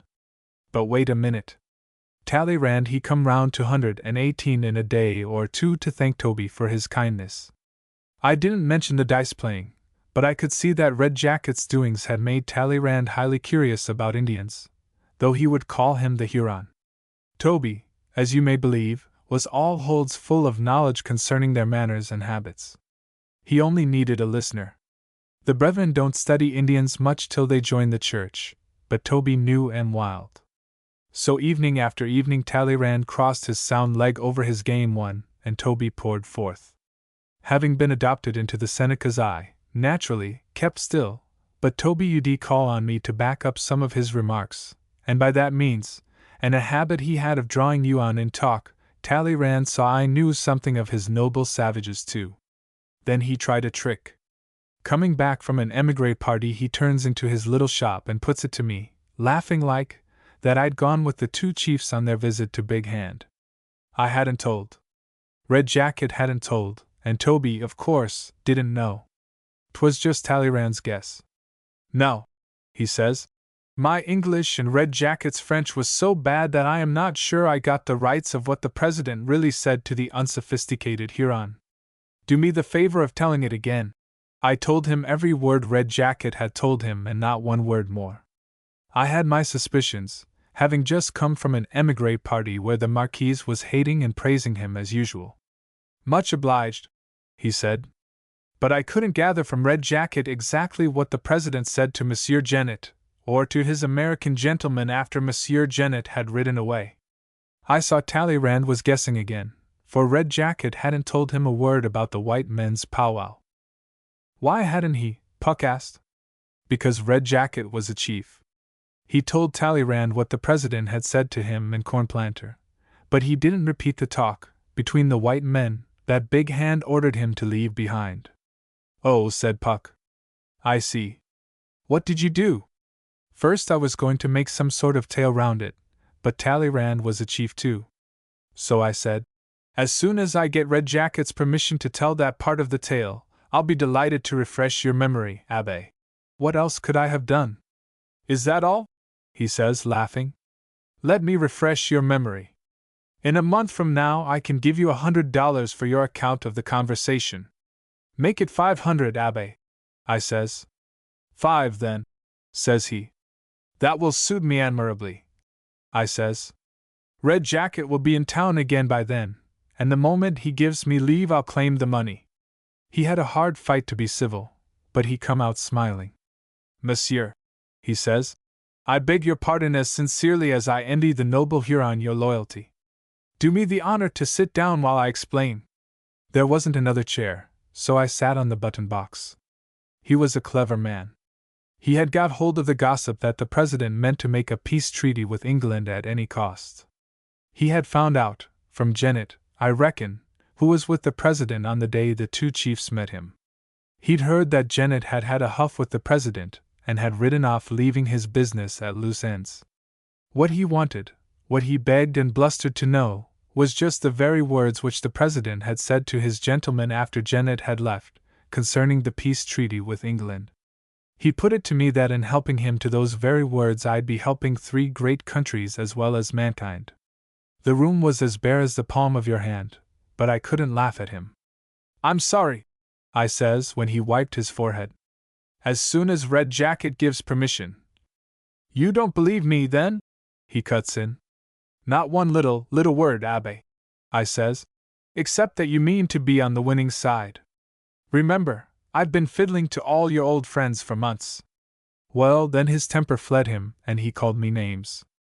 Wait a minute, ci devant, I says at last. I am half English and half French, but I am not the half of a man. I will tell thee something the Indian told me. Has thee seen the President? Oh yes, he sneers. I had letters from the Lord Lansdowne to that estimable old man. Then, I says, thee will understand. The Redskin said that when thee has met the President thee will feel in thy heart he is a stronger man than thee. Go, he whispers. Before I kill thee, go. He looked like it. So I left him. Why did he want to know so badly? Said Dan. The way I look at it is that if he had known for certain that Washington meant to make the peace treaty with England at any price, he'd ha' left old Fauchet fumbling about in Philadelphia while he went straight back to France and told old Danton.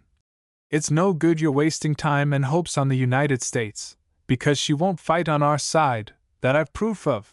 Then Danton might have been grateful and given Talleyrand a job, because a whole mass of things hang on knowing for sure who's your friend and who's your enemy. Just think of us poor shopkeepers, for instance. Did Red Jacket let you tell, when he came back? Una asked. Of course not, he said. When Cornplanter and I asked you what Big Hand said to the whites, you can tell the lame chief. All that talk was left behind in the timber, as Big Hand ordered. Tell the lame chief there will be no war. He can go back to France with that word. Talleyrand and me hadn't met for a long time except at emigre parties. When I give him the message he just shook his head. He was sorting buttons in the shop. I cannot return to France with nothing better than the word of an unsophisticated savage, he says. Hasn't the president said anything to you? I asked him. He has said everything that one in his position ought to say, but if only I had what he said to his cabinet after Janet rode off, I believe I could change Europe, the world, maybe. I'm sorry, I says. Maybe you'll do that without my help. He looked at me hard. Either you have unusual observation for one so young, or you choose to be insolent, he says. It was intended for a compliment, I says. But no odds. We're off in a few days for our summer trip, and I've come to make my goodbyes. I go on my travels too, he says. If ever we meet again, you may be sure I will do my best to repay what I owe you. Without malice, Abbe, I hope, I says. None whatever, says he. Give my respects to your adorable Dr. Pangloss. That was one of his side names for Toby. And the Huron. I never could teach him the difference betwixt Hurons and Senecas. Then Sister Haga came in for a paper of what we call pilly buttons, and that was the last I saw of Talleyrand in those parts. But after that you met Napoleon, didn't you? Said Una. Wait just a little, dearie. After that, Toby and I went to Lebanon and the reservation, and being older and knowing better how to manage him, I enjoyed myself well that summer with fiddling and fun. When we came back, the brethren got after Toby because I wasn't learning any lawful trade, and he had hard work to save me from being apprenticed to Helmbold and Geyer the printers. 'Twould have ruined our music together, indeed it would. And when we escaped that, old Mattis Rausch, the leather breeches maker round the corner, took a notion I was cut out for skin dressing. But we were rescued. Along towards Christmas there comes a big sealed letter from the bank saying that a Monsieur Talleyrand had put $500, £100, to my credit there to use as I pleased. There was a little note from him inside. He didn't give any address, to thank me for past kindnesses and my believing in his future, which he said was pretty cloudy at the time of writing. I wished Toby to share the money. I hadn't done more than bring Talleyrand up to 118. The kindnesses were Toby's. But Toby said, No! Liberty and independence forever. I have all my wants, my son! So I gave him a set of new fiddle strings, and the brethren didn't advise us any more. Only Pastor Meter he preached about the deceitfulness of riches, and Brother Adam Goose said if there was war the English would surely shoot down the bank. I knew there wasn't going to be any war, but I drew the money out and on Red Jacket's advice I put it into horseflesh, which I sold to Bob Bicknell for the Baltimore stagecoaches. That way, I doubled my money inside the 12-month. You gypsy! You proper gypsy, Puck shouted. Why not? 'Twas fair buying and selling. Well, one thing leading to another, in a few years I had made the beginning of a worldly fortune and was in the tobacco trade. Ah, said Puck, suddenly. Might I inquire if you'd ever sent any news to your people in England? Or in France? Oh, course I had. I wrote regular every 3 months after I'd made money in the horse trade. Wheelies don't like coming home empty-handed. If it's only a turnip or an egg, it's something. Oh yes, I wrote good and plenty to Uncle Oret, and Dad don't read very quickly. Uncle used to slip over New Haven way and tell Dad what was going on in the tobacco trade. I see. Go on, Brother Squaretoes, said Puck. Pharaoh laughed, and went on. Talleyrand he'd gone up in the world same as me. He'd sailed to France again, and was a great man in the government there a while, but they had to turn him out on account of some story about bribes from American shippers. All our poor emigres said he was surely finished this time, but Red Jacket and me we didn't think it likely, not unless he was quite dead. Big Hand had made his peace treaty with Great Britain, just as he said he would, and there was a roaring trade twixt England and the United States for such as you'd take the risk of being searched by British and French men o' war. Those two was fighting, and just as his gentleman told Big Hand you'd happen, the United States was catching it from both. If an English man-o'-war met an American ship, he'd press half the best men out of her, and swear they was British subjects. Most of 'em was. If a Frenchman met her, he'd, likely, have the cargo out of her, swearing it was meant to aid and comfort the English, and if a Spaniard or a Dutchman met her, they was hanging on to England's coat-tails too. Lord only knows what they wouldn't do.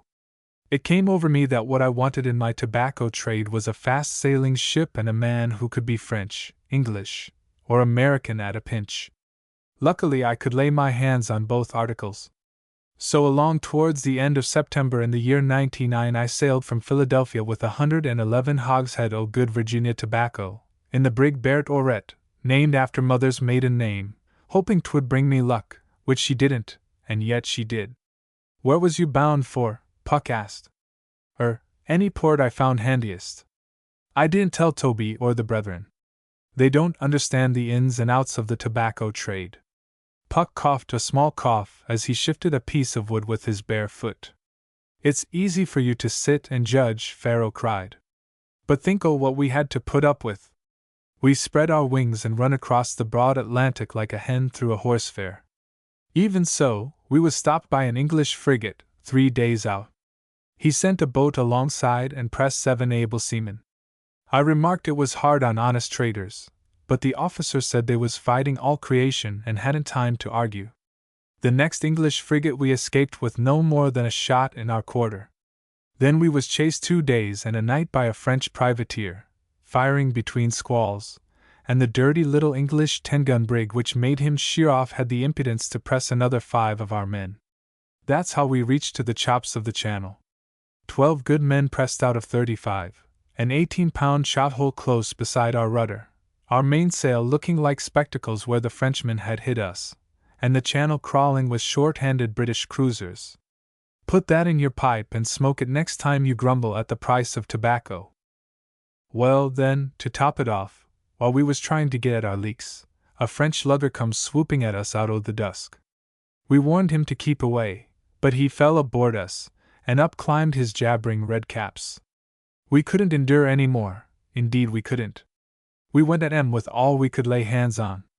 It didn't last long. There was 50 odd to our 23. Pretty soon I heard the cutlasses thrown down, and someone bellowed for the sacree captain. Here I am, I says.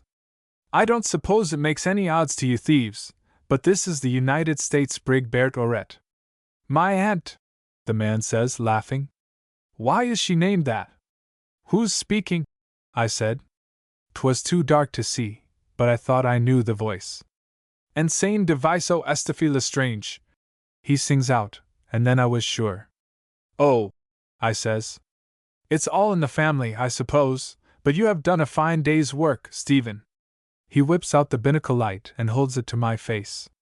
He was young Lestrange, my full cousin that I hadn't seen since the night the smack sank off Telscombe Tye, 6 years before. Phew, he says. That's why she was named for Aunt Bert, is it? What's your share in her, Pharaoh? Only half owner, but the cargo's mine. That's bad, he says.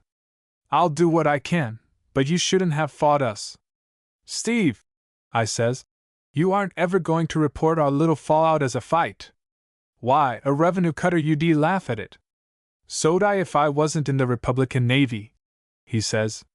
But 2 of our men are dead, d'ye see, and I'm afraid I'll have to take you to the prize court at Le Havre. Will they condemn my bocce? I asks. To the last ounce. But I was thinking more of the ship. She'd make a sweet little craft for the Navy if the prize court you'd let me have her, he says. Then I knew there was no hope. I don't blame him. A man must consider his own interests, but nigh every dollar I had was in ship or cargo, and Steve kept on saying, You shouldn't have fought us. Well, then, the lugger took us to Le Havre, and that being the one time we did want a British ship to rescue us, why, o' course we never saw one. My cousin spoke his best for us at the prize court. He owned he'd no right to rush alongside in the face o' the United States flag, but we couldn't get over those 2 men killed, d'ye see, and the court condemned both ship and cargo.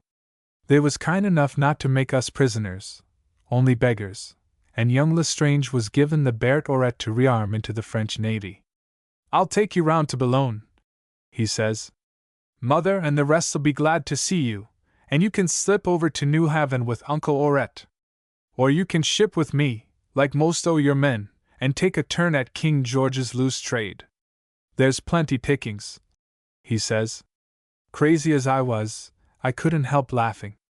I've had my allowance of pickings and stealings, I says. Where are they taking my tobacco?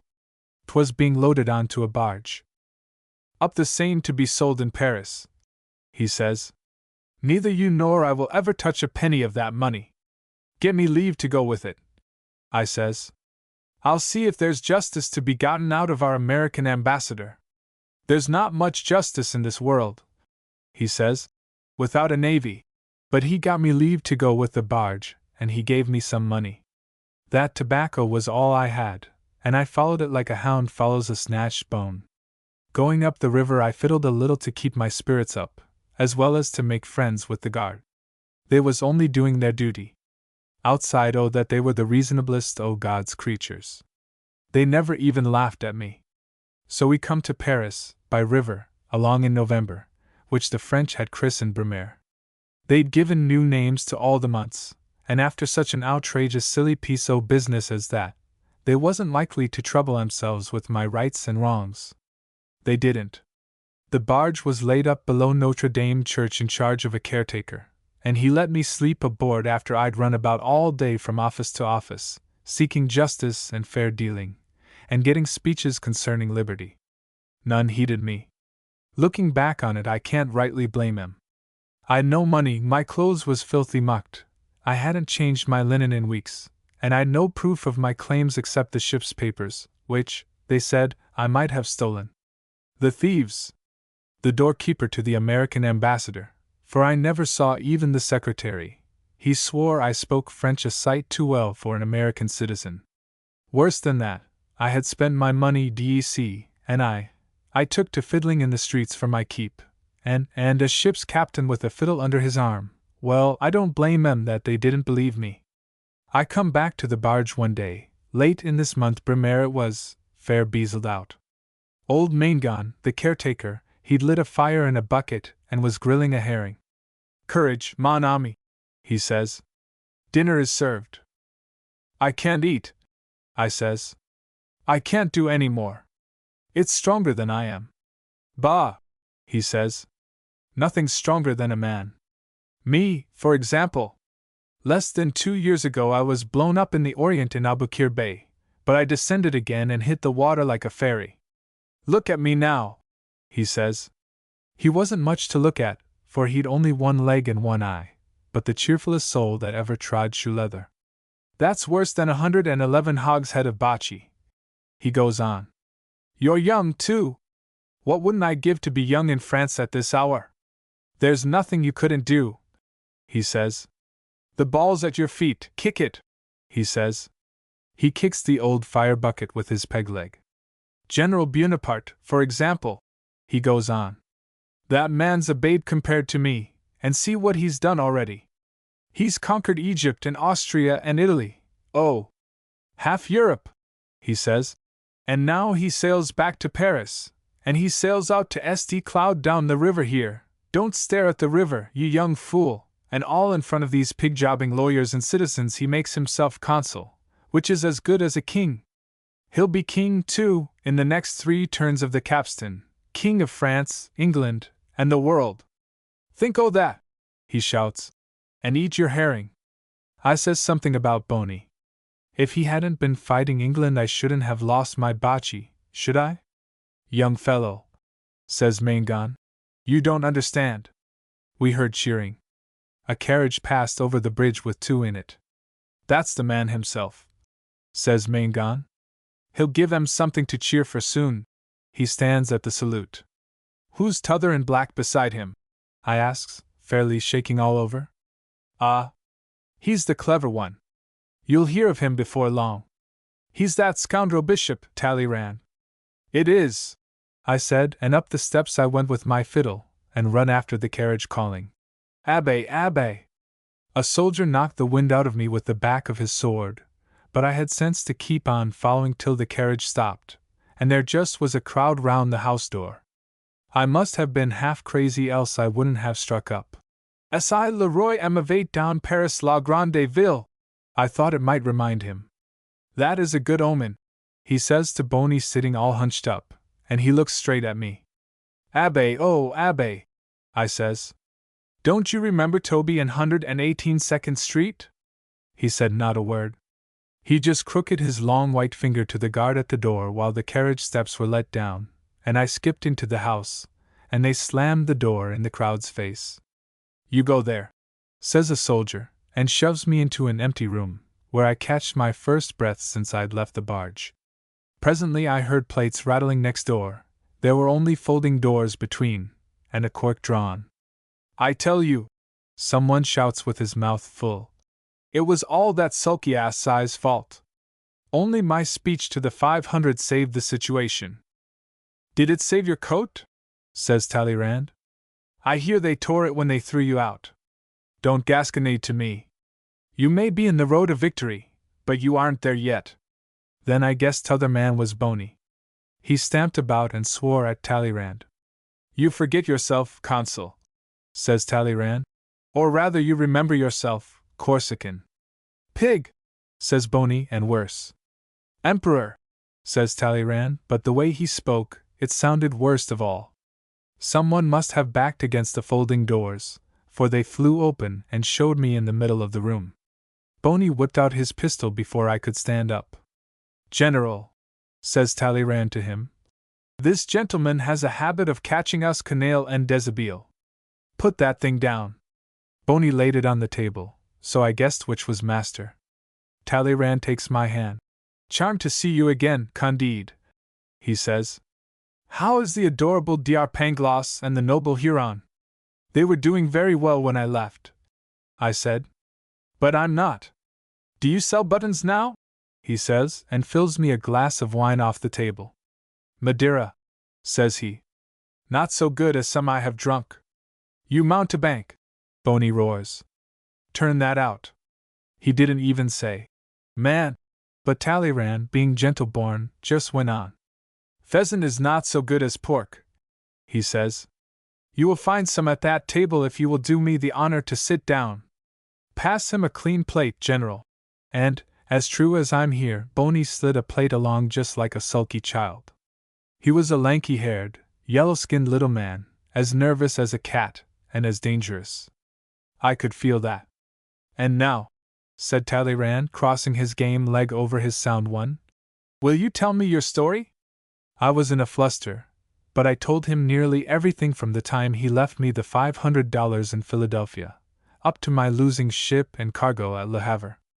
Boney began by listening, but after a bit he dropped into his own thoughts and looked at the crowd sideways through the front room curtains.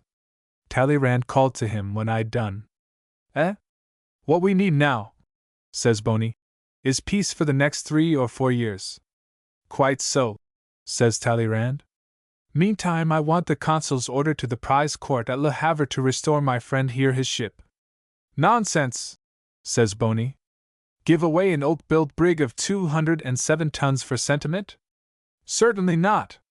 She must be armed into my navy with 14 12-pounders and 2 long 4s. Is she strong enough to bear a long 12 forward?"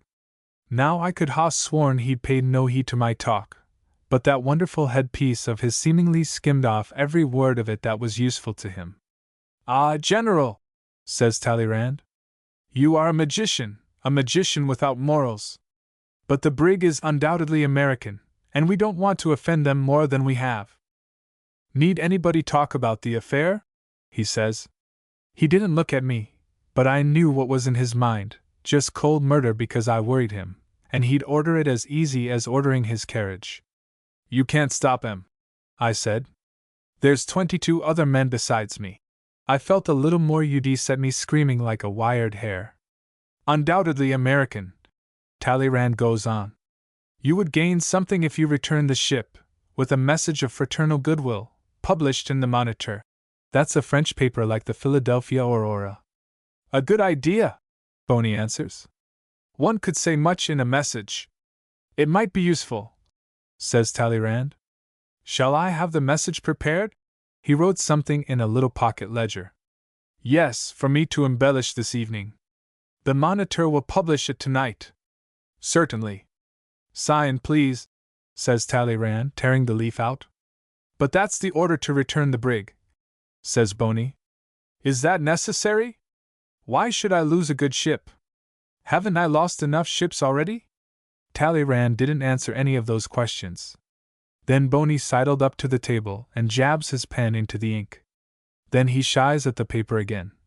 My signature alone is useless, he says. You must have the other two consuls as well. Size and Roger Ducas must sign. We must preserve the laws.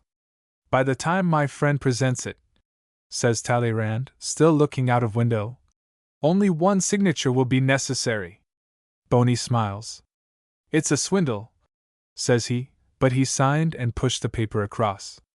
Give that to the president of the prize court at Le Havre, says Talleyrand, and he will give you back your ship. I will settle for the cargo myself. You have told me how much it cost. What profit did you expect to make on it?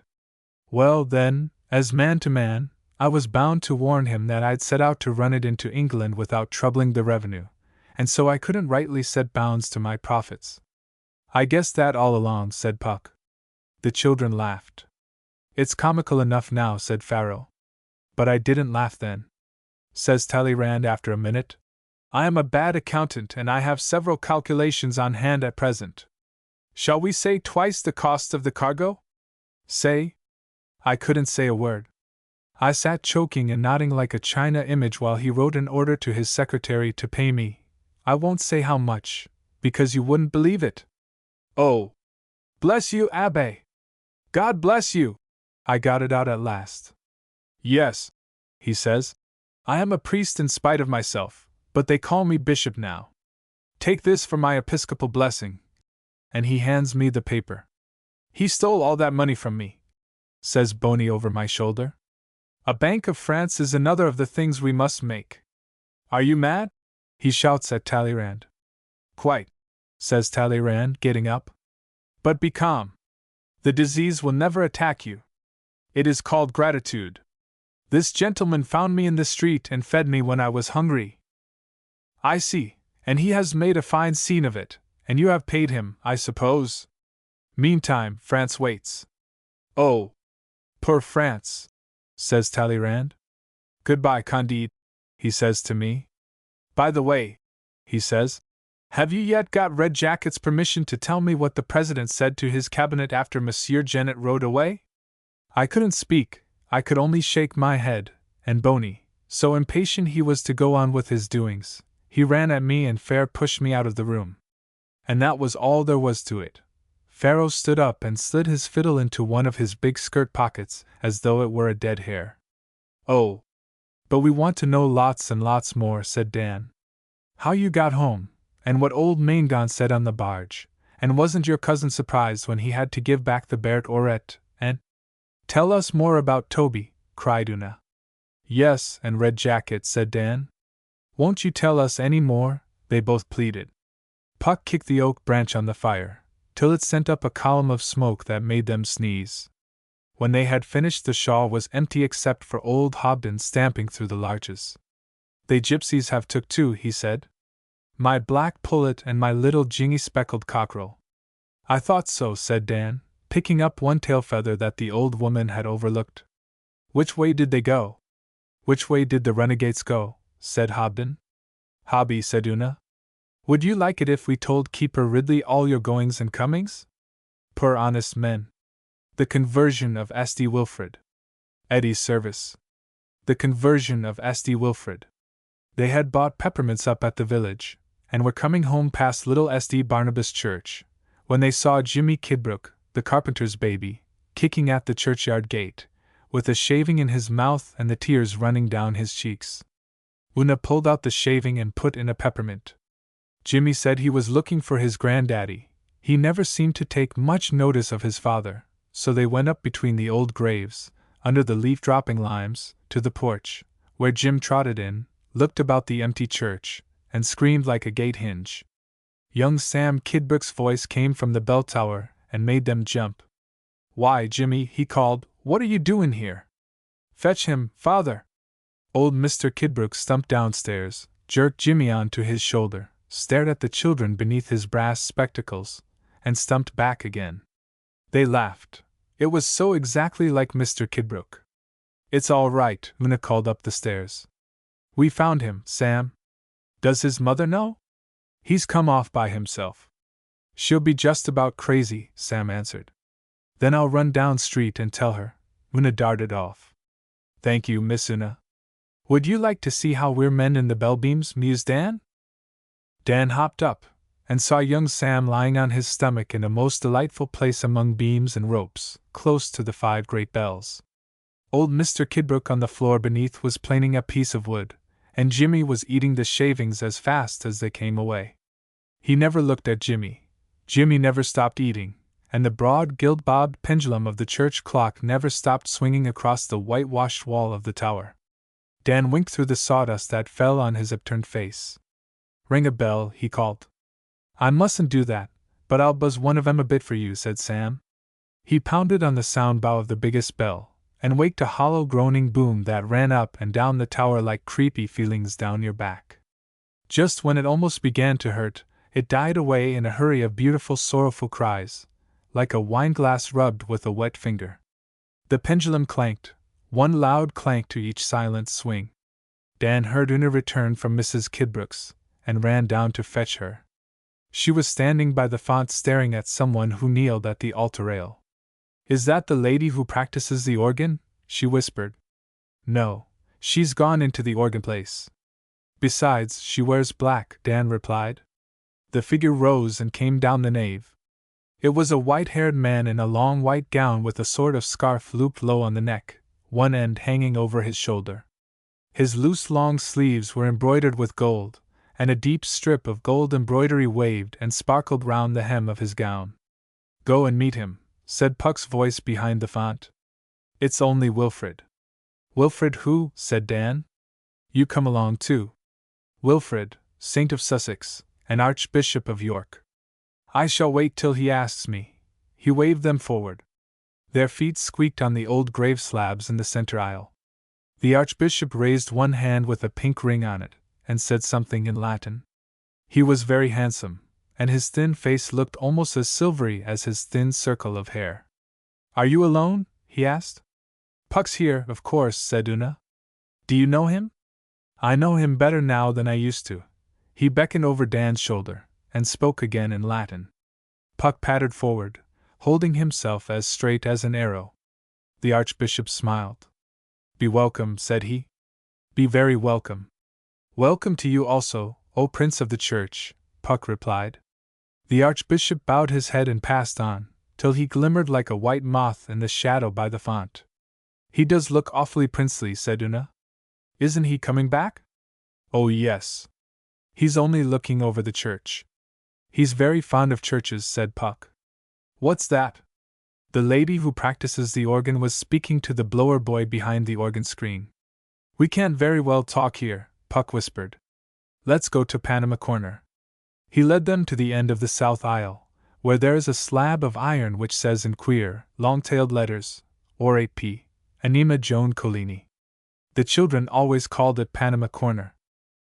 The Archbishop moved slowly about the little church, peering at the old memorial tablets and the new glass windows. The lady who practices the organ began to pull out stops and rustle hymn books behind the screen. "I hope she'll do all the soft lacy tunes, like Treacle on Porridge," said Una. "I like the trumpety ones best," said Dan. "Oh, look at Wilfred. He's trying to shut the altar gates." "Tell him he mustn't," said Puck, quite seriously. "He can't, anyhow," Dan muttered, and tiptoed out of Panama Corner while the Archbishop patted and patted at the carved gates that always sprang open again beneath his hand. "That's no use, sir," Dan whispered. "Old Mr. Kidbrooke says altar gates are just the one pair of gates which no man can shut. He made 'em so himself." The Archbishop's blue eyes twinkled. Dan saw that he knew all about it. "I beg your pardon," Dan stammered, very angry with Puck. "Yes, I know. He made them so himself." The Archbishop smiled, and crossed to Panama Corner, where Una dragged up a certain padded armchair for him to sit on. The organ played softly. "What does that music say?" he asked. Una dropped into the chant without thinking. "O all you works of the Lord, bless ye the Lord, praise him and magnify him forever." We call it the Noah's Ark, because it's all lists of things, beasts and birds and whales, you know. "Whales?" said the Archbishop quickly. "Yes. O ye whales, and all that move in the waters." Una hummed, "Bless ye the Lord." It sounds like a wave turning over, doesn't it?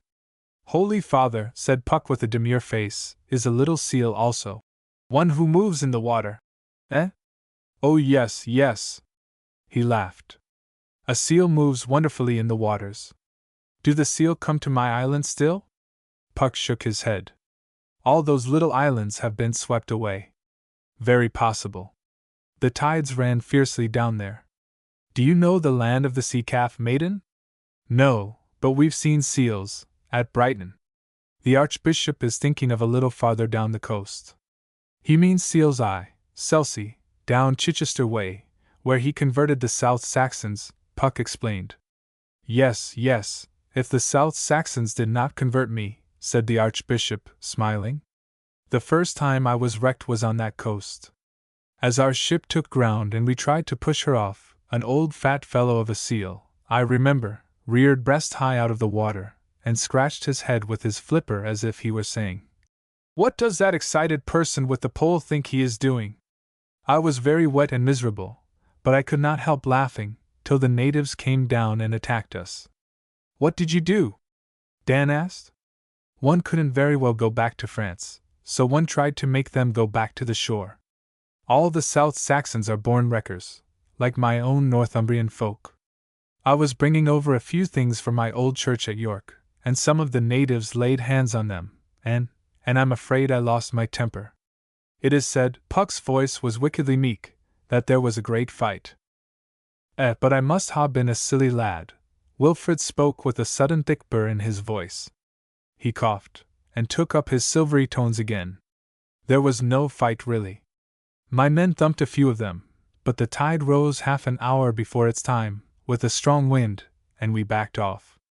What I wanted to say, though, was that the seas about us were full of sleek seals watching the scuffle. My good Eddie, my chaplain, insisted that they were demons." "Yes, yes. That was my first acquaintance with the South Saxons and their seals." "But not the only time you were wrecked, was it?" said Dan. "Alas, no. On sea and land my life seems to have been one long shipwreck." He looked at the Joan Collini slab as old Hobden sometimes looks into the fire. "Ah, well. But did you ever have any more adventures among the seals?" said Una, after a little. "Oh, the seals. I beg your pardon. They are the important things. Yes, yes.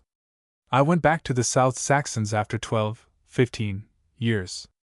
No, I did not come by water, but overland from my own Northumbria, to see what I could do. It's little one can do with that class of native except make them stop killing each other and themselves." "Why did they kill themselves?" Una asked, her chin in her hand. "Because they were heathen. When they grew tired of life, as if they were the only people, they would jump into the sea. They called it going to Votan. It wasn't want of food always, by any means. A man would tell you that he felt grey in the heart, or a woman would say that she saw nothing but long days in front of her, and they'd saunter away to the mud flats, and that would be the end of them, poor souls, unless one headed them off. One had to run quick, but one can't allow people to lay hands on themselves because they happen to feel grey. Yes, yes, extraordinary people, the South Saxons. Disheartening, sometimes. What does that say now?" The organ had changed tune again. "Only a hymn for next Sunday," said Una. "The church's one foundation. Go on, please, about running over the mud. I should like to have seen you. I dare say you would, and I really could run in those days. Ethelwalch the king gave me some 5 or 6 muddy parishes by the sea, and the first time my good Eddie and I rode there we saw a man slouching along the slob, among the seals at Manhood End. My good Eddie dislikes seals, but he swallowed his objections and ran like a hare." "Why?" said Dan. "For the same reason that I did. We thought it was one of our people going to drown himself. As a matter of fact, Eddie and I were nearly drowned in the pools before we overtook him. To cut a long story short, we found ourselves very muddy, very breathless, being quietly made fun of in good Latin by a very well-spoken person. No, he'd no idea of going to Votan. He was fishing on his own beaches, and he showed us the beacons and turf heaps that divided his land from the church property. He took us to his own house, gave us a good dinner, some more than good wine, sent a guide with us into Chichester, and became one of my best and most refreshing friends. He was a Meon by descent, from the west edge of the kingdom, a scholar educated, curiously enough, at Lyons, my old school, had traveled the world over, even to Rome, and was a brilliant talker. We found we had scores of acquaintances in common. It seemed he was a small chief under King Ethelwalch, and I fancy the king was somewhat afraid of him. The South Saxons mistrust a man who talks too well. Ah! Now, I've left out the very point of my story. He kept a great grey-muzzled old dog seal that he had brought up from a pup. He called it Pada, after one of my clergy. It was rather like fat, honest old Pada.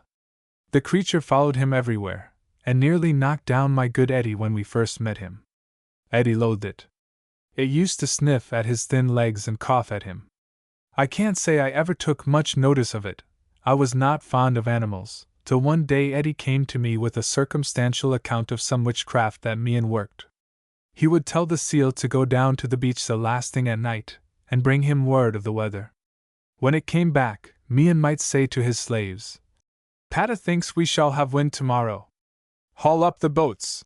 I spoke to Meon casually about the story, and he laughed. He told me he could judge by the look of the creature's coat and the way it sniffed what weather was brewing. Quite possible. One need not put down everything one does not understand to the work of bad spirits, or good ones, for that matter. He nodded towards Puck, who nodded gaily in return. I say so, he went on, because to a certain extent I have been made a victim of that habit of mind. Some while after I was settled at Selsey, King Ethelwalch and Queen Ebba ordered their people to be baptized. I fear I'm too old to believe that a whole nation can change its heart at the king's command, and I had a shrewd suspicion that their real motive was to get a good harvest. No rain had fallen for 2 or 3 years, but as soon as we had finished baptizing, it fell heavily, and they all said it was a miracle. And was it? Dan asked. Everything in life is a miracle. But the Archbishop twisted the heavy ring on his finger. I should be slow, very slow should I be, to assume that a certain sort of miracle happens whenever lazy and improvident people say they are going to turn over a new leaf if they are paid for it. My friend Meon had sent his slaves to the font, but he had not come himself, so the next time I rode over, to return a manuscript, I took the liberty of asking why. He was perfectly open about it. He looked on the king's action as a heathen attempt to curry favor with the Christians' God through me, the Archbishop, and he would have none of it. My dear man, I said, admitting that that is the case, surely you, as an educated person, don't believe in Votan and all the other hobgoblins any more than Pada here? The old seal was hunched up on his ox hide behind his master's chair. Even if I don't, he said, why should I insult the memory of my father's gods? I have sent you 103 of my rascals to Kristen. Isn't that enough? By no means, I answered. I want you. He wants us. What do you think of that, Pada? He pulled the seal's whiskers till it threw back its head and roared, and he pretended to interpret. No! Pada says he won't be baptized yet a while. He says you'll stay to dinner and come fishing with me tomorrow, because you're overworked and need a rest. I wish you'd keep yon brute in its proper place, I said, and Eddie, my chaplain, agreed. I do, said Meon. I keep him just next my heart. He can't tell a lie, and he doesn't know how to love anyone except me. It'd be the same if I were dying on a mud bank, wouldn't it, Pada? Ugh, said Pada, and put up his head to be scratched. Then Meon began to tease Eddie. Pada says if Eddie saw his archbishop dying on a mud bank, Eddie would tuck up his gown and run. Pada knows Eddie can run too. Pada came into Wittering Church last Sunday, all wet, to hear the music, and Eddie ran out. My good Eddie rubbed his hands and his shins together, and flushed. "Pata is a child of the devil, who is the father of lies," he cried, and begged my pardon for having spoken. I forgave him. "Yes. You are just about stupid enough for a musician," said Mian. "But here he is. Sing a hymn to him, and see if he can stand it. You'll find my small harp beside the fireplace." Eddie, who is really an excellent musician, played and sang for quite half an hour. Pata shuffled off his ox hide, hunched himself on his flippers before him, and listened with his head thrown back. Yes, yes. A rather funny sight. Mian tried not to laugh, and asked Eddie if he were satisfied. It takes some time to get an idea out of my good Eddie's head. He looked at me. "Do you want to sprinkle him with holy water, and see if he flies up the chimney?" "Why not baptize him?" said Mian. Eddie was really shocked. I thought it was bad taste myself. "That's not fair," said Mian. "You call him a demon and a familiar spirit because he loves his master and likes music, and when I offer you a chance to prove it, you won't take it. Look here. I'll make a bargain. I'll be baptized if you'll baptize Pata too. He's more of a man than most of my slaves." "One doesn't bargain, or joke, about these matters," I said. He was going altogether too far. "Quite right," said Mian. "I shouldn't like anyone to joke about Pata. Pata, go down to the beach and bring us tomorrow's weather." My good Eddie must have been a little overtired with his day's work. "I am a servant of the church," he cried. "My business is to save souls, not to enter into fellowships and understandings with accursed beasts." "Have it your own narrow way," said Mian. "Pata, you needn't go." The old fellow flounced back to his ox-hide at once. "Man could learn obedience at least from that creature," said Eddie, a little ashamed of himself. "Christians should not curse." "Don't begin to apologize just when I am beginning to like you," said Mian.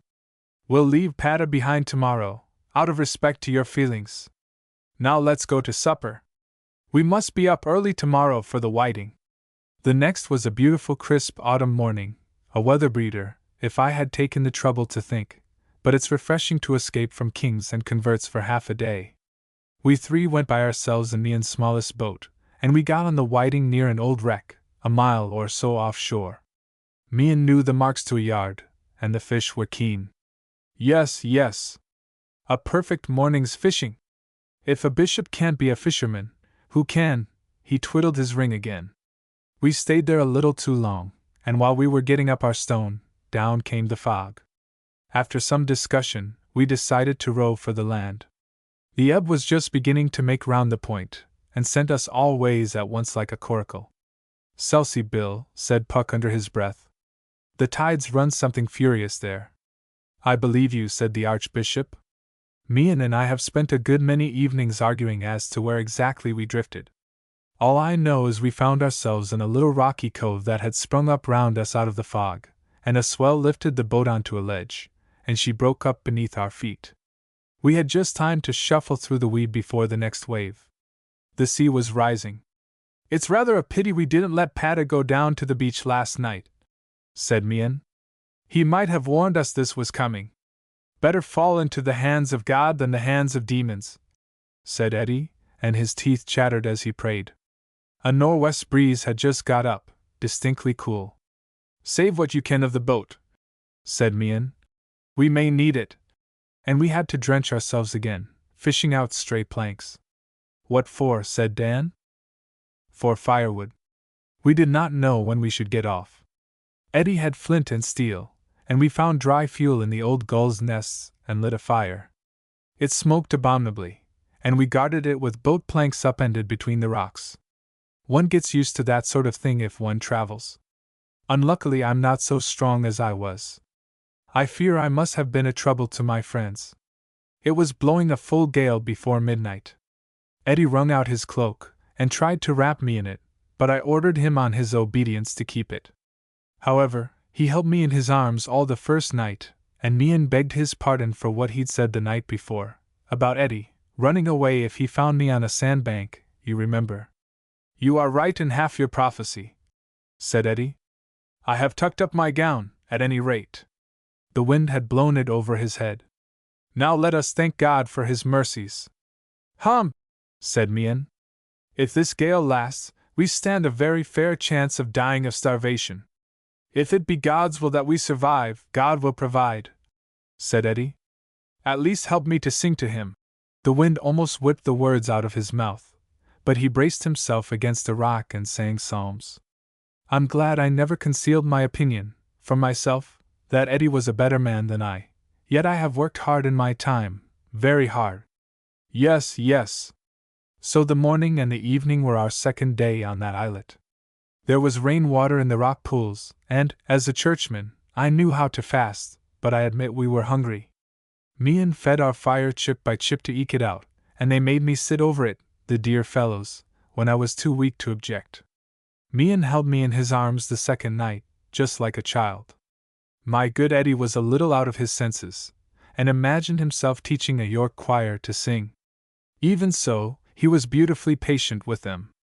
I heard Mian whisper, If this keeps up we shall go to our gods. I wonder what Wotan will say to me. He must know I don't believe in him. On the other hand, I can't do what Ethelwalch finds so easy, curry favor with your god at the last minute, in the hope of being saved, as you call it. How do you advise, Bishop? My dear man, I said, if that is your honest belief, I take it upon myself to say you had far better not curry favor with any god. But if it's only your Judish pride that holds you back, lift me up, and I'll baptize you even now. Lie still, said Mian. I could judge better if I were in my own hall. But to desert one's father's gods, even if one doesn't believe in them, in the middle of a gale, isn't quite, what would you do yourself?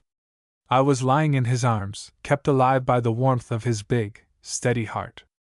It did not seem to me the time or the place for subtle arguments, so I answered, No, I certainly should not desert my God. I don't see even now what else I could have said. Thank you. I'll remember that if I live, said Mian, and I must have drifted back to my dreams about Northumbria and beautiful France, for it was broad daylight when I heard him calling on Wotan in that high, shaking heathen yell that I detest so. Lie quiet. I'm giving Wotan his chance, he said. Our dear Eddie ambled up, still beating time to his imaginary choir. Yes. Call on your gods, he cried, and see what gifts they will send you.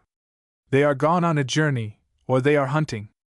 I assure you the words were not out of his mouth when old Pata shot from the top of a cold wrinkled swell, drove himself over the weedy ledge, and landed fair in our laps with a rock-cod between his teeth. I could not help smiling at Eddie's face. A miracle! A miracle! He cried, and kneeled down to clean the cod. You've been a long time finding us, my son, said Mian. Now fish for all our lives. We're starving, Pata. The old fellow flung himself quivering like a salmon backward into the boil of the currents round the rocks, and Mian said, We're safe. I'll send him to fetch help when this wind drops. Eat and be thankful. I never tasted anything so good as those rock codlings we took from Pata's mouth and half roasted over the fire. Between his plunges Pata would hunch up and purr over Mian with the tears running down his face. I never knew before that seals could weep for joy, as I have wept. Surely, said Eddie, with his mouth full, God has made the seal the loveliest of his creatures in the water. Look how Pata breasts the current. He stands up against it like a rock. Now watch the chain of bubbles where he dives, and now, there is his wise head under that rock ledge. Oh, a blessing be on thee, my little brother Pata! You said he was a child of the devil. Mian laughed. There I sinned, poor Eddie answered. Call him here, and I will ask his pardon. God sent him out of the storm to humble me, a fool. I won't ask you to enter into fellowships and understandings with any accursed brute, said Mian, rather unkindly. Shall we say he was sent to our bishop as the ravens were sent to your prophet Elijah? Doubtless that is so, said Eddie. I will write it so if I live to get home. No, no, I said. Let us three poor men kneel and thank God for his mercies. We kneeled, and old Pata shuffled up and thrust his head under Mian's elbows. I laid my hand upon it and blessed him. So did Eddie. And now, my son, I said to Mian, shall I baptize thee? Not yet, said he. Wait till we are well ashore and at home. No God in any heaven shall say that I came to him or left him because I was wet and cold. I will send Pata to my people for a boat. Is that witchcraft, Eddie? Why, no. Surely Pata will go and pull them to the beach by the skirts of their gowns as he pulled me in Wittering Church to ask me to sing. Only then I was afraid, and did not understand, said Eddie. You are understanding now, said Mian, and at a wave of his arm off went Pata to the mainland, making a wake like a warboat till we lost him in the rain. Mian's people could not bring a boat across for some hours. Even so, it was ticklish work among the rocks in that tideway. But they hoisted me aboard, too stiff to move, and Pata swam behind us, barking and turning somersaults all the way to Manhood End. Good old Pata, murmured Dan. When we were quite rested and reclothed, and his people had been summoned, not an hour before, Mian offered himself to be baptized. Was Pata baptized too? Una asked. No, that was only Mian's joke. But he sat blinking on his ox hide in the middle of the hall. When Eddie, who thought I wasn't looking, made a little cross in holy water on his wet muzzle, he kissed Eddie's hand. A week before, Eddie wouldn't have touched him. That was a miracle, if you like. But seriously, I was more glad than I can tell you to get me in. A rare and splendid soul that never looked back, never looked back. The Archbishop half closed his eyes. But sir, said Puck most respectfully, haven't you left out what Mian said afterwards? Before the bishop could speak, he turned to the children and went on. Mian called all his fishers and ploughman and herdsmen into the hall, and he said, Listen, men! 2 days ago I asked our bishop whether it was fair for a man to desert his father's gods in a time of danger. Our bishop said it was not fair. You needn't shout like that, because you are all Christians now. My Red Warboat's crew will remember how near we all were to death when Pata fetched them over to the bishop's islet. You can tell your mates that even in that place, at that time, hanging on the wet, weedy edge of death, our bishop, a Christian, counseled me, a heathen, to stand by my father's gods. I tell you now that a faith which takes care that every man shall keep faith, even though he may save his soul by breaking faith, is the faith for a man to believe in. So I believe in the Christian God, and in Wilfrid his bishop, and in the church that Wilfrid rules. You have been baptized once by the king's orders. I shall not have you baptized again, but if I find any more old women being sent to Votan, or any girls dancing on the slide before Balder, or any men talking about Thun or Locke or the rest, I will teach you with my own hands how to keep faith with the Christian God. Go out quietly, you'll find a couple of beefs on the beach. Then of course they shouted, Hurrah! Which meant, Thor help us! And I think you laughed, sir? I think you remember it all too well, said the Archbishop, smiling. It was a joyful day for me. I had learned a great deal on that rock where Pata found us. Yes, yes. One should deal kindly with all the creatures of God, and gently with their masters. But one learns late.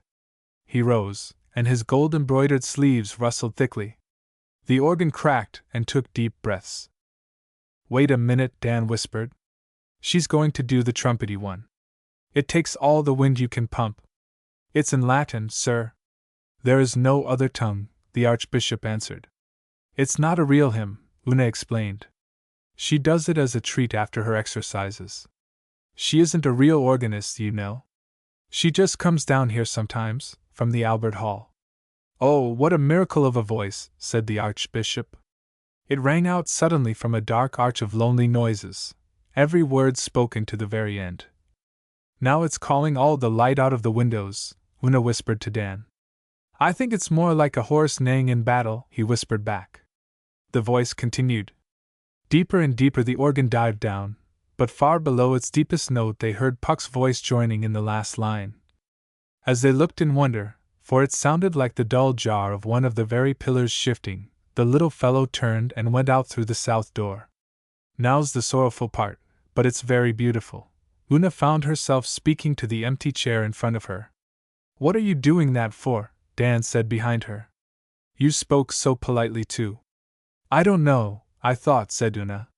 Funny. 'Tisn't. It's the part you like best, Dan grunted. The music had turned soft, full of little sounds that chased each other on wings across the broad, gentle flood of the main tune.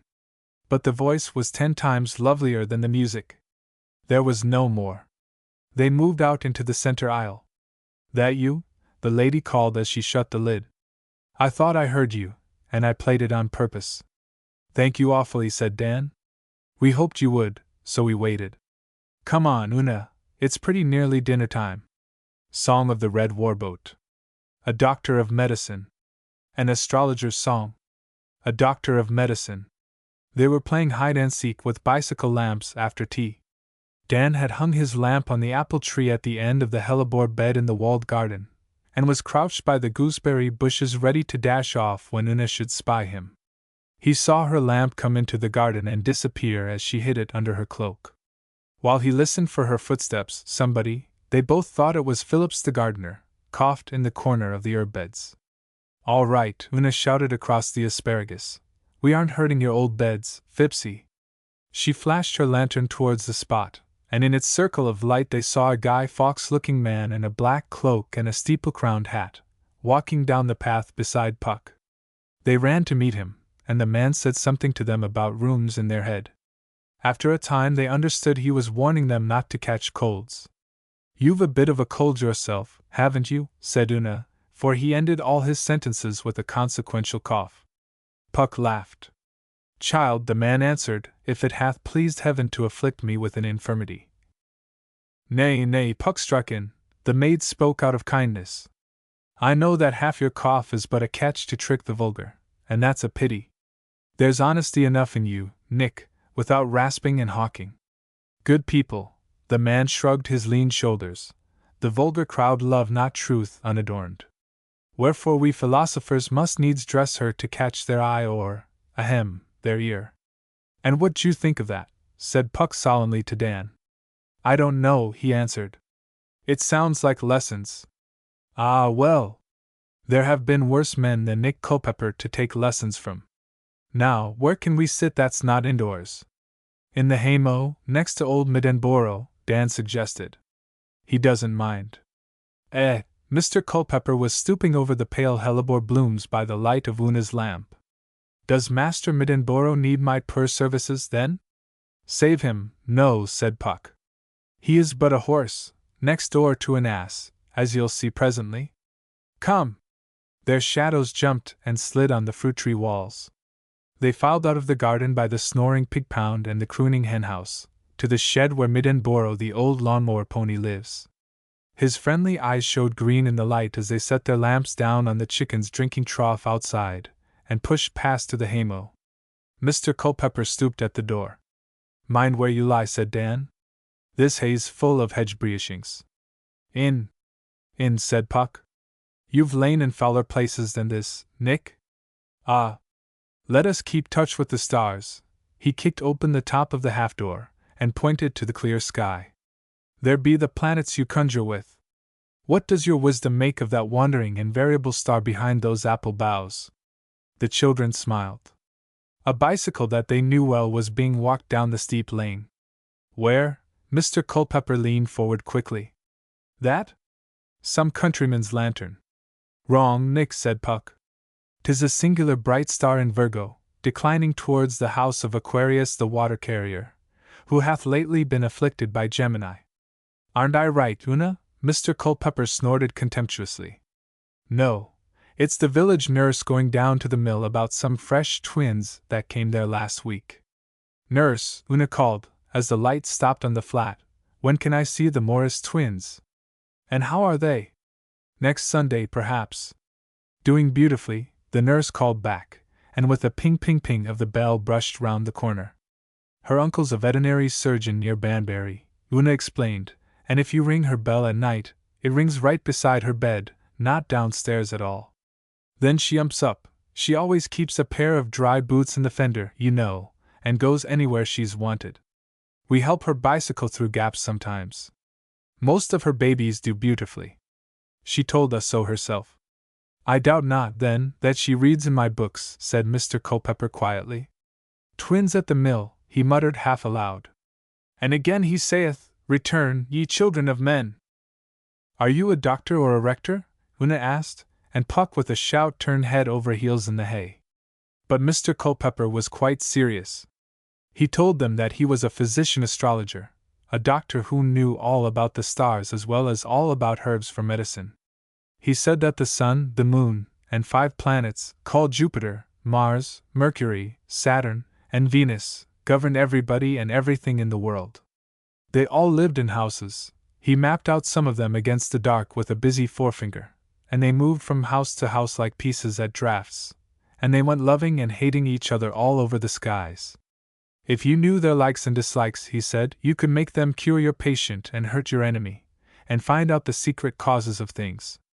He talked of these 5 planets as though they belonged to him, or as though he were playing long games against them. The children burrowed in the hay up to their chins, and looked out over the half-door at the solemn, star-powdered sky till they seemed to be falling upside down into it, while Mr. Culpepper talked about trines and oppositions and conjunctions and sympathies and antipathies in a tone that just matched things. A rat ran between Middenboro's feet, and the old pony stamped. Mid hates rats, said Dan, and passed him over a lock of hay. I wonder why. Divine astrology tells us, said Mr. Culpepper. The horse, being a martial beast that beareth man to battle, belongs naturally to the red planet Mars, the Lord of War. I would show you him, but he's too near his setting. Rats and mice, doing their businesses by night, come under the dominion of Our Lady the Moon. Now between Mars and Luna, the one red, t'other white, the one hot, t'other cold, and so forth, stands, as I have told you, a natural antipathy, or, as you say, hatred. Which antipathy their creatures do inherit. Whence, good people, you may both see and hear your cattle stamp in their stalls for the selfsame causes as decree the passages of the stars across the unalterable face of heaven. Ahem! Puck lay along chewing a leaf. They felt him shake with laughter, and Mr. Culpepper sat up stiffly. I myself, said he, have saved men's lives, and not a few either, by observing at the proper time, there is a time, mark you, for all things under the sun, by observing, I say, so small a beast as a rat in conjunction with so great a matter as this dread arch above us. He swept his hand across the sky. Yet there are those, he went on sourly, who have years without knowledge. Right, said Puck. No fool like an old fool. Mr. Culpepper wrapped his cloak round him and sat still while the children stared at the great bear on the hilltop. Give him time, Puck whispered behind his hand. He turns like a timber tug, all of a piece. Ahem, Mr. Culpepper said suddenly. I'll prove it to you. When I was physician to Say's horse, and fought the king, or rather the man Charles Stuart, in Oxfordshire, I had my learning at Cambridge. The plague was very hot all around us. I saw it at close hands. He who says I am ignorant of the plague, for example, is altogether beside the bridge. We grant it, said Puck solemnly. But why talk of the plague this rare night? To prove my argument. This Oxfordshire plague, good people, being generated among rivers and ditches, was of a worish, watery nature. Therefore it was curable by drenching the patient in cold water, and laying him in wet cloths, or at least, so I cured some of them. Mark this. It bears on what shall come after. Mark also, Nick, said Puck, that we are not your college of physicians, but only a lad and a lass and a poor lubberkin. Therefore be plain, old hyssop on the wall. To be plain and in order with you, I was shot in the chest while gathering a betony from a brookside near Thame, and was took by the king's men before their colonel, one Blag or Bragg, whom I warned honestly that I had spent the week past among our plague-stricken. He flung me off into a cowshed, much like this here, to die, as I supposed, but one of their priests crept in by night and dressed my wound. He was a Sussex man like myself. Who was that? Said Puck suddenly. Zack Toucham? No, Jack Margate, said Mr. Culpepper. Jack Margate of New College? The little merry man that stammered so? Why, a plague was stuttering Jack at Oxford then, said Puck. He had come out of Sussex in hope of being made a bishop when the king should have conquered the rebels, as he styled us Parliament men. His college had lent the king some moneys too, which they never got again, no more than simple Jack got his bishopric. When we met he had had a bitter bellyful of king's promises, and wished to return to his wife and babes. This came about beyond expectation, for, so soon as I could stand of my wound, the man Blag made excuse that I had been among the plague, and Jack had been tending me, to thrust us both out from their camp. The king had done with Jack now that Jack's college had lent the money, and Blag's physician could not abide me because I would not sit silent and see him butcher the sick. He was a college of physicians man, so Blag, I say, thrust us both out, with many vile words, for a pair of pestilent, prating, pragmatical rascals. Ha! Called you pragmatical, Nick? Puck started up. High time Oliver came to purge the land. How did you and honest Jack fare next? We were in some sort constrained to each other's company. I was for going to my house in Spitalfields, he would go to his parish in Sussex. But the plague was broke out and spreading through Wiltshire, Berkshire, and Hampshire, and he was so mad distracted to think that it might even then be among his folk at home that I bore him company. He had comforted me in my distress. I could not have done less, and I remembered that I had a cousin at Great Wissell, near by Jack's parish. Thus we footed it from Oxford, cassock and buff coat together, resolute to leave wars on the left side henceforth, and either through our mean appearances, or the plague making men less cruel, we were not hindered. To be sure, they put us in the stocks 1/2 day for rogues and vagabonds at a village under St. Leonard's Forest, where, as I have heard, nightingales never sing, but the constable very honestly gave me back my astrological almanac, which I carry with me. Mr. Culpepper tapped his thin chest. I dressed a whitlow on his thumb. So we went forward. Not to trouble you with impertinences, we fetched over against Jack Marget's parish in a storm of rain about the day's end. Here our roads divided, for I would have gone on to my cousin at Great Wissell, but while Jack was pointing me out his steeple, we saw a man lying drunk, as he conceived, athwart the road. He said it would be one Hebden, a parishioner, and till then a man of good life, and he accused himself bitterly for an unfaithful shepherd that had left his flock to follow princes. But I saw it was the plague, and not the beginnings of it either. They had set out the plague stone, and the man's head lay on it. What's a plague stone? Dan whispered. When the plague is so hot in a village that the neighbors shut the roads against them, people set a hollowed stone, pot, or pan, where such as would purchase victual from outside may lay money and the paper of their wants, and depart.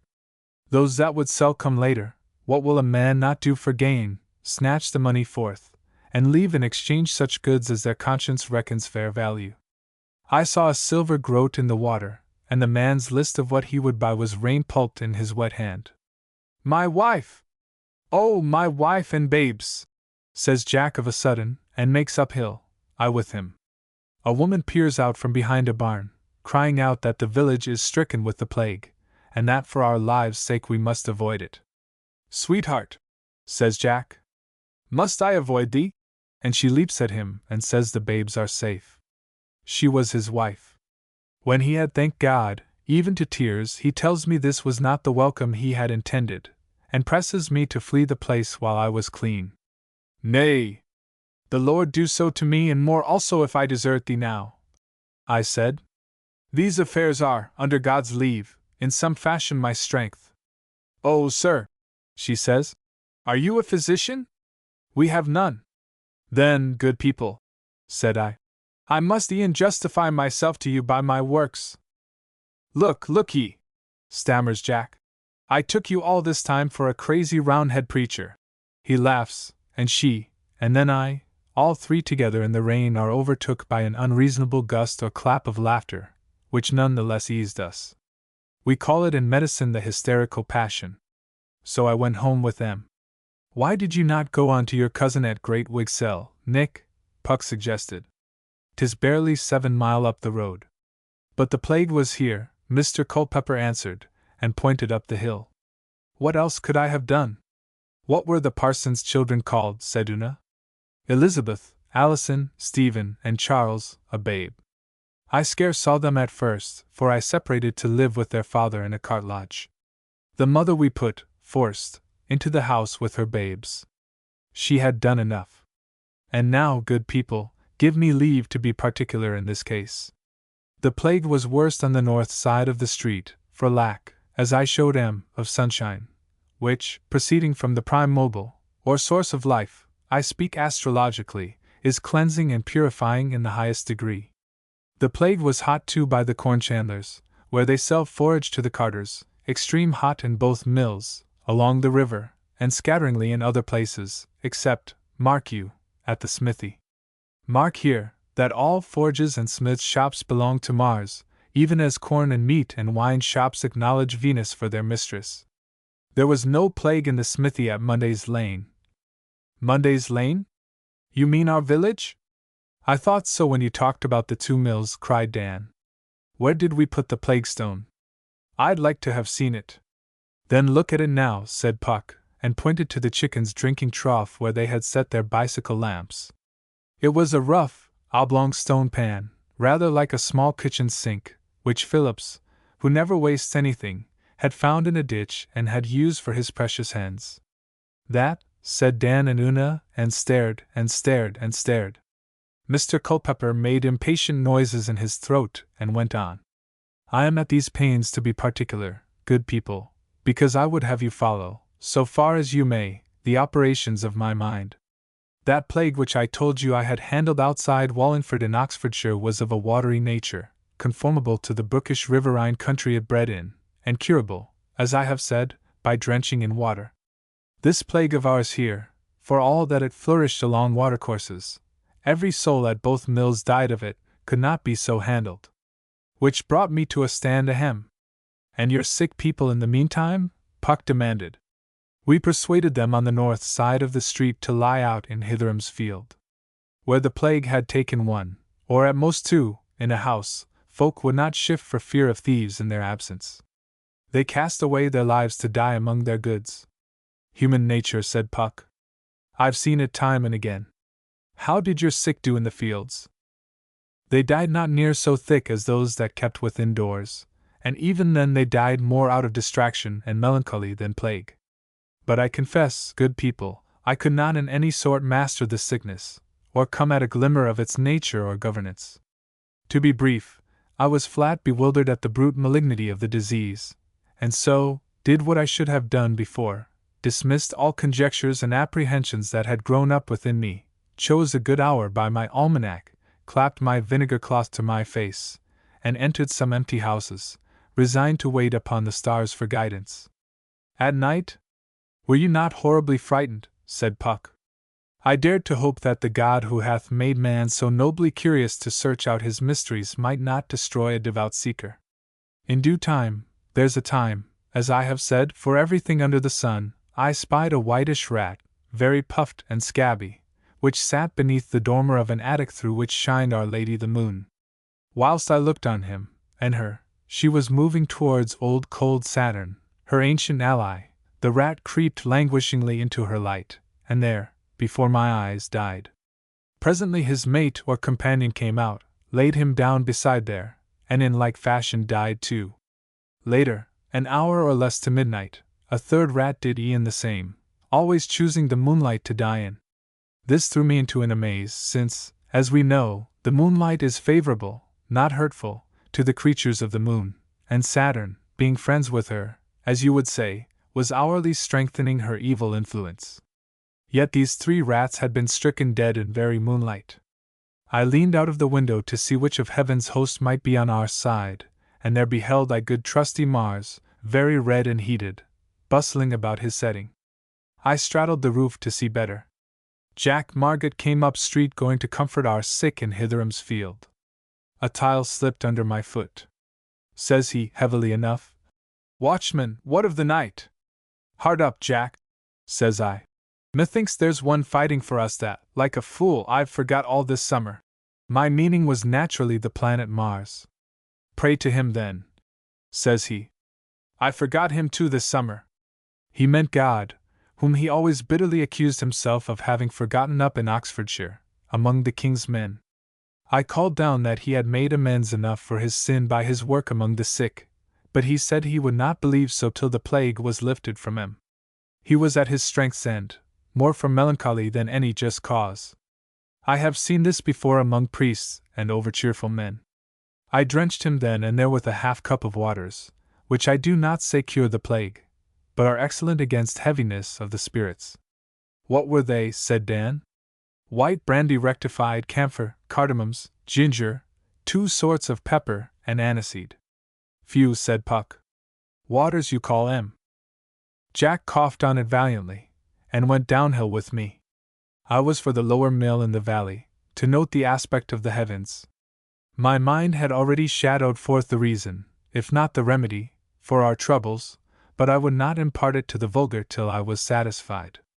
That practice may be perfect, judgment ought to be sound, and to make judgment sound is required an exquisite knowledge. Ahem!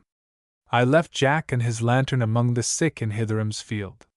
He still maintained the prayers of the so-called church, which were rightly forbidden by Cromwell. You should have told your cousin at Wissell, said Puck, and Jack would have been fined for it, and you'd have had half the money. How did you come so to fail in your duty, Nick? Mr. Culpepper laughed, his only laugh that evening, and the children jumped at the loud neigh of it. We were not fearful of men's judgment in those days, he answered. Now mark me closely, good people, for what follows will be to you, though not to me, remarkable. When I reached the empty mill, old Saturn, low down in the house of the fishes, threatened the sun's rising place. Our Lady the Moon was moving towards the help of him, understand, I speak astrologically. I looked abroad upon the high heavens, and I prayed the Maker of them for guidance. Now Mars sparkingly withdrew himself below the sky. On the instant of his departure, which I noted, a bright star or vapor leaped forth above his head, as though he had heaved up his sword, and broke all about in fire. The cocks crowed midnight through the valley, and I sat me down by the mill-wheel, chewing spearmint, though that's an herb of Venus, and calling myself all the asses' heads in the world. 'Twas plain enough now. What was plain? Said Una. The true cause and cure of the plague. Mars, good fellow, had fought for us to the uttermost. Faint though he had been in the heavens, and this had made me overlook him in my computations, he more than any of the other planets had kept the heavens, which is to say, had been visible some part of each night well nigh throughout the year. Therefore his fierce and cleansing influence, warring against the moon, had stretched out to kill those 3 rats under my nose, and under the nose of their natural mistress, the moon. I had known Mars lean half across heaven to deal Our Lady the Moon some shrewd blow from under his shield, but I had never before seen his strength displayed so effectual. I don't understand a bit. Do you mean Mars killed the rats because he hated the moon? Said Una. That is as plain as the pikestaff with which Blagg's men pushed me forth, Mr. Culpepper answered. I'll prove it. Why had the plague not broken out at the blacksmith's shop in Monday's Lane? Because, as I've shown you, forges and smithies belong naturally to Mars, and for his honor's sake, Mars ud keep 'em clean from the creatures of the moon. But was it like, think you, that he'd come down and rat catch in general for lazy, ungrateful mankind? That were working a willing horse to death. So, then, you can see that the meaning of the blazing star above him, when he said was simply this: destroy and burn the creatures of the moon, for they are the root of your trouble. And thus, having shown you a taste of my power, good people, adieu. Did Mars really say all that? Una whispered. Yes, and twice so much as that to any one who had ears to hear. Briefly, he enlightened me that the plague was spread by the creatures of the moon. The moon, Our Lady of Ill Aspect, was the offender. My own poor wit showed me that I, Nick Culpepper, had the people in my charge, God's good providence aiding me, and no time to lose either. I posted up the hill, and broke into Hitheram's field amongst them all at prayers. Eureka, good people! I cried, and cast down a dead mill rat which I'd found.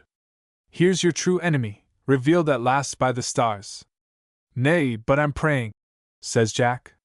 His face was as white as washed silver. There's a time for everything under the sun, says I. If you would stay the plague, take and kill your rats. Oh, mad, stark mad, says he, and wrings his hands. A fellow lay in the ditch beside him, who bellows that he'd as soon die mad hunting rats as be preached to death on a cold fallow.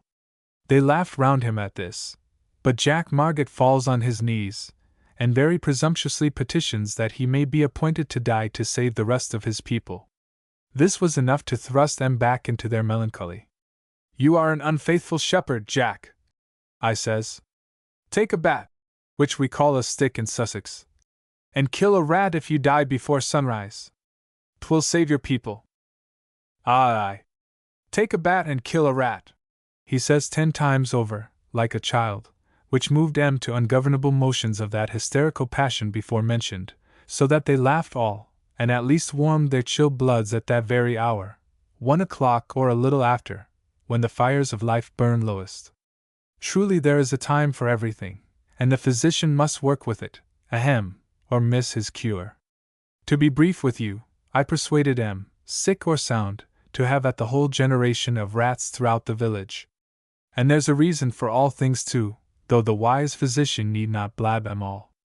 Imprimis, or firstly, the mere sport of it, which lasted 10 days, drew 'em most markedly out of their melancholy. I'd defy sorrowful Job himself to lament or scratch while he's routing rats from a rick. Secundo, or secondly, the vehement act and operation of this chase or war opened their skins to generous transpiration, more vulgarly, sweated 'em handsomely, and this further drew off their black bile, the mother of sickness. Thirdly, when we came to burn the bodies of the rats, I sprinkled sulphur on the faggots, whereby the onlookers were as handsomely suffumigated. This I could not have compassed if I had made it a mere physician's business, they'd have thought it some conjuration. Yet more, we cleansed, limed, and burned out 100 foul poke-holes, sinks, sloughs, and corners of unvisited filth in and about the houses in the village, and by good fortune, mark here that Mars was in opposition to Venus, burned the corn handler's shop to the ground. Mars loves not Venus. Will Noakes the saddler dropped his lantern on a truss of straw while he was rat hunting there. "Had ye given Will any of that gentle cordial of yours, Nick, by any chance?" said Puck. "A glass, or 2 glasses, not more. But as I would say, in fine, when we had killed the rats, I took ash, slag, and charcoal from the smithy, and burnt earth from the brickyard. I reasoned that a brickyard belongs to Mars, and rammed it with iron crowbars into the rat runs and berries, and beneath all the house floors. The creatures of the moon hate all that Mars hath used for his own clean ends. For example, rats bite not iron." "And how did poor stuttering Jack endure it?" said Puck. "He sweated out his melancholy through his skin, and catched a loose cough, which I cured with electuaries, according to art. It is noteworthy, were I speaking among my equals, that the venom of the plague translated, or turned itself into, and evaporated, or went away as, a very heavy hoarseness and thickness of the head, throat, and chest.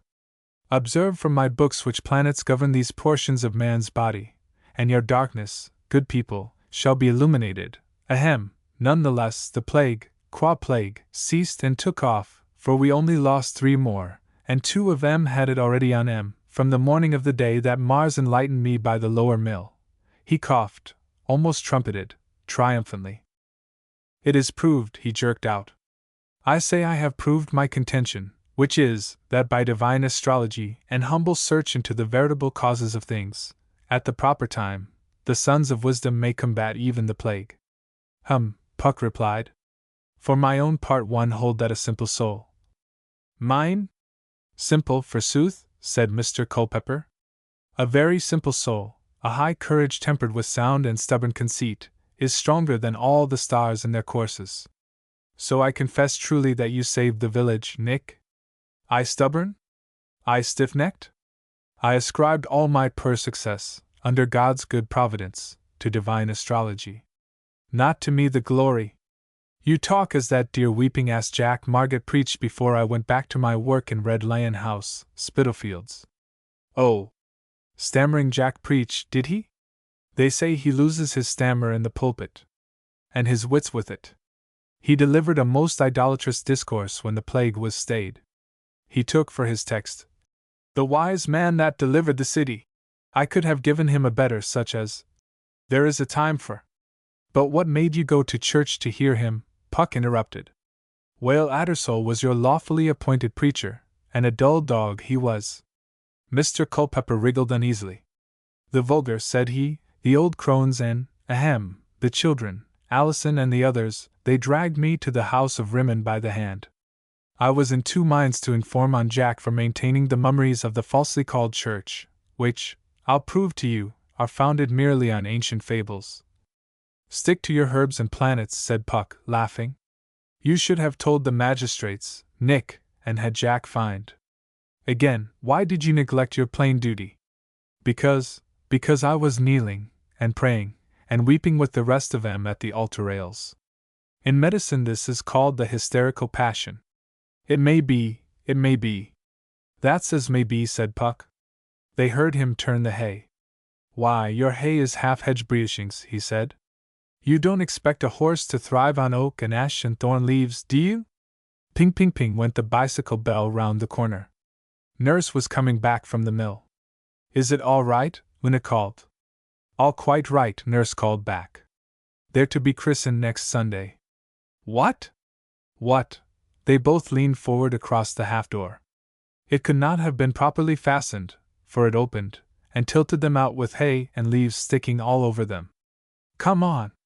We must get those two twins' names, said Una, and they charged uphill shouting over the hedge, till Nurse slowed up and told them.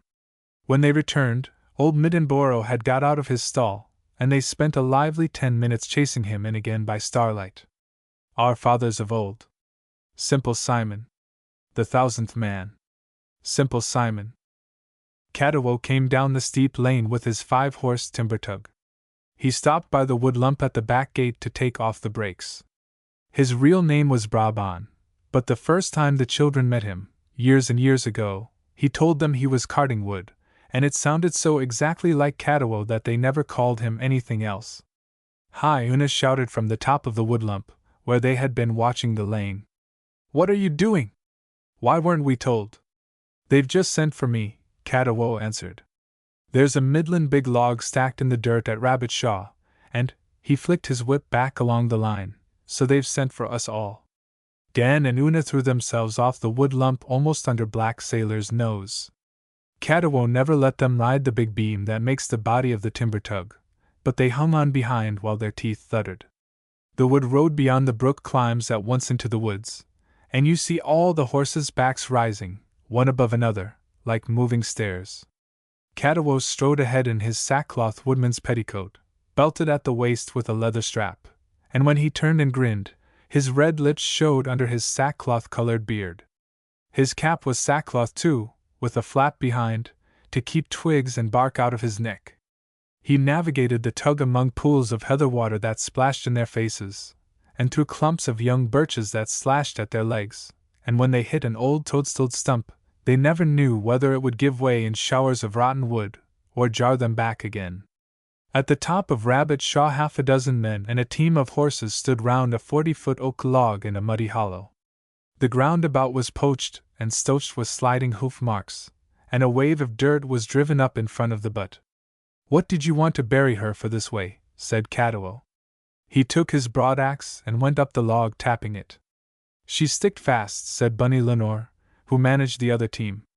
Catawba unfastened the 5 wise horses from the tug. They cocked their ears forward, looked, and shook themselves. I believe Sailor knows, Dan whispered to Una. He do, said a man behind them. He was dressed in flour sacks like the others, and he leaned on his broadaxe, but the children, who knew all the wood gangs, knew he was a stranger. In his size and oily hairiness he might have been Bunny Lenore's brother, except that his brown eyes were as soft as a spaniel's, and his rounded black beard, beginning close up under them, reminded Una of the walrus in The Walrus and the Carpenter. Don't he just about know? He said shyly, and shifted from one foot to the other. Yes. What Catawba can't get out of the woods must have roots growing to her. Dan had heard old Hobden say this a few days before. At that minute Puck pranced up, picking his way through the pools of black water in the ling. Look out, cried Una, jumping forward. He'll see you, Puck. Me and Muse Robin are pretty middlin' well acquainted, the man answered with a smile that made them forget all about walruses. This is Simon Cheney's, Puck began, and cleared his throat. Shipbuilder of Rye Port, burgess of the said town, and the only. Oh, look! Look ye! That's a knowing one, said the man. Catawba had fastened his team to the thin end of the log, and was moving them about with his whip till they stood at right angles to it, heading downhill. Then he grunted. The horses took the strain, beginning with Sailor next the log, like a tug-of-war team, and dropped almost to their knees. The log shifted a nail's breadth in the clinging dirt, with the noise of a giant's kiss. "You're getting her." Simon Chaney slapped his knee. Hang on, lads, or she'll master ye." Ah! Sailor's left hind hoof had slipped on a heather tuft. One of the men whipped off his sack apron and spread it down.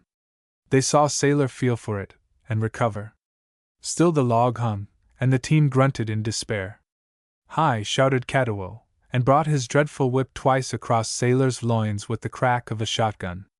The horse almost screamed as he pulled that extra last ounce which he did not know was in him. The thin end of the log left the dirt and rasped on dry gravel. The butt ground round like a buffalo in his wallow. Quick as an axe cut, Lenore snapped on his 5 horses, and sliding, trampling, jingling, and snorting, they had the whole thing out on the heather. "Dat's the very first time I've knowed you lay into Sailor, to hurt him," said Lenore. "It is," said Catawal, and passed his hand over the 2 wheels. "But I'd ha' laid my own brother open at that pinch. Now we'll twitch her down the hill a piece, she lies just about right, and get her home by the low road. My team'll do it, Bunny, you bring the tug along. Mind out." He spoke to the horses, who tightened the chains. The great log half rolled over, and slowly drew itself out of sight downhill, followed by the wood gang and the timber tug. In half a minute there was nothing to see but the deserted hollow of the torn-up dirt, the birch undergrowth still shaking, and the water draining back into the hoof-prints. "Ye heard him?" Simon Chaney's asked. "He cherished his horse, but he'd ha' laid him open in that pinch." "Not for his own advantage," said Puck quickly. "'Twas only to shift the log. I reckon every man born of woman has his log to shift in the world, if so be you're hintin' at any o' Frankie's doings." "He never hit beyond reason or without reason," said Simon.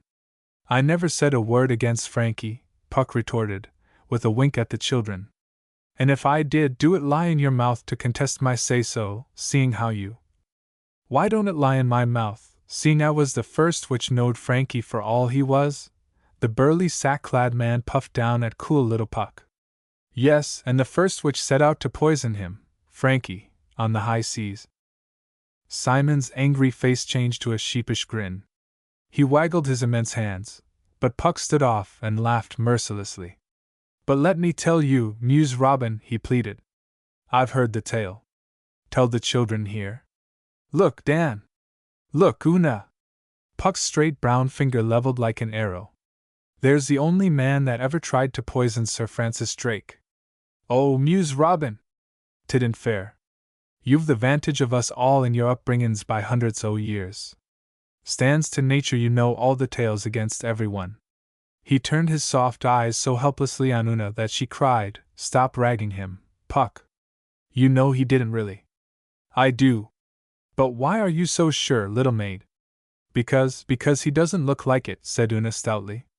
"I thank you," said Simon to Una. I was always trustable like with children if you let me alone, you double handful o' mischief." He pretended to heave up his axe on Puck, and then his shyness overtook him afresh. "Where did you know Sir Francis Drake?" said Dan, not liking being called a child. "At Rye Port, to be sure," said Simon, and seeing Dan's bewilderment, repeated it. "Yes, but look here," said Dan. "Drake he was a Devon man. The song says so. And ruled the Devon seas," Una went on. "That's what I was thinking, if you don't mind."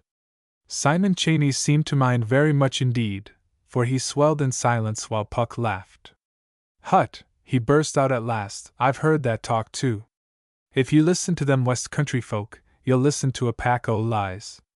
I believe Frankie was born somewhere out west among the shires, but his father had to run for it when Frankie was a baby, because the neighbors was wishful to kill him, d'ye see?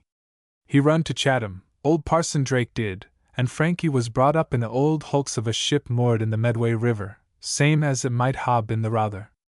Brought up at sea, you might say, before he could walk on land, nigh Chatham in Kent. And ain't Kent backdoor to Sussex? And don't that make Frankie Sussex? O' course it do. Devon man!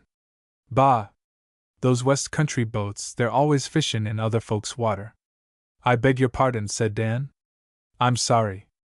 No call to be sorry. You've been misled. I met Frankie at Rye Port when my uncle, that was the shipbuilder there, pushed me off his wharf edge on to Frankie's ship. Frankie had put in from Chatham with his rudder splutted, and a man's arm, moons that be, broken at the tiller.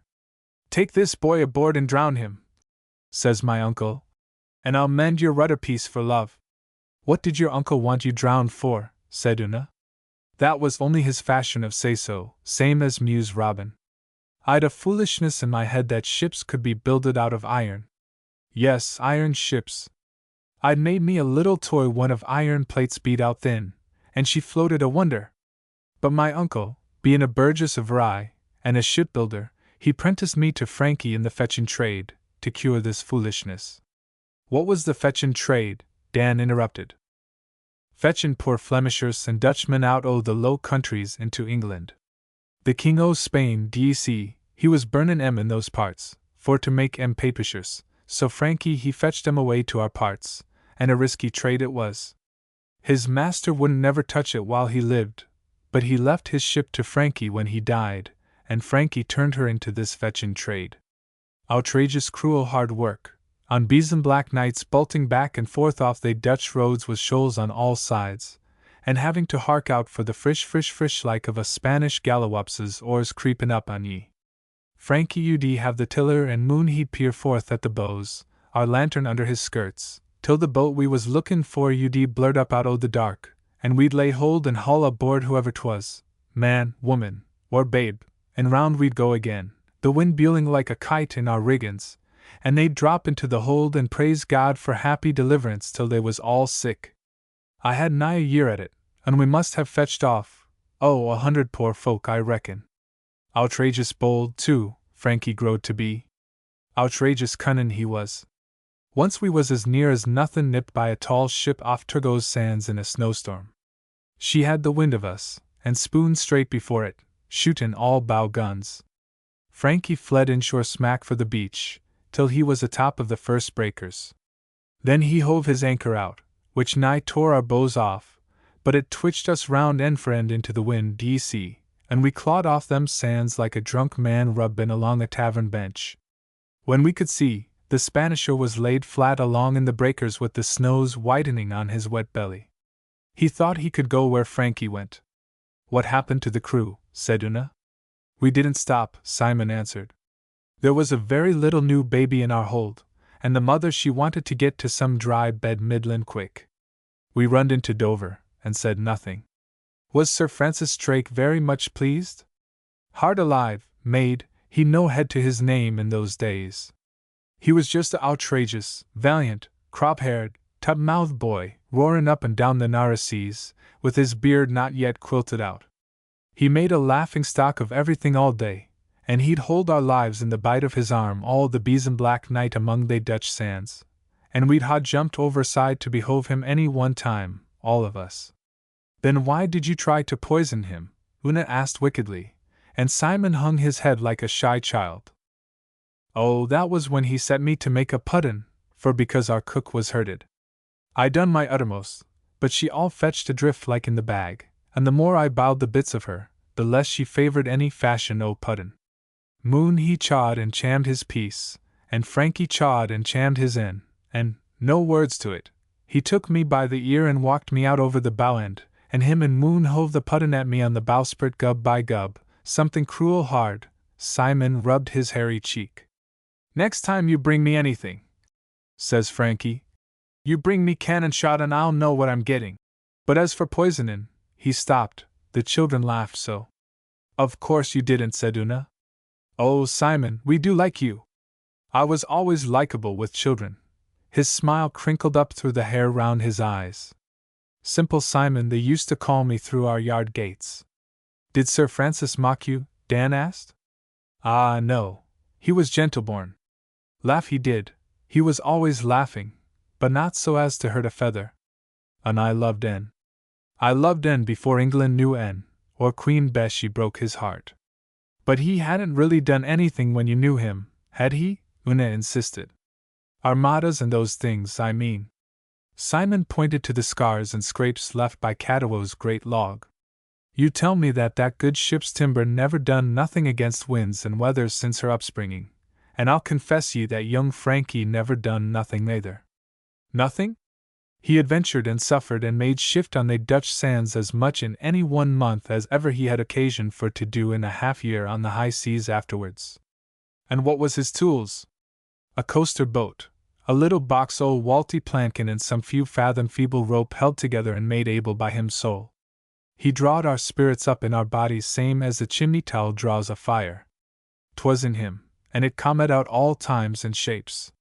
I wonder did he ever imagine what he was going to be?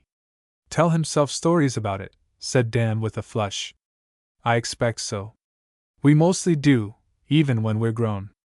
But bein' Frankie, he took good care to find out beforehand what his fortune might be.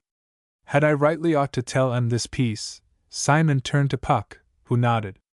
My mother, she was just a fair woman, but my aunt, her sister, she had gifts by inheritance laid up in her, Simon began.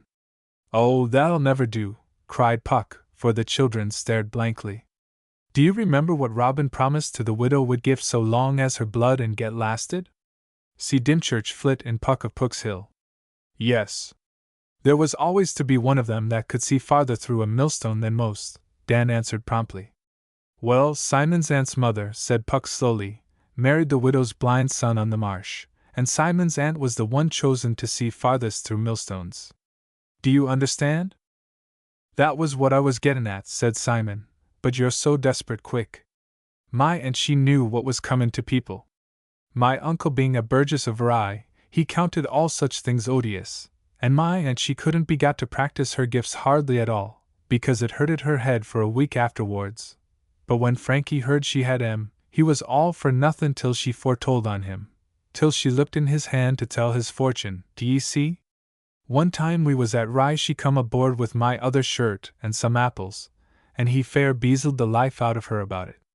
Oh, you'll be twice wed, and die childless, she says, and pushes his hand away. That's the woman's part, he says. What'll come to me? And he thrusts it back under her nose. Gold, past belief or counting, she says. Let go o' me, lad. Sink the gold, he says. What'll I do, mother? He coaxed her like no woman could well withstand. I've seen him with them, even when they were seasick. If you will have it, she says at last, you shall have it. You'll do a many things, and eating and drinking with a dead man beyond the world's end will be the least of them. For you'll open a road from the east unto the west, and back again, and you'll bear your heart with your best friend by that roadside, and the road you open none shall shut so long as you'll let lie quiet in your grave. The old lady's prophecy is in a fair way to come true, for now the Panama Canal is finished, one end of it opens into the very bay where Sir Francis Drake was buried. So ships are taken through the canal, and the road round Cape Horn which Sir Francis opened is very little used. And if I'm not, he says. Why then, she says, Sim's iron ships will be sailing on dry land. Now ha' done with this foolishness. Where's Sim's shirt? He couldn't fetch no more out of her, and when we come up from the cabin, he stood mazed like by the tiller, playing with the apple. My sorrow, says my aunt. D'ye see that? The great world lying in his hand, little and round like a apple. Why, 'tis one you gived him, I says. To be sure, she says. 'Tis just a apple. And she went ashore with her hand to her head. It always hurted her to show her gifts. Him and me puzzled over that talk plenty. It sticked in his mind quite extravagant. The very next time we slipped out for some fetching trade, we met Muse Stenning's boat over by Calais Sands, and he warned us that the Spanishers had shut down all their Dutch ports against us English, and their gallowapses was out picking up our boats like flies off hogs' backs. Muse Stenning he runs for Shoreham, but Frankie held on a piece, knowing that Muse Stenning was jealous of our good trade. Over by Dunkirk a great gore-bellied Spanisher, with the cross on his sails, came ramping at us. We left him all they bare seas to conquest in. Looks like this road was going to be shut pretty soon, says Frankie, humoring her at the tiller. I'll have to open that other one your aunt foretold of. The Spanishers crowed in down on us middlin' quick, I says. No odds, says Frankie. He'll have the inshore tide against him. Did your aunt say I was to be quiet in my grave forever? Till my iron ship sailed dry land, I says. That's foolishness, he says. Who cares where Frankie Drake makes a hole in the water now or 20 years from now? The Spanisher kept mucking on more and more canvas. I told him so. He's feelin' the tide, was all he says. If he was among Turgot's sands with this wind, we'd be picking his bones proper. I'd give my heart to have all their tall ships there some night before a north gale, and me to windward. There'd be gold in my hands then. Did your aunt say she saw the world settin' in my hand, Sim? Yes, but 'twas apple, says I, and he laughed like he always did at me. Do you ever feel minded to jump overside and be done with everything? He asks after a while. No, what water comes aboard is too wet as 'tis, I says. The Spanisher's going about. I told you, says he, never looking back. He'll give us the Pope's blessing as he swings. Come down off that rail. There's no knowin' where stray shots may hit. So I came down off the rail, and leaned against it, and the Spanisher he ruffled round in the wind, and his portlids opened all red inside. Now what'll happen to my road if they don't let me lie quiet in my grave? He says. Does your aunt mean there's 2 roads to be found and kept open, or what does she mean? I don't like that talk about t'other road. D'you believe in your iron ships, Sim? He knowed I did, so I only nodded, and he nodded back again. Anybody but me you'd call you a fool, Sim, he says. Lie down. Here comes the Pope's blessing. The Spanisher gave us his broadside as he went about. They all fell short except one that smack smooth hit the rail behind my back, and I felt most wonderful cold. Be you hit anywhere to signify? He says. Come over to me. Oh Lord, mused Drake, I says. My legs won't move. And that was the last I spoke for months. Why? What had happened? Cried Dan and Una together. The rail had jarred me in here like. Simon reached behind him clumsily. From my shoulders down I didn't act no shape. Frankie carried me piggyback to my aunt's house, and I lay bedrid and tongue-tied while she rubbed me day and night, month in and month out. She had faith in rubbing with the hands.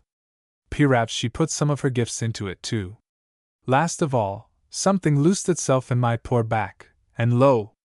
I was whole restored again, but kitten feeble. Where's Frankie? I says, thinking I'd been a longish while abed. Downwind amongst the Dons, months ago, says my aunt. When can I go after en? I says. Your duties to your town and trade now, says she. Your uncle he died last Michaelmas, and he left you and me the yard.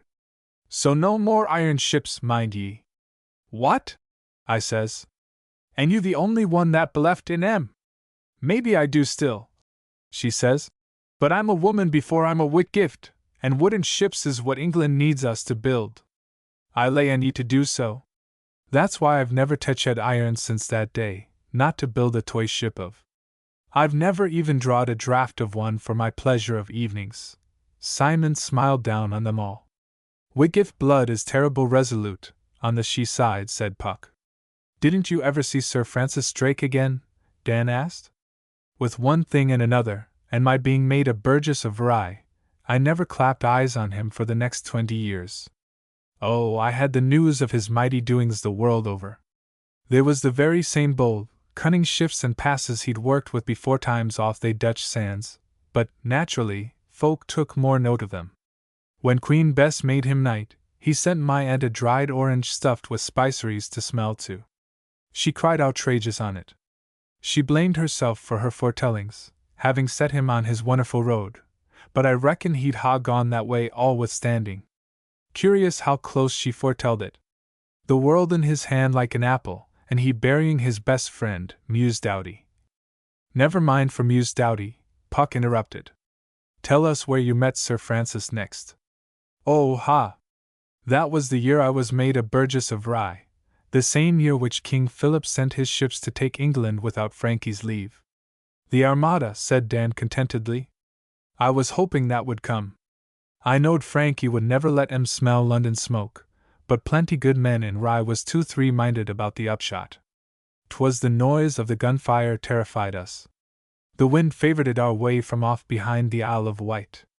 It made a mutter like, which growed and growed, and by the end of a week women was shrucken in the streets.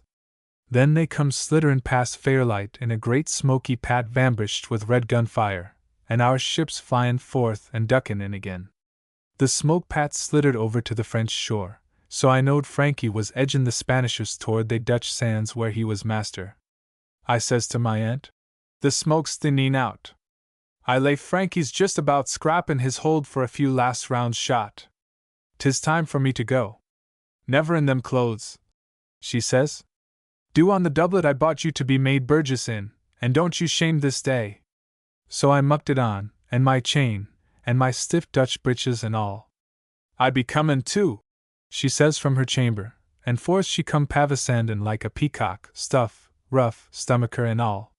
She was a notable woman. But how did ye go? You haven't told us, said Una. In my own ship, but half share was my aunt's. In the Antony of Rye, to be sure, and not empty-handed. I'd been loadin' her for 3 days with the pick of our yard. We was ballasted on cannon shot of all 3 sizes, and iron rods and straps for his carpenters, and a nice passel of clean 3-inch oak planking and hide breech ropes for his cannon, and gubs of good oakum, and bolts o' canvas, and all the sound rope in the yard. What else could I ha' done? I knowed what he need most after a week's such work. I'm a shipbuilder, little maid. We'd a fair slant o' wind off Dungeness, and we crept until it fell light airs and puffed out. The Spanishers was all in a huddle over by Calais, and our ships was strawed about mending 'emselves like dogs lickin' bites. Now and then a Spanisher would fire from a low port, and the ball ud troll across the flat swells, but both sides was finished fightin' for that tide. The first ship we foreslowed on, her breastworks was crushed in, and men was shorin' 'em up. She said nothing. The next was a black pinnace, his pumps clackin' middling quick, and he said nothing. But the third, mending shot holes, he spoke out plenty. I asked him where Muse Drake might be, and a shiny suited man on the poop looked down into us, and saw what we carried. Lay alongside you, he says. We'll take that all. 'Tis from Muse Drake, I says, keeping away lest his sighs should lead the wind out of my sails. Hi! Ho! Hither! We're Lord High Admiral of England! Come alongside, or we'll hang ye, he says. 'Twas none of my affairs who he was if he wasn't Frankie, and while he talked so hot I slipped behind a green-painted ship with her topsides splintered. We was all in the midst of 'em then. Hi! Hoy! The green ship says. Come alongside, honest man, and I'll buy your load. I'm Fenner that fought the 7 Portugals, clean out of shot or bullets. Frankie knows me. Aye, but I don't, I says, and I slacked nothing. He was a masterpiece. Seein' I was for going on, he hails a Bridport hoy beyond us and shouts, George! Oh, George! Wing that duck! He's fat! And true as we're all here, that squatty Bridport boat rounds to across our bows, intendin' to stop us by means o' shooting. My aunt looks over our rail. George, she says, you finish with your enemies afore you begin on your friends. Him that was laying the little swivel gun at us sweeps off his hat and calls her Queen Bess, and asks if she was selling liquor to poor dry sailors. My aunt answered him quite a piece. She was a notable woman. Then he come up, his long pennant trailing overside, his waistcloths and netting tore all to pieces where the Spanishers had grappled, and his sides black smeared with their gun blasts like candle smoke in a bottle. We hooked on to a lower port and hung. Oh, Muse Drake! Muse Drake! I calls up. He stood on the great anchor cathead, his shirt open to the middle, and his face shining like the sun. Why, Sim, he says. Just like that, after 20 year. Sim, he says, what brings you? Pudden, I says, not knowing whether to laugh or cry. You told me to bring cannon shot next time, And I brought him. He saw we had. He ripped out a fathom and a half o' brimstone Spanish, and he swung down on our rail, and he kissed me before all his fine young captains. His men was swarming out of the lower ports ready to unload us. When he saw how I'd considered all his likely wants, he kissed me again. Here's a friend that sticketh closer than a brother, he says. Mistress, he says to my aunt, all you foretold on me was true. I've opened that road from the east to the west, and I've buried my heart beside it. I know, she says. That's why I be come. But ye never foretold this. He points to both the great fleets. This don't seem to me to make much odds compared to what happens to a man, she says. Do it? Certain sure a man forgets to remember when he's proper mucked up with work. Sim, he says to me, we must shift every living Spanish around Dunkirk corner onto our Dutch sands before morning. The wind will come out of the north after this calm, same as it used, and then there our meat. Amen, says I. I've brought you what I could scutchel up of odds and ends. Be you hit anywhere to signify? Oh, our folk'll attend to all that when we've time, he says. He turns to talk to my aunt, while his men flew the stuff out of our hold. I think I saw old Moon amongst them, but he was too busy to more than nod like. Yet the Spanishers was going to prayers with their bells and candles before we'd cleaned out the Antony. 22-ton o' useful stuff I'd fetched him. Now, Sim, says my aunt, no more devouring of Muse Drake's time. He's sending us home in the Bridport hoy. I want to speak to them young springalds again. But here's our ship all ready and swept, I says. Swept and garnished, says Frankie. I'm going to fill her with devils in the likeness o' pitch and sulphur. We must shift the downs round Dunkirk corner, and if shot can't do it, we'll send down fire ships. I've given him my share of the Antony, says my aunt. What do you reckon to do about yours? She offered it, said Frankie, laughing. She wouldn't have if I'd overheard her, I says, because I'd have offered my share first. Then I told him how the Antony's sails was best trimmed to dry before the wind, and seeing he was full of occupations we went across to that Bridport hoy, and left him. But Frankie was gentle-born, d'ye see, and that sort they never overlook any folks' dues. When the hoy passed under his stern, he stood bareheaded on the poop same as if my aunt had been his queen, and his musicianers played Merry Embry on their silver trumpets quite a long while. Heart alive, little maid! I never mean to make you look sorrowful. Bunny Lenore in his sackcloth petticoats burst through the birch scrub wiping his forehead. We've got the stick to rights now. She've been a whole hatful o' trouble. You come and ride her home, mused Dan and Miss Una.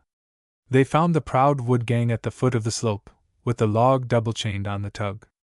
Catawba, what are you going to do with it? Said Dan, as they straddled the thin part. She's going down to Rye to make a keel for a Lowestoft fishing boat, I've heard. Hold tight. Catawba cracked his whip, and the great log dipped and tilted, and leaned and dipped again, exactly like a stately ship upon the high seas. Frankie's Trade. The Tree of Justice. The Ballad of My Pit Shaw. The Tree of Justice.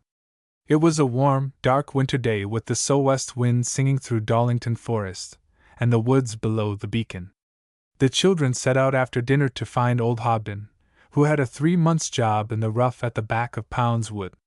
He had promised to get them a dormouse in its nest. The bright leaf still clung to the beech coppice, the long chestnut leaves lay orange on the ground, and the rides were speckled with scarlet-lipped sprouting acorns. They worked their way by their own short cuts to the edge of Pound's Wood, and heard a horse's feet just as they came to the beach where Ridley the keeper hangs up the vermin. The poor little fluffy bodies dangled from the branches, some perfectly good, but most of them dried to twisted strips. 3 more owls, said Dan, counting. 2 stoats, 4 jays, and a kestrel. That's 10 since last week. Ridley's a beast.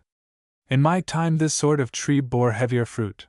Sir Richard Dallandridge reined up his grey horse, Swallow, in the ride behind them. This is the Norman knight they met the year before in Puck of Puck's Hill.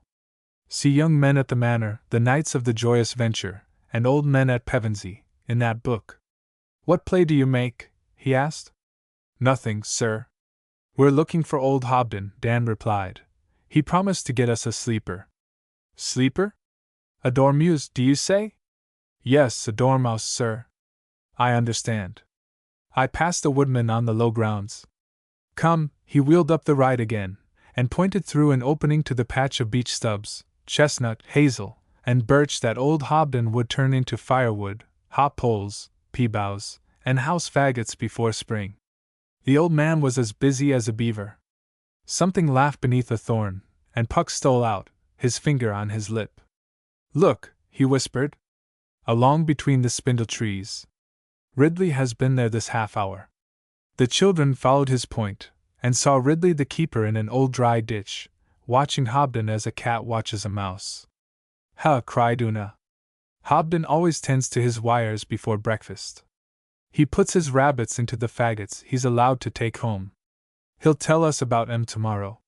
We had the same breed in my day, Sir Richard replied, and moved off quietly, Puck at his bridle, the children on either side between the close-trimmed beech stuff. What did you do to them? Said Dan, as they repassed Ridley's terrible tree. That, Sir Richard jerked his head toward the dangling owls. Not he, said Puck. There was never enough brute Norman in you to hang a man for taking a buck.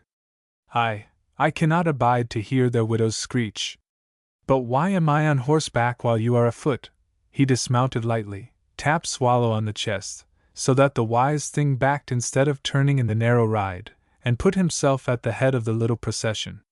He walked as though all the woods belonged to him. I have often told my friends, he went on, that Red William the King was not the only Norman found dead in a forest while he hunted. D'you mean William Rufus? Said Dan. Yes, said Puck, kicking a clump of red toadstools off a dead log. For example, there was a knight new from Normandy, Sir Richard went on, to whom Henry our King granted a manor in Ken near by. He chose to hang his forester's son the day before a deer hunt that he gave to pleasure the king. Now when would that be? Said Puck, and scratched an ear thoughtfully. The summer of the year King Henry broke his brother Robert of Normandy at Tenchebrai fight. Our ships were even then at Pevensey loading for the war. What happened to the knight? Dan asked. They found him pinned to an ash, 3 arrows through his leather coat. I should have worn mail that day. And did you see him all bloody? Dan continued. Nay, I was with the Aquila at Pevensey, counting horseshoes, and arrow sheaves, and ale barrels into the holds of the ships. The army only waited for our king to lead them against Robert in Normandy, but he sent word to de Aquila that he would hunt with him here before he set out for France. Why did the king want to hunt so particularly? Una demanded. If he had gone straight to France after the Kentish knight was killed, men would have said he feared being slain like the knight. It was his duty to show himself debonair to his English people, as it was de Aquila's duty to see that he took no harm while he did it, but it was a great burden. De Aquila, Hugh, and I ceased work on the ships, and scoured all the honor of the Eagle, all de Aquila's lands, to make a fit, and above all, a safe sport for our king. Look! The ride twisted, and came out on the top of Pound's Hill Wood. Sir Richard pointed to the swells of beautiful, dappled Darlington, that showed like a woodcock's breast up the valley. Ye know the forest? Said he. You ought to see the bluebells there in spring, said Una. I have seen, said Sir Richard, gazing, and stretched out his hand. Hugh's work and mine was first to move the deer gently from all parts into Darlington yonder, and there to hold them till the king came. Next, we must choose some 300 beaters to drive the deer to the stands within bowshot of the king. Here was our trouble. In the melee of a deer drive, a Saxon peasant and a Norman king may come over close to each other. The conquered do not love their conquerors all at once. So we needed sure men, for whom their village or kindred would answer in life, cattle, and land if any harm come to the king. Ye see? If one of the beaters shot the king, said Puck, Sir Richard wanted to be able to punish that man's village. Then the village would take care to send a good man. So it was. But lest our work should be too easy, the king had done such a dread justice over at Salehurst, for the killing of the Kentish knight, 26 men he hanged, as I heard, that our folk were half mad with fear before we began. It is easier to dig out a badger gone to earth than a Saxon gone dumb sullen. And atop of their misery the old rumor waked that Harold the Saxon was alive and would bring them deliverance from us Normans. This has happened every autumn since Santlake fight. But King Harold was killed at Hastings, said Una. So it was said, and so it was believed by us Normans, but our Saxons always believed he would come again. That rumor did not make our work any more easy. Sir Richard strode on down the far slope of the wood, where the trees thin out. It was fascinating to watch how he managed his long spurs among the lumps of blackened ling. But we did it, he said. After all, a woman is as good as a man to beat the woods, and the mere word that deer are afoot makes cripples and crones young again. De Aquila laughed when he told him over the list of beaters. Half were women, and many of the rest were clerks, Saxon and Norman priests. Hugh and I had not time to laugh for 8 days, till De Aquila, as Lord of Pevensey, met our king and led him to the first shooting stand, by the mill on the edge of the forest. Hugh and I, it was no work for hot heads or heavy hands, lay with our beaters on the skirts of Dollington to watch both them and the deer. When De Aquila's great horn blew we went forward, a line half a league long. Oh, to see the fat clerks, their gowns tucked up, puffing and roaring, and the sober millers dusting the undergrowth with their staves, and like as not, between them a Saxon wench, hand in hand with her man, shrilling like a kite as she ran, and leaping high through the fern, all for joy of the sport. Ah! How! Ah! How! How ah! Essay how ah! Puck bellowed without warning, and Swallow bounded forward, ears cocked, and nostrils cracking. How la la la la hi! Sir Richard answered in a high clear shout. The two voices joined in swooping circles of sound, and a heron rose out of a red osier bed below them, circling as though he kept time to the outcry. Swallow quivered and swished his glorious tail. They stopped together on the same note.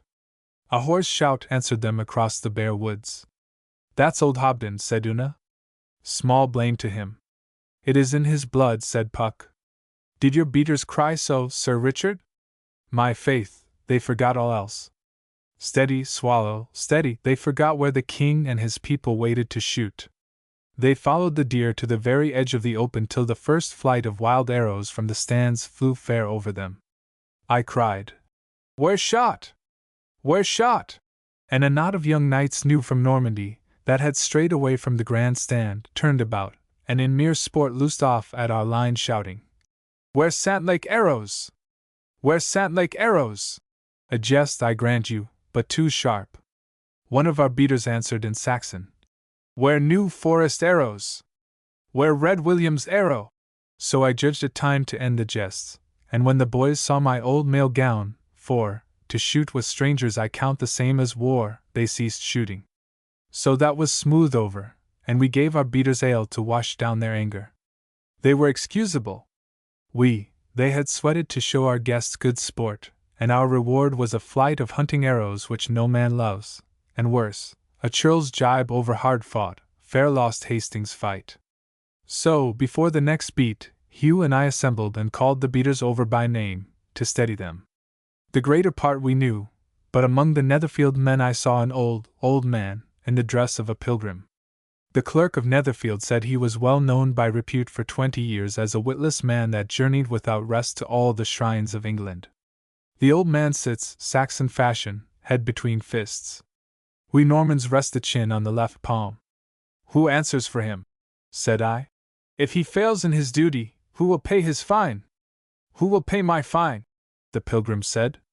I have asked that of all the saints in England these 40 years, less 3 months and 9 days. They have not answered. When he lifted his thin face I saw he was one-eyed, and frail as a rush. Nay, but father, I said, to whom hast thou commended thyself, dash? He shook his head, so I spoke in Saxon. Whose man art thou? I think I have a writing from her here, the king's jester, said he after a while.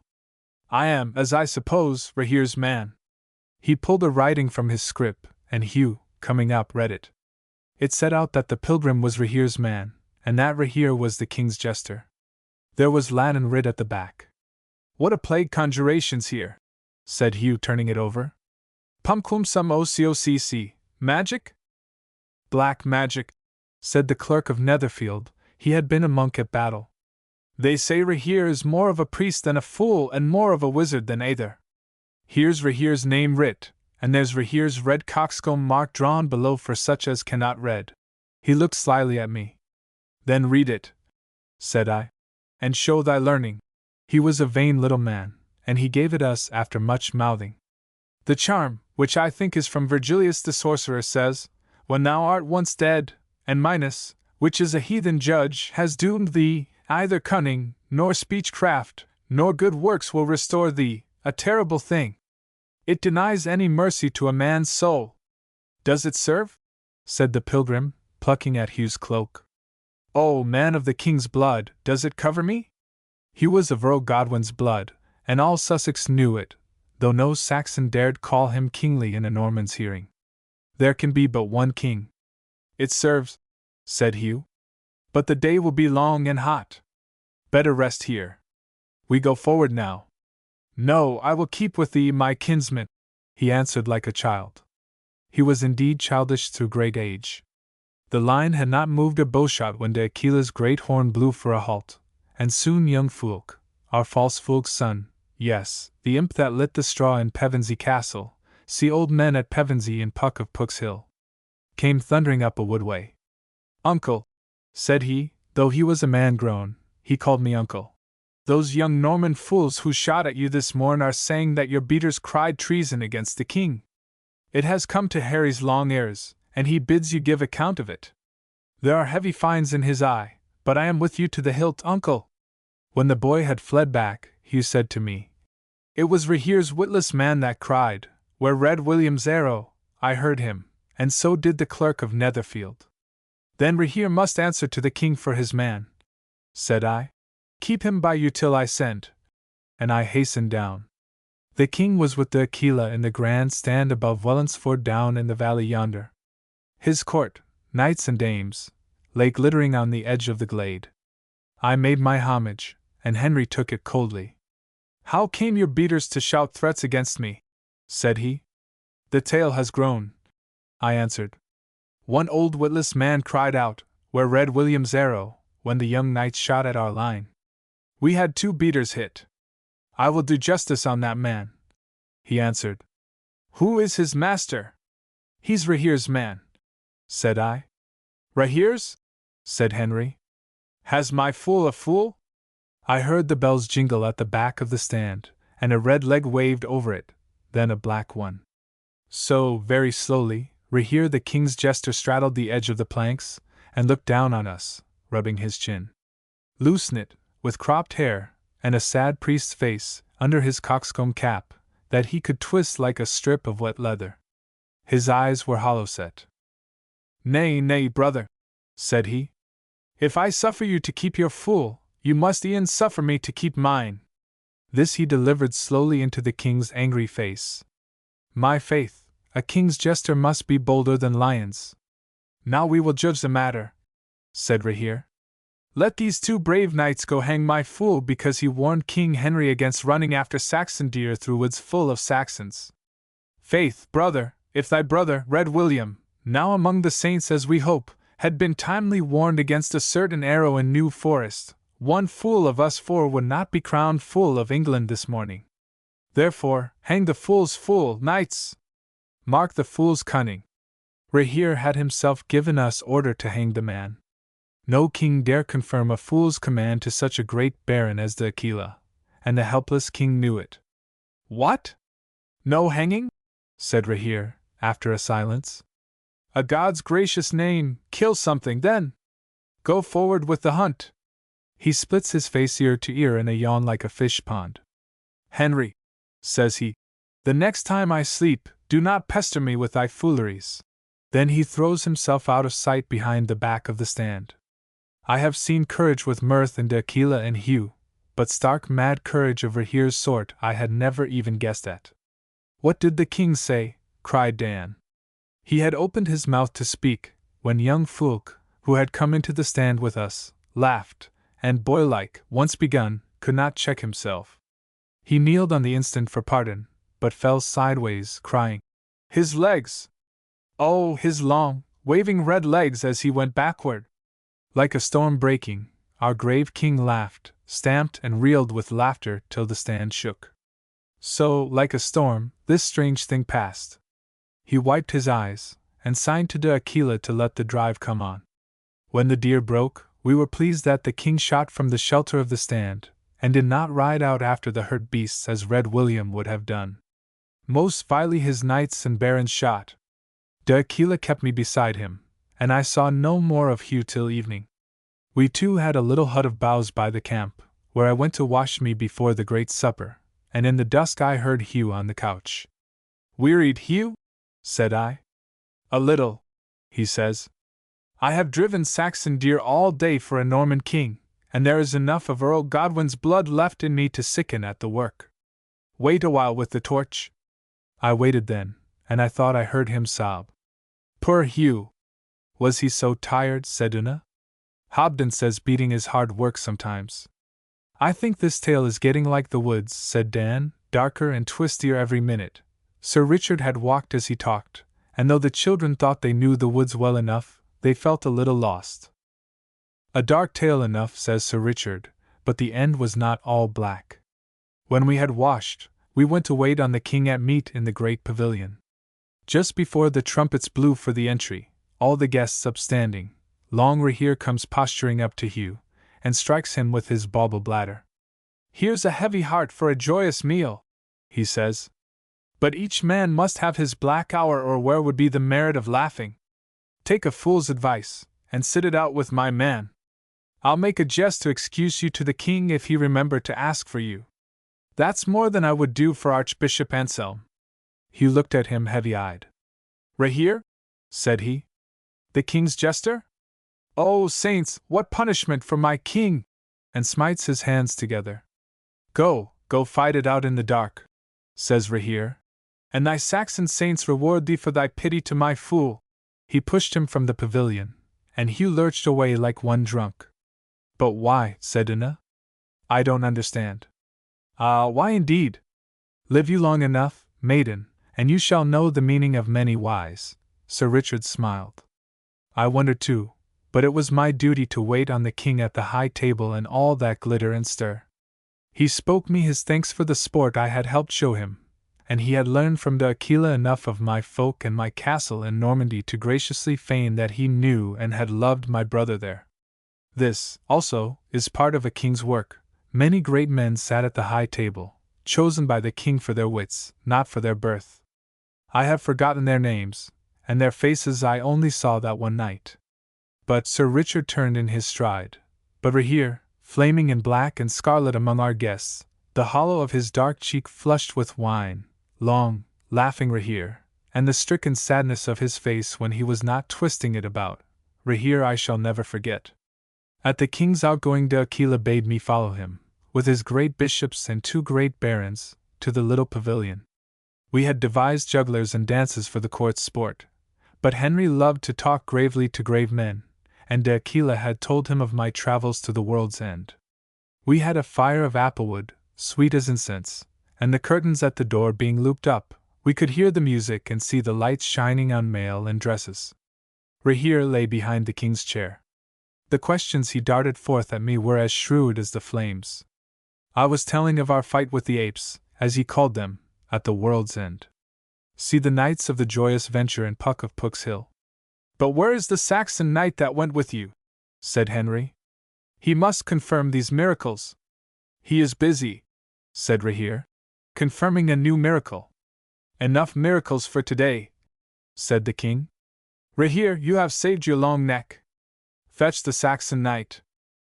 "Pest on it," said Rahere. "Who would be a king's jester? I'll bring him, brother, if you'll see that none of your home-brewed bishops taste my wine while I am away." So he jingled forth between the men-at-arms at the door. Henry had made many bishops in England without the Pope's leave. I know not the rights of the matter, but only Rahere dared jest about it. We waited on the king's next word. "I think Rahere is jealous of you," said he, smiling, to Nigel of Ely.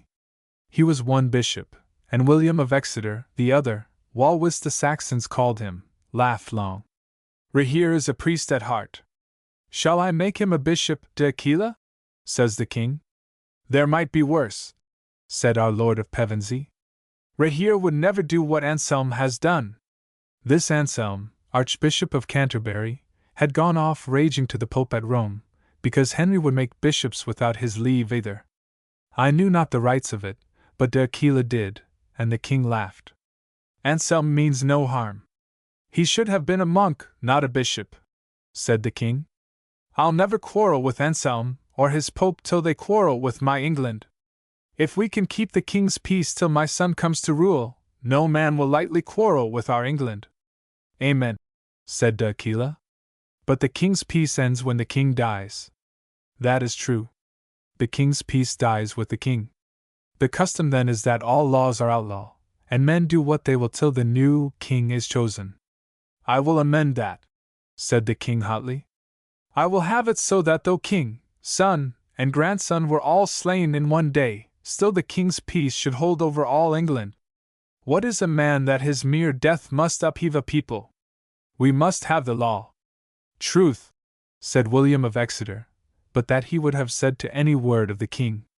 The two great barons behind said nothing.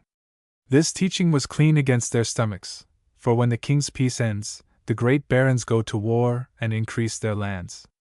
At that instant we heard Rahere's voice returning, in a scurril Saxon rhyme against William of Exeter. And amid our laughter he burst in, with one arm round Hugh, and one round the old pilgrim of Netherfield. Here is your knight, brother, said he, and for the better disport of the company, here is my fool. Hold up, Saxon Samson, the gates of Gaza are clean carried away. Hugh broke loose, white and sick, and staggered to my side. The old man blinked upon the company. We looked at the king, but he smiled. Rahere promised he would show me some sport after supper to cover his morning's offense, said he to d'Aquila. So this is thy man, Rahere? Even so, said Rahere. My man he has been, and my protection he has taken, ever since I found him under the gallows at Stamford Bridge telling the kites atop of it that he was Harold of England. There was a great silence upon these last strange words, and Hugh hid his face on my shoulder, woman fashion. It is most cruel true, he whispered to me. The old man proved it to me at the beat after you left, and again in our hut even now. It is Harold, my king! D'Aquila crept forward. He walked about the man and swallowed. Bones of the saints, said he, staring. Many a stray shot goes too well home, said Rahere. The old man flinched as at an arrow. Why do you hurt me still? He said in Saxon. It was on some bones of some saints that I promised I would give my England to the great Duke. He turns on us all crying shrilly. Thanes he had caught me at Rouen, a lifetime ago. If I had not promised, I should have lain there all my life. What else could I have done? I have lain in a straight prison all my life none the less. There is no need to throw stones at me. He guarded his face with his arms and shivered. Now his madness will strike him down, said Rahere. Cast out the evil spirit, one of you new bishops, said William of Exeter. Harold was slain at Santlake fight. All the world knows it. I think this man must have forgotten, said Rahere. Be comforted, father. Thou wast well slain at Hastings 40 years gone, less 3 months and 9 days. Tell the king. The man uncovered his face. I thought they would stone me, he said. I did not know I spoke before a king. He came to his full towering height, no mean man, but frail beyond belief. The king turned to the tables, and held him out his own cup of wine. The old man drank, and beckoned behind him, and before all the Normans, my Hugh bore away the empty cup, Saxon fashion, upon the knee. It is Harold, said d'Aquila. His own stiff-necked blood kneels to serve him. Be it so, said Henry. Sit, then, thou that hast been Harold of England. The man sat, and hard, dark Henry looked at him between half-shut eyes. We others stared like oxen, all but d'Aquila, who watched Rahere as I have seen him watch a far sail on the sea. The wine and the warmth cast the old man into a dream. His white head bowed, his hands hung. His eye indeed was opened, but the mind was shut. When he stretched his feet, they were scurfed and road-cut like a slave's. Ah, Rahere, cried Hugh. Why hast thou shown him thus? Better have let him die than shame him, and me. Shame thee? Said the king. Would any baron of mine kneel to me if I were witless, discrowned, and alone, and Harold had my throne? No, said Rahere. I am the sole fool that might do it, brother, unless. He pointed at Aquila, whom he had only met that day. Yonder tough Norman crab kept me company. But, Sir Hugh, I did not mean to shame him. He hath been somewhat punished through, maybe, little fault of his own. Yet he lied to my father, the conqueror, said the king, and the old man flinched in his sleep. Maybe, said Rahere, but thy brother Robert, whose throat we purpose soon to slit with our own hands. Hut! Said the king, laughing.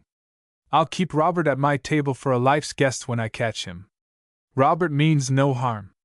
It is all his cursed barons. None the less, said Rahere, Robert may say that thou hast not always spoken the stark truth to him about England. I should not hang too many men on that bough, brother.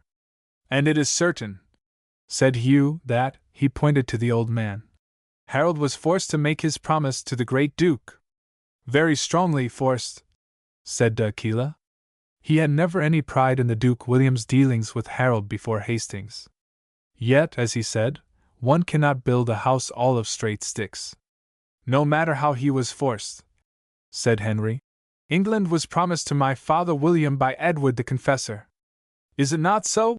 William of Exeter nodded. Harold confirmed that promise to my father on the bones of the saints. Afterwards he broke his oath and would have taken England by the strong hand. Oh! La! La! Rahere rolled up his eyes like a girl. That ever England should be taken by the strong hand! Seeing that Red William and Henry after him had each in just that fashion snatched England from Robert of Normandy, we others knew not where to look. But D'Aquila saved us quickly. Promise kept or promise broken, he said. Harold came near enough to breaking us Normans at Santlake. Was it so close a fight, then? Said Henry. A hair would have turned it either way, D'Aquila answered. His housecarls stood like rocks against rain. Where wast thou, Hugh, in it? Among Godwin's folk beneath the Golden Dragon till your front gave back, and we broke our ranks to follow, said Hugh. But I bade you stand. I bade you stand. I knew it was all a deceit. Harold had waked, and leaned forward as one crying from the grave. Ah, now we see how the traitor himself was betrayed, said William of Exeter, and looked for a smile from the king. I made thee bishop to preach at my bidding, said Henry, and turning to Harold. Tell us here how thy people fought us, said he. Their sons serve me now against my brother Robert. The old man shook his head cunningly. Na, na, na, he cried. I know better. Every time I tell my tale men stone me. But, Thanes, I will tell you a greater thing. Listen! He told us how many paces it was from some Saxon saint's shrine to another shrine, and how many more back to the abbey of the battle.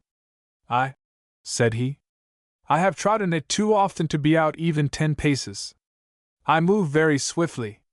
Harold of Norway knows that, and so does Tostig my brother. They lie at ease at Stamford Bridge, and from Stamford Bridge to the Battle Abbey it is. He muttered over many numbers and forgot us. I, said D'Aquila, all in a muse. That man broke Harold of Norway at Stamford Bridge, and came near to breaking us at Santlake, all within 1 month. But how did he come alive from Santlake fight? Asked the king. Ask him. Hast thou heard it, Rahere? Never. He says he has been stoned too often for telling the tale. But he can count you off Saxon and Norman shrines till daylight, said Rahere, and the old man nodded proudly. My faith, said Henry after a while. I think even my father the great Duke would pity if he could see him. How if he does see? Said Rahere. Hugh covered his face with his sound hand. Ah, why hast thou shamed him? He cried again to Rahere. No, no, says the old man, reaching to pluck at Rahere's cape. I am Rahere's man. None stone me now. And he played with the bells on the scallops of it. How if he had been brought to me when you found him? Said the king to Rahere. You would have held him prisoner again, as the great Duke did. Rahere answered. True, said our king. He is nothing except his name. Yet that name might have been used by stronger men to trouble my England. Yes. I must have made him my life's guest, as I shall make Robert. I knew it, said Rahere. But while this man wandered mad by the wayside, none cared what he called himself. I learned to cease talking before the stones flew, says the old man, and Hugh groaned. Ye have heard, said Rahere. Witless, landless, nameless, and, but for my protection, masterless, he can still make shift to bide his doom under the open sky. Then wherefore didst thou bring him here for a mock and a shame? Cried Hugh, beside himself with woe. A right mock and a just shame, said William of Exeter. Not to me, said Nigel of Ely. I see and I tremble, but I neither mock nor judge. Well spoken, Ely. Rahere falls into the pure fool again. I'll pray for thee when I turn monk. Thou hast given thy blessing on a war between two most Christian brothers. He meant the war forward twixt Henry and Robert of Normandy. I charge you, brother, he says, wheeling on the king. Dost thou mock my fool? The king shook his head, and so then did smooth William of Exeter. D'Aquila, dost thou mock him? Rahere jingled from one to another, and the old man smiled. By the bones of the saints, not I, said our Lord of Pevensey. I know how dooms near he broke us at Santlake. Sir Hugh, you are excused the question. But you, valiant, loyal, honorable, and devout barons, lords of man's justice in your own bounds, do you mock my fool? He shook his bauble in the very faces of those two barons whose names I have forgotten. Na, na, they said, and waved him back foolishly enough. He hies him across to staring, nodding Harold, and speaks from behind his chair. No man mocks thee. Who here judges this man? Henry of England, Nigel, D'Aquila. On your souls, swift with the answer, he cried. None answered. We were all, the king not least, overborne by that terrible scarlet and black wizard jester. Well for your souls, he said, wiping his brow. Next, shrill like a woman. Oh, come to me! And Hugh ran forward to hold Harold, that had slid down in the chair. Hearken, said Rahere, his arm round Harold's neck. The king, his bishops, the knights, all the world's crazy chessboard neither mock nor judge thee. Take that comfort with thee, Harold of England! Hugh heaved the old man up and he smiled. Good comfort, said Harold. Tell me again. I have been somewhat punished. Rahere hallooed it once more into his ear as the head rolled. We heard him sigh, and Nigel of Ely stood forth, praying aloud. Out! I will have no Norman! Harold said as clearly as I speak now, and he refuged himself on Hugh's sound shoulder, and stretched out, and lay all still. Dead, said Una, turning up a white face in the dusk. That was his good fortune. To die in the king's presence, and on the breast of the most gentlest, truest knight of his own house. Some of us envied him, said Sir Richard, and fell back to take Swallow's bridle. Turn left here, Puck called ahead of them from under an oak. They ducked down a narrow path through close ash plantation. The children hurried forward, but cutting a corner charged full abreast into the thorn faggot that old Hobden was carrying home on his back. My, said he. Have you scratted your face, Miss Una? Sorry. It's all right, said Una, rubbing her nose. How many rabbits did you get today? That's tellin', the old man grinned as he rehoisted his faggot. I reckon Muse Ridley Heavey got rheumatism along the lion in the dick to see I didn't snap up any. Think o' that now. They laughed a good deal while he told them the tale. And just as he crawled away I heard someone hollerin' to the hounds in our woods, said he. Didn't you hear? You must ha' been asleep sure a why. Oh, what about the sleeper you promised to show us? Dan cried. Ere he be, house and all, Hobden dived into the prickly heart of the faggot, and took out a dormouse's wonderfully woven nest of grass and leaves. His blunt fingers parted it as if it had been precious lace, and tilting it toward the last of the light he showed the little, red, furry chap curled up inside, his tail between his eyes that were shut for their winter sleep. Let's take him home. Don't breathe on him, said Una. It'll make him warm and he'll wake up and die straight off. Won't he, hobby? Dat's a heap better by my reckonin' than wakin' up and findin' himself in a cage for life. No! We'll lay him into the bottom o' this hedge. Dat's just right. No more trouble for him till come spring. And now we'll go home. A carol.